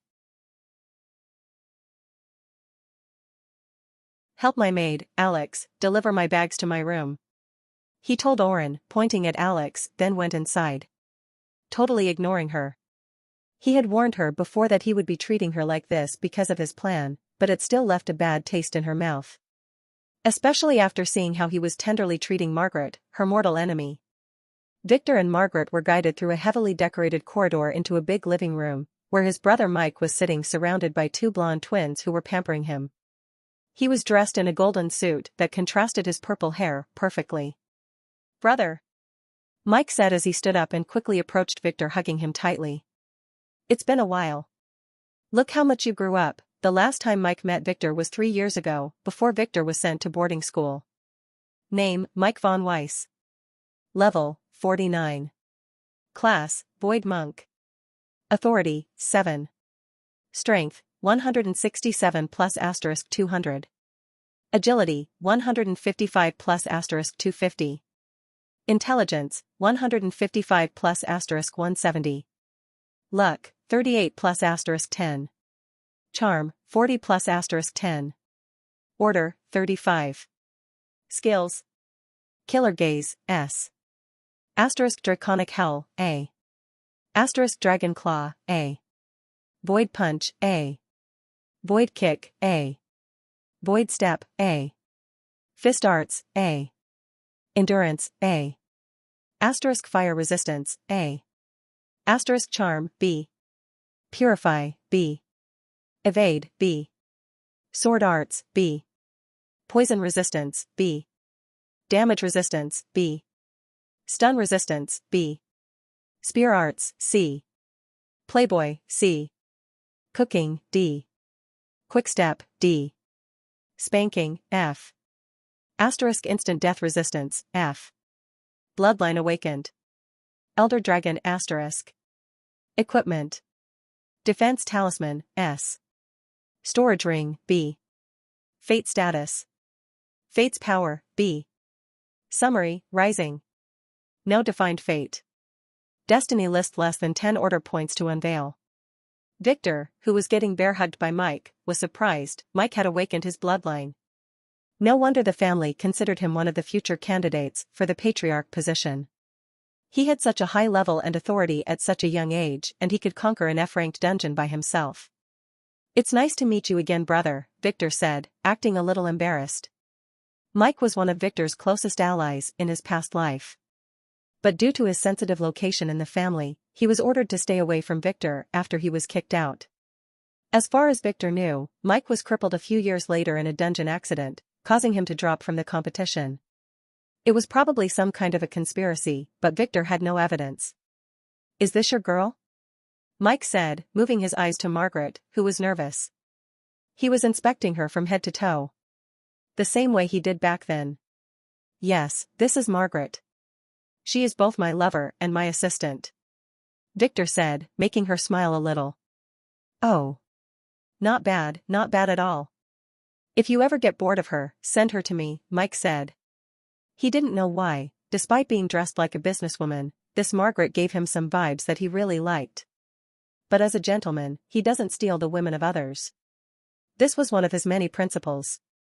"How about you introduce your girls?" Victor quickly changed the subject. "Those are Honey and Bunny.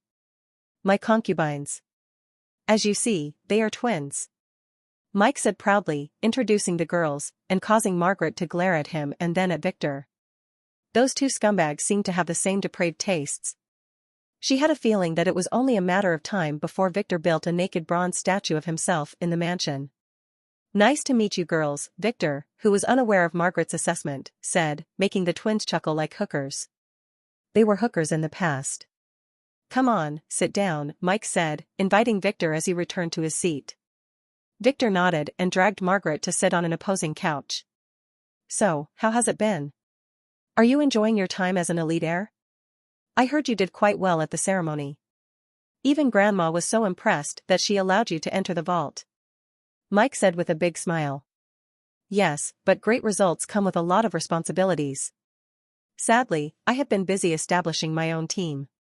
So I didn't have much time to relax yet." Victor sighed, he was telling the truth. "Oh, you can wind up and relax here. New Lure City is known for its brothels." Mike said, "Do you want me to introduce you to a few?" Mike asked. "No need, I am planning to visit the Red Cow brothel tonight. I heard that it is the biggest in town," Victor said. "It is, though its security is not top-notch," Mike said, frowning. "Aren't you here to propose? We have already informed the Von Astrom family of your arrival today. Wouldn't it be a little inappropriate to visit a brothel first?" Mike asked after chewing a cherry that one of his girls put in his mouth. "I wanted to make it clear to them that they are the ones killing themselves to marry me. So I have to arrive a little late," Victor said. "True."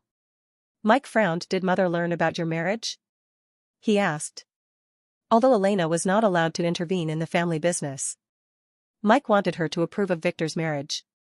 He had already disappointed her with his choices, after all. "Yup, she was there when Father told me about the marriage. And she didn't say anything. She is staying at Golden Waterfall Town. You should go give her a visit. Victor replied. Really?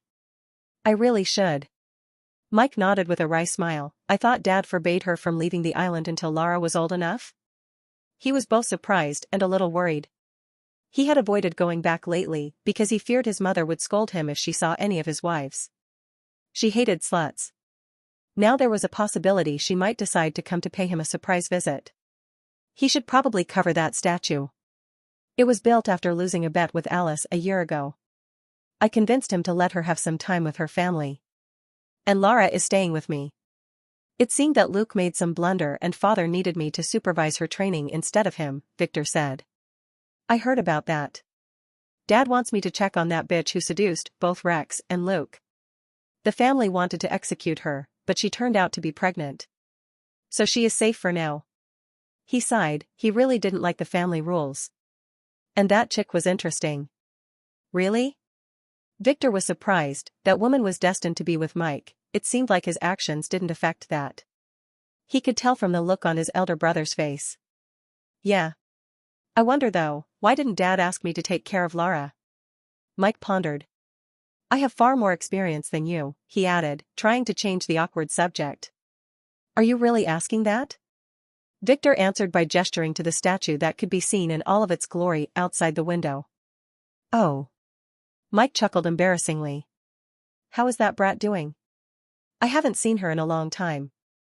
She was a little sick lately, but she is much better now. Victor said, she is going to school now, he added, pondering that he must fix Lara's bloodline ASAP. What? Mike exclaimed, startling the twins who were now messaging his shoulders.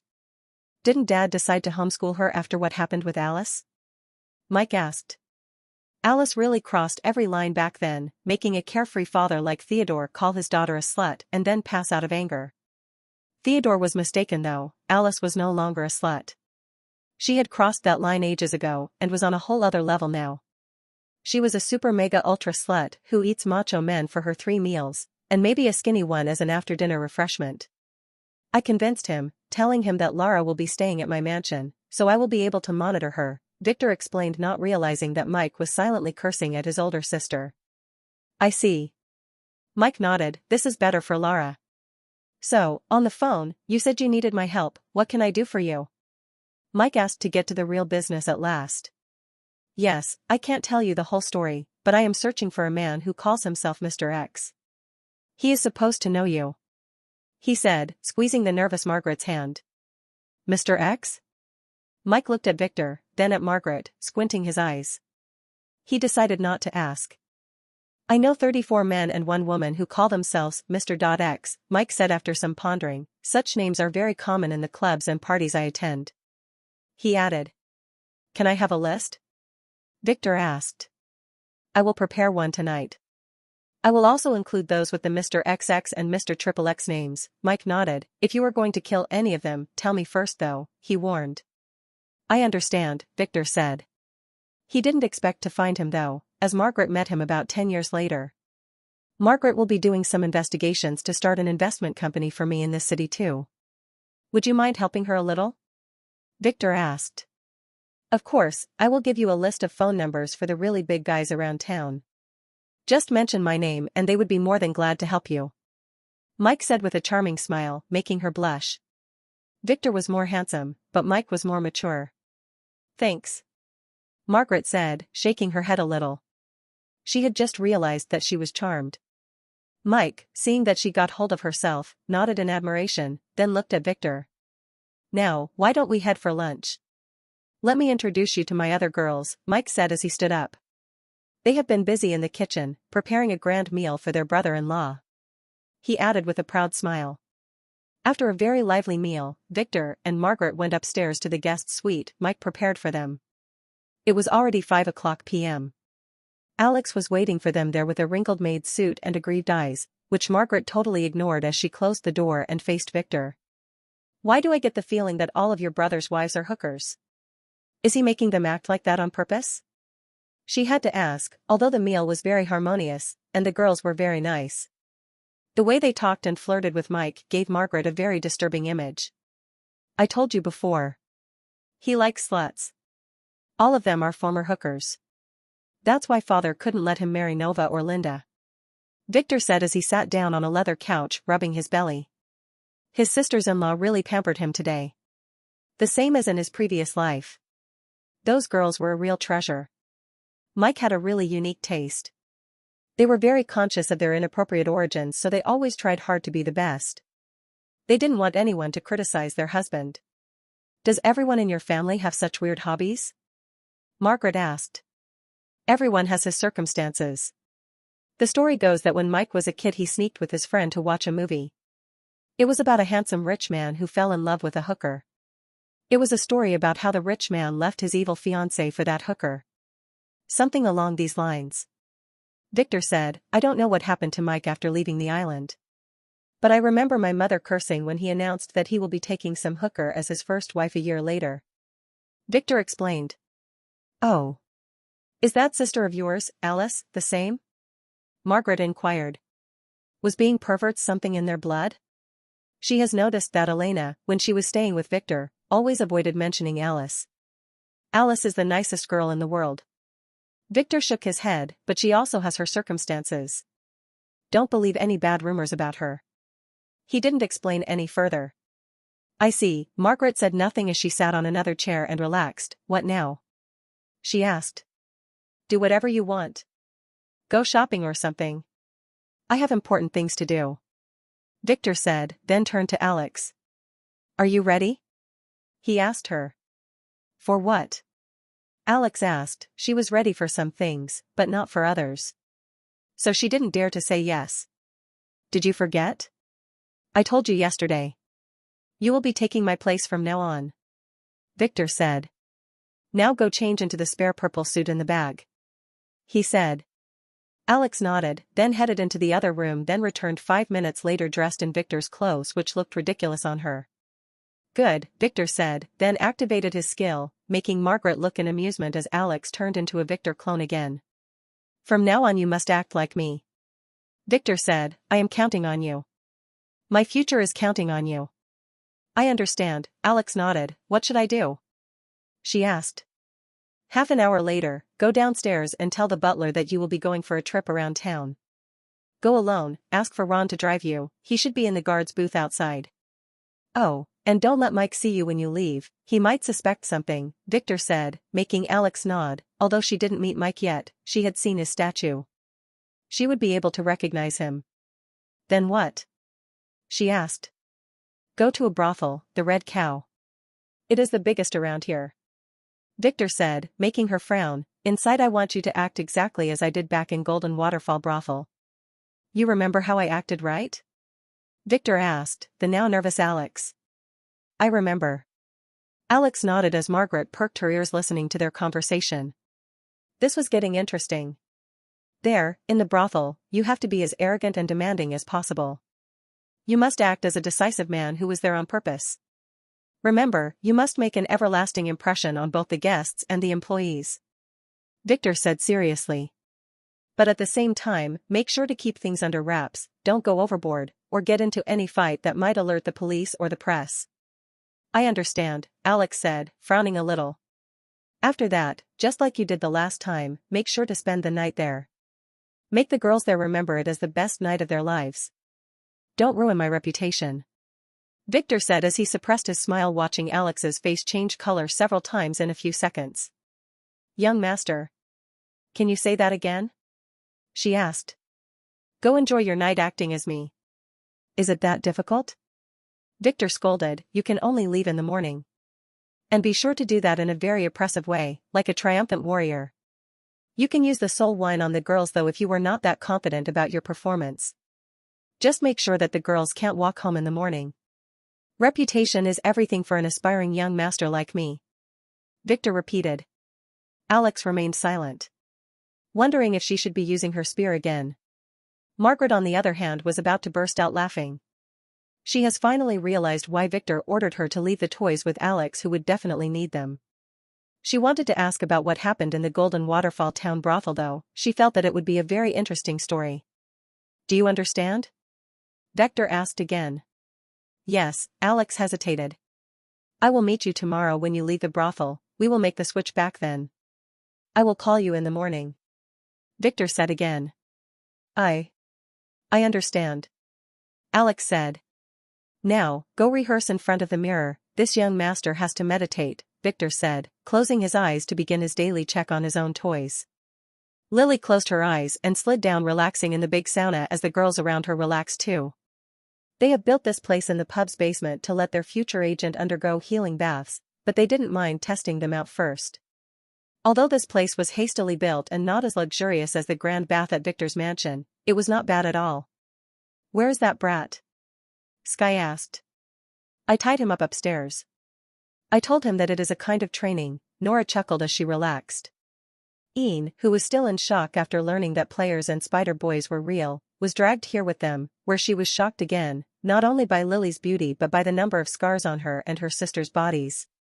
The girls' scars were visible, but the ones on Lily's skin, although many, were very light, barely noticeable, as if they were healing.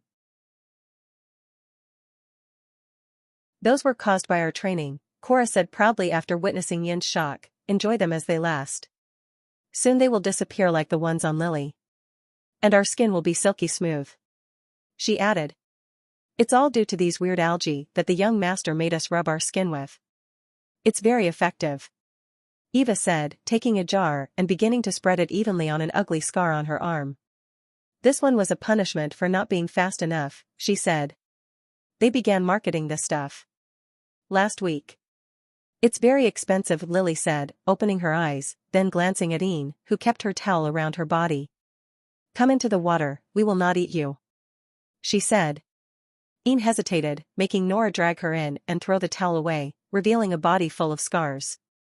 She looked worse than the assassin girls. Those scars were really evil, whoever made them made sure that they can't be visible from over the clothes.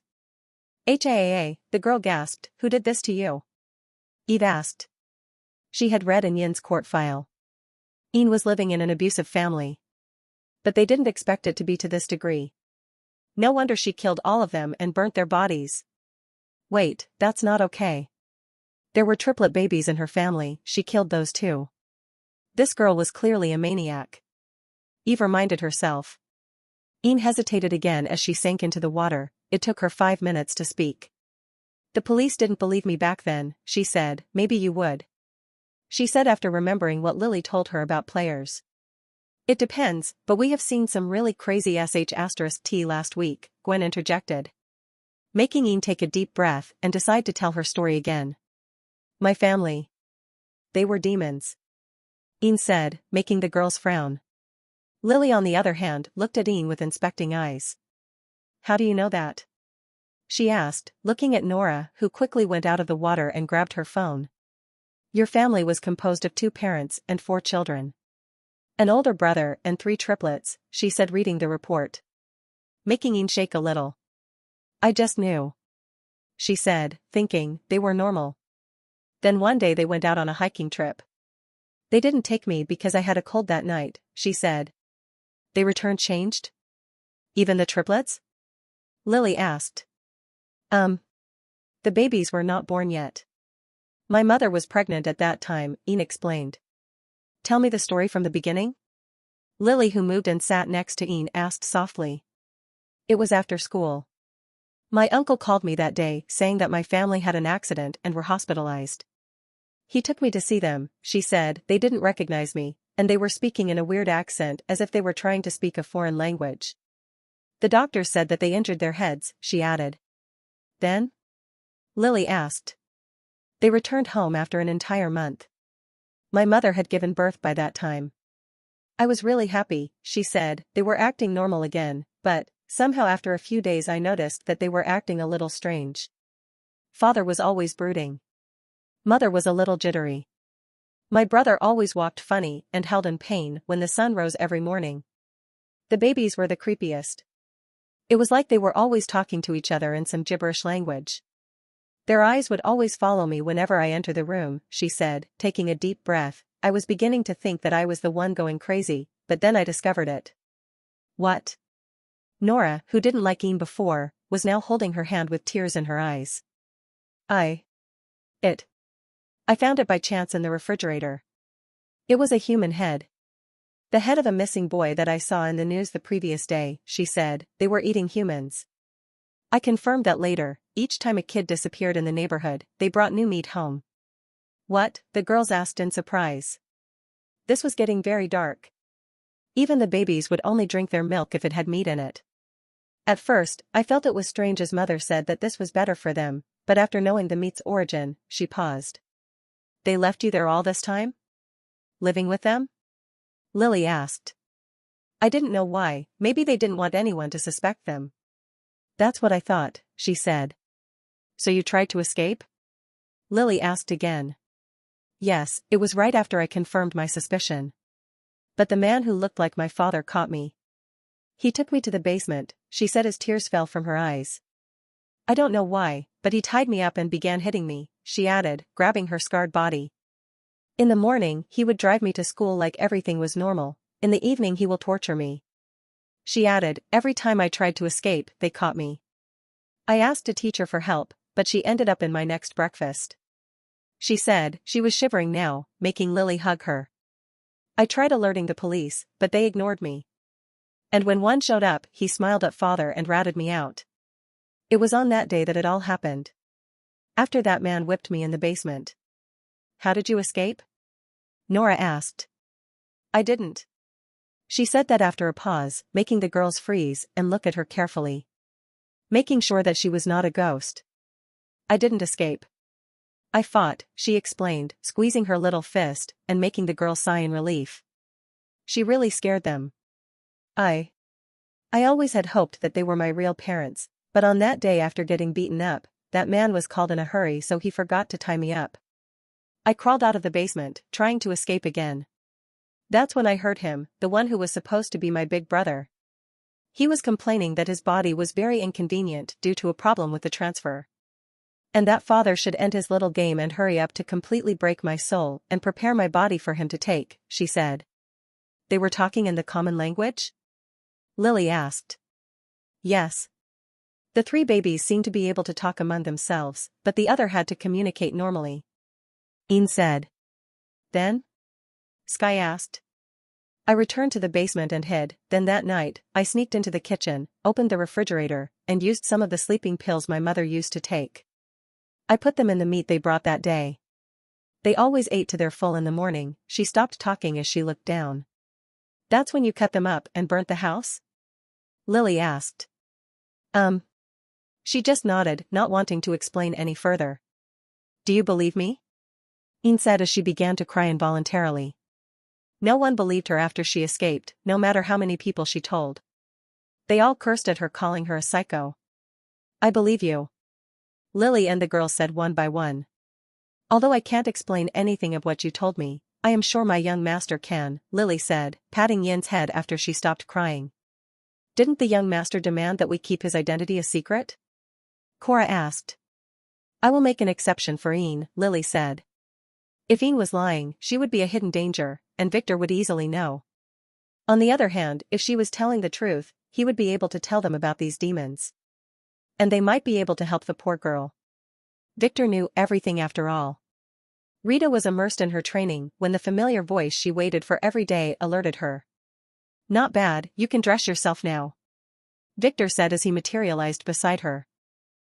She said as she turned around to look at him, floating in his dashing white cloak in the black emptiness. Did anything weird happen lately?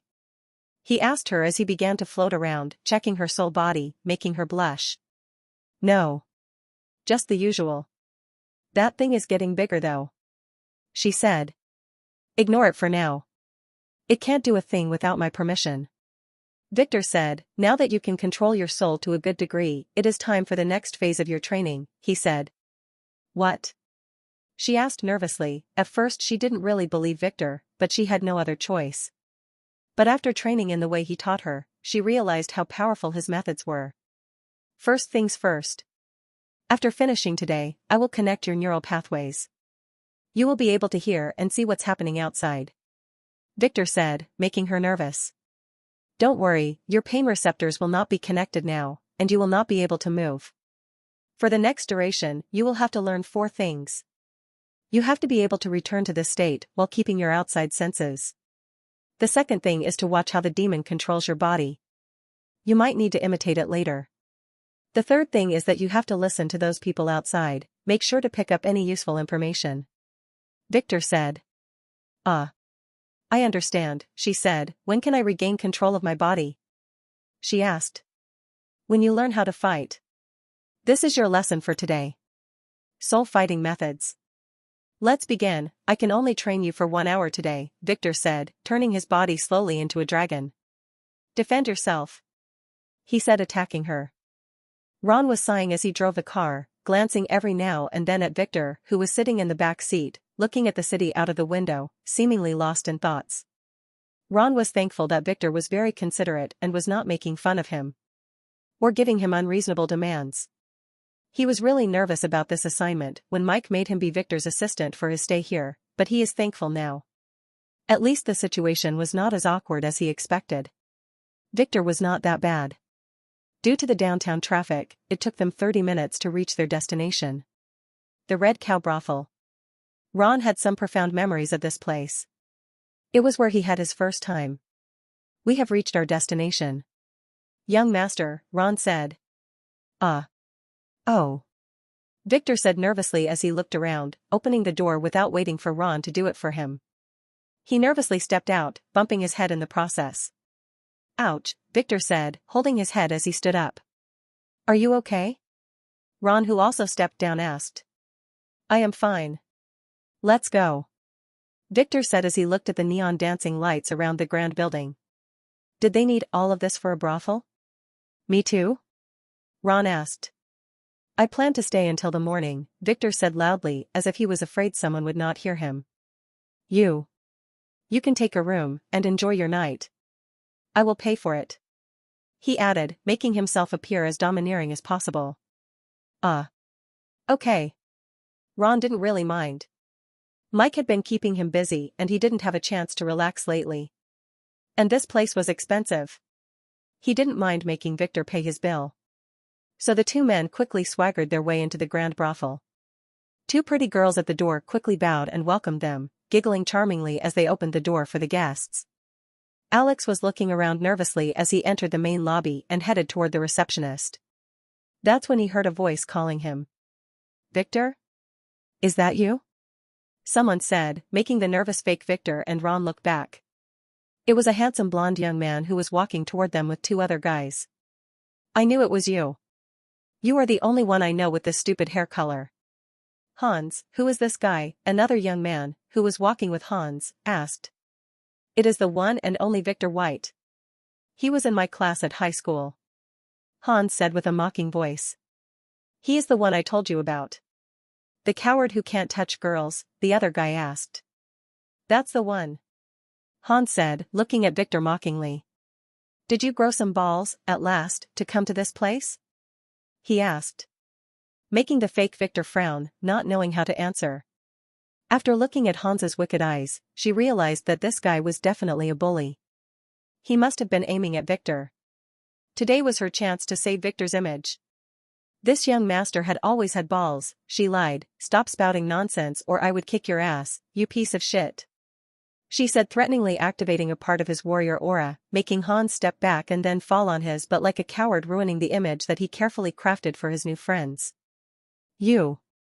How dare you talk to me like that? Hans as a bully didn't like to be challenged, especially by small bunnies like this Victor, whom he used to pick on all the time. He hurried to stand up, but his legs were still shaking. I would even dare to talk to your father like this. I wonder what dog gave birth to an imbecile like you. Alex scolded again, making Hans get really angry and prepare for a fight just as a fat man ran to their side. He was a manager at this brothel.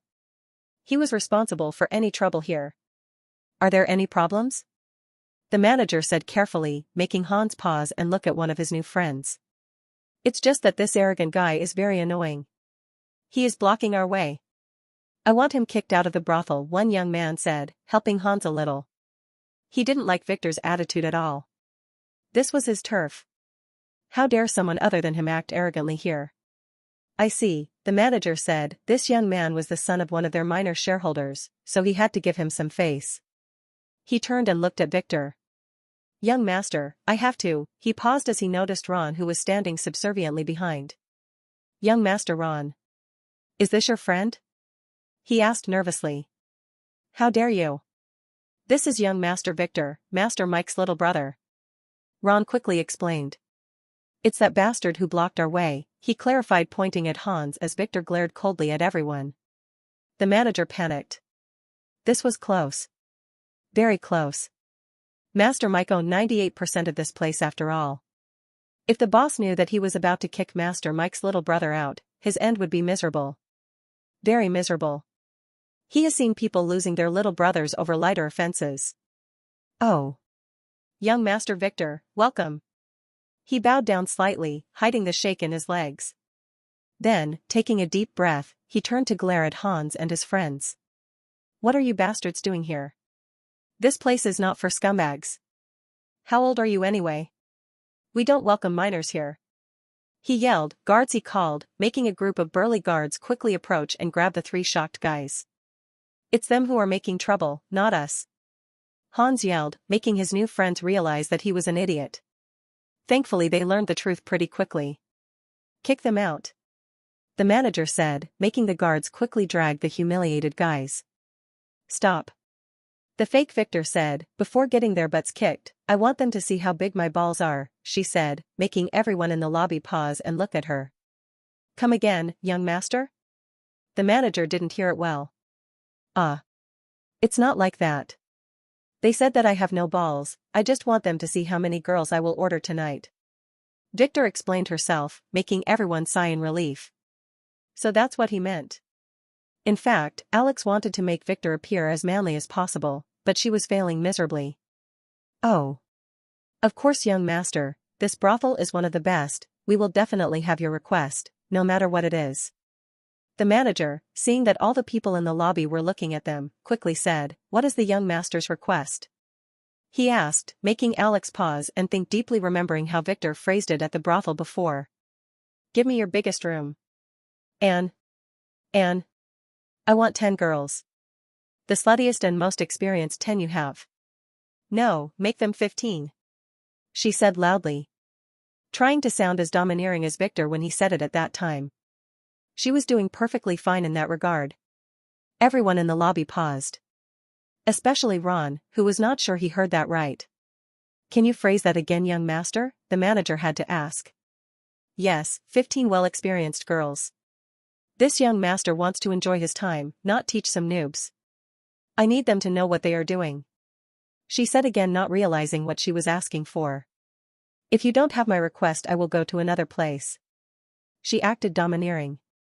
Of course we have it. How about you, young Master Ron, would you be joining us? The manager asked nervously. No thanks. I will take my usual room. Ron quickly clarified, he didn't want to be grouped with this pervert. I understand. The manager nodded, then gestured to an assistant to take care of Rob as he invited Victor to follow him. On the other hand, Hans and his friends, who were dragged out of the brothel and thrown in the back street, were in shock. That Victor had some really heavy tastes. Alex was invited into a big gilded room that had a grand heart-shaped rotating bed in its center, with a full array of controls for everything that a perverted customer might need. Please wait a few minutes, young master. Your request might take some time to prepare. Would you be needing any tools or props? The manager asked after showing Victor in. Props? No thanks. Victor said she had just remembered that she had her own props. She took them from Margaret and threw them in her ring, not knowing what to do with them. She didn't expect them to come in handy this fast. I see. Young master. I have to remind you. Some of the merchandise she requested are delicate. So you might need to be extra careful. The manager said as he reached the door. I understand. The nervous Victor said. She didn't understand though. All she knew is that she will not be using the spear shaft this time around. Your request will be here shortly. Feel free to take a shower or relax on the bed. The manager said, closing the door. Alex sighed and threw herself on the extra soft bed. She felt nice that Victor needed her, but he must stop making her do those perverted missions. Should she tell him the truth? No. Maybe a little? Definitely no. She promised her father after all. It was 15 minutes later when the door knocked, making Alex, who seemed to have fallen asleep at some level, sit up and look at the 15 girls who entered the room one by one and then closed the door firmly behind them. "Young master, sorry for making you wait," one of them said with a unique smile. It was at that very moment that the sleepy Alex realized that she made a mistake, a big mistake. A huge mistake. After today, Victor's reputation was definitely ruined. Those were 15 girls. 15 very experienced girls. In other words, old women. Alex looked with despair at the woman who looked back at her with blushing faces. The youngest between them was older than her grandmother. She quickly recalled when she made her mistake. Victor ordered the prettiest and most experienced, not the most experienced alone. Those two phrases meant two entirely different things in a place like this. She has messed up. Victor's reputation was beyond salvageable, she knew that quite well. Can she take her request back? Probably not. Victor asked her to be decisive. And she had no face to do that after all the uproar she caused outside. The damage was already done anyway. Victor would definitely punish her. She must make sure not to let him know. "Young master, is everything okay?" another girl asked, drooling at Victor's handsome face and his young body. Alex grimaced, deciding to go on with her mission. "Let's drink some wine first," she said. Hopefully, Margaret's toys will not be too rough for them. It was about 7:00 p.m. when Victor said goodbye to Margaret and sneaked out of Mike's mansion, heading to the Von Astrom villa in the city's suburbs. Nova's parents, despite belonging to the direct line, were not important members of the Von Astrom family. Her father, Sirius, lost the fight for the patriarch seat when he was young. That's why they were sent far away from their ancestral home to New Lure City, to run some family business. The current patriarch hates his guts. This data was provided by Kai, and it had one big problem. There was no more data. Only rudimentary things that anyone can fake. It was as if someone was erasing this family's history on purpose. Victor didn't like that, but his plan was essential for marrying Lily. And Victor had to make the Von Astrom family play his game, one way or another. That's why he prepared 2 contingency plans, just in case something went wrong. This was related to his wedding after all. In his long life, he learned a very valuable lesson. Weddings were disaster magnets. They bring both gifts and disasters. Victor's ultimate goal was to execute the bride replacement plan flawlessly. As for Nova, Victor planned to return her to Tom. He has seen her photo, she was very pretty. But Victor was not missing pretty girls, and as a Scion's main lover, she was a hot potato that was not worth keeping. Victor reached the villa door, at 7:20, right on schedule. He took a deep breath, adjusted his white knockoff suit, then knocked on the door, which was opened a moment later by a blue-haired middle-aged man. According to the photos Kai provided, this man was Sirius Von Astrom, Nova's father. "Young Master Victor. We have been waiting for you," he greeted politely, recognizing Victor from the info provided by his family. "Sorry that I am late, uncle. I had some errands to run," Victor said, scratching his head embarrassingly. He had to act as a wimp for his plan to work. "Come on in," Sirius said, nodding and inviting Victor to a cozy living room where a woman and a young man were sitting in formal clothing. "This is my wife, Liliana. And this is my son, Atlas," Sirius introduced. "Nice to meet you all," Victor bowed down in an aristocratic greeting. "Good, come sit down," Liliana said arrogantly as she checked Victor from head to toe. Victor frowned a little, then nodded and sat down. "I came here to propose to Miss Nova according to the family's agreement," he said meekly after some hesitation, acting like a shy young man. "We understand that," Liliana said, smiling like a tiger who found a tender calf. "What a promising young man," she said, making him blush a little. "As far as I know, young Victor is now living in Vane City, right?" she asked. "Yes, I am running some business for the family there," he said with a proud voice. He had to act like this. "I see," she said, "and from what I heard you have a mansion filled with girls." She got to the point. Yes. They are my employees," he stuttered. "You don't have to explain," she said, raising one hand. "Listen up. Nova is my precious pearl. I can't let her live with women of lower," she said. "Liliana," Sirius interrupted her angrily, but she shot him a stare. "Sirius. I can go along with your family's plan, but Nova must not suffer, she scolded, making him quickly shut up and retreat to his corner of shame. Victor quickly realized that Liliana was the man of the house. I don't understand what Aunt means, he said, acting a little fidgety. Liliana was acting according to his expectations, but something was bothering him. His intuition was warning him about danger, like how a rabbit's senses warn him about the approaching tiger. He quickly activated his appraisal skill, inspecting every person in the room. Name, Atlas von Astrom. Level, 10. Class, Pyromancer. Authority, 2. Strength, 32. Agility, 35. Intelligence, 40. Luck, 26. Charm, 22. Order, 13. Skills. Fireball, A. Fire Whip, B. Ignite, B.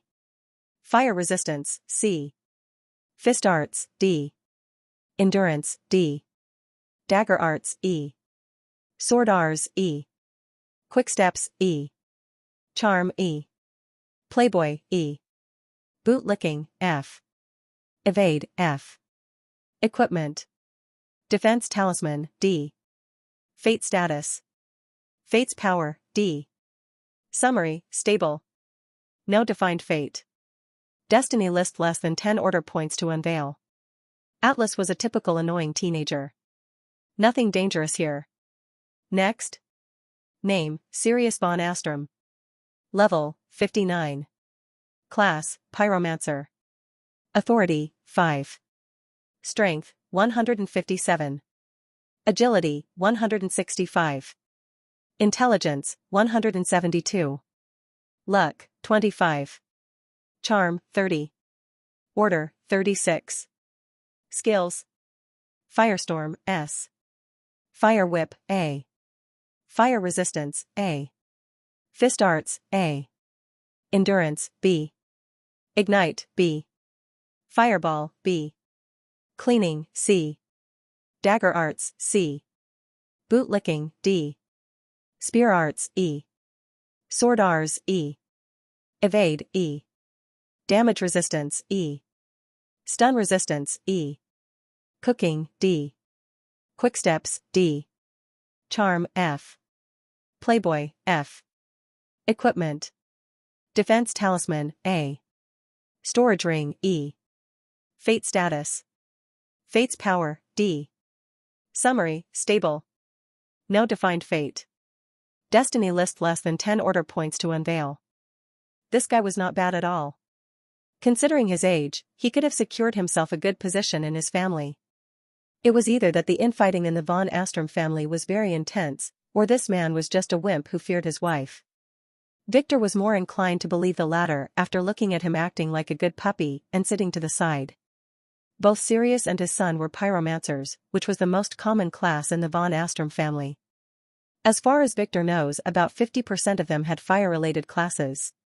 For example, George, his father's butler, who himself was an exiled member of the von Astrom family, had a Fire Lord class, which was a very rare and strong fire class. But those two were not dangerous for him, he can kill both of them in seconds. That left one possibility. Name, Liliana Bluerose. Level, 79. Class, Amazon Warrior. Authority, 7. Strength, 232. Agility, 220. Intelligence, 204. Luck, 26. Charm, 32. Order, 40. Skills. Beheading Punch, Insta-Death 1%, SS. Silver Lance, S. Asterisk Killer Kiss, S. Fist Arts, A. Spear Arts, A. Endurance, A. Asterisk Breaking Bite, B. Dagger Arts, B. Music, B. Asterisk Charm, B. Evade, C. Singing, C. Quicksteps, C. Asterisk Camouflage, C. Poetry, C. Sword Rs, D. Painting, D. Asterisk Fire Resistance, D. Poison Resistance, D. Damage Resistance, D. Stun Resistance, D. Sewing, E. Cooking, F. Cleaning, F. Knitting, F. Equipment. Heavenly Sect Inner Disciple Token, S, cancelled. Storage Ring, A. Defense Talisman, B. Bloodline Awakened. Asterisk. Fate Status. Fate's Power, C. Summary, declining. No defined fate. Destiny list less than 10 order points to unveil. Victor paused, he didn't anticipate something like this. Another hidden expert. This woman was simply scary. Too scary. She was very strong, had an awakened bloodline, and on top of that was an inner disciple of the heavenly sect like his elder sister. No, she was a former disciple. Why would someone as important as her spend her days with a wimp husband? Victor was mistaken. He had to apologize to Sirius. This man was not a wimp at all, he had every right to fear his scary wife. Victor realized that he must be careful. This family was more dangerous than expected. Should he reconsider his plan? No. His marriage with Lily must not be delayed any longer, no matter what. The Von Kron might decide to pull her out at any moment. What do you think? Liliana asked as she relaxed in her seat after presenting Victor with a list of demands. About what? Victor wanted to ask, but looking at her eyes he chose to not tell her that he was completely spacing out. He thought for a moment. I will have to ask my father, he said. A very open answer. You are a man. You must make that decision, she told him angrily, ignoring her husband's glares. It is only some change money for someone like you, and the separate mansion doesn't need to be too big, she said. Oh, I understand. I will do my best to fulfill your requests, he hesitated and said. He will need to fulfill nothing, as pretty soon she will be the one begging him. Atlas, who was sitting to the side, was nodding like an idiot. As if all of this money will end up in his pocket. Although this household belonged to the Von Astrom family, they only had an average income. And Sirius was very strict with the allowance he gave his children. Good, now to my last condition. The family had told me that you were planning a double wedding, is that right? She asked a few moments later. Like a snake trapping the mouse when he was most vulnerable. Yes, it was my father's idea, he lied. If you want to marry my daughter, that can't happen. Even if you marry another woman, my daughter must have her own wedding. And as I said before, she will have to be the main wife. Or I swear that I will ruin this thing, she threatened. This was her bottom line. Although she left her sect to marry Sirius, she still had the pride of an inner heavenly sect disciple, and she will not let her daughter suffer. But, he stuttered nervously, wiping his sweaty hand with his white expensive jacket. Stop stuttering. Why don't you go and see the bride first, she said. Atlas, take young Victor to your sister. She should have prepared, she added. She was sure that this little chick would do whatever she asked for after seeing her charming daughter. Hopefully, that girl would stop acting stubborn and give up on her fantasies. I understand, Atlas said, standing up abruptly. Follow me, he said, sneering at his new rich brother-in-law. His mother was trying to probe Victor's strength since the moment he stepped into the room, and according to his observation, this kid was a total fool. He seemed to have come straight out of his family's greenhouse, without any life experience. Victor bowed to his supposed future mother and father-in-law, then quickly followed after Atlas, nearly stumbling on the carpet on his way. Honey! You should act more respectfully. The family is after us. *CK the family, they are targeting you on purpose. Victor could hear Sirius arguing with his wife as soon as he left the room. Follow me, Atlas said with a smirk, guiding Victor down a flight of stairs into the basement. My sister was a little naughty, so the family ordered us to lock her up. I hope you don't mind, he added, opening a wooden door and walking into a room that, except for the fact that it was in the basement, looked like any little girl's room, where a passing unicorn defecated all of his rainbows and then exploded like a glitter bomb. A very pretty girl was sitting there on her colorful bed, dressed in a long dress, looking away, not intending to welcome her new husband, or even look at him. Nova Von Astrom. Victor had already seen her photo, but to tell the truth, the real thing was way prettier. For a second there he was tempted to just go on with the wedding. But no, he will never give up on his wedding with Lily. This might be his only chance to pull something like this. Victor took a deep breath, calming himself as he appraised Nova. Name, Nova Von Astrom. Level, 0. Abnormal state. Locked, S. Class, fire starter. Authority, 5. Strength, 5 of 18. Agility, 5 of 17. Intelligence, 5/20. Luck, 22. Charm, 34. Order, 10. Skills. Fire sign, S. Fire resistance, S. Logical analysis, A. Fireball, B. Ignite, C. Charm, C. Endurance, C. Fist arts, D. Dagger arts, D. Sword Rs, D. Quick steps, E. Equipment. SMR's Prism Bracelet, S. Power locking, tracking. Fate status. Fate's power, SS, Dark Scion. Summary, stable. Set fate, birth fate, burn the world and feast on top of its ashes.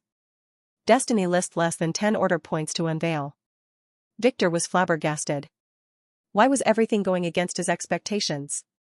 Was it Alex's fault? It was definitely her. That girl was a jinx. Another Dark Scion? Of all the available fates, she had to be another F** King Dark Scion. And on top of that one with a very clear goal, destroy the world. You look stunned. Do you like her? She is pretty cute, but you better be careful, she can bite. Atlas, who was standing behind Victor, said after noticing that Victor froze in his place. The poor lass did not realize that the little sister he looked down on was a disaster in the making. She might even be the real reason behind this household's shitty luck.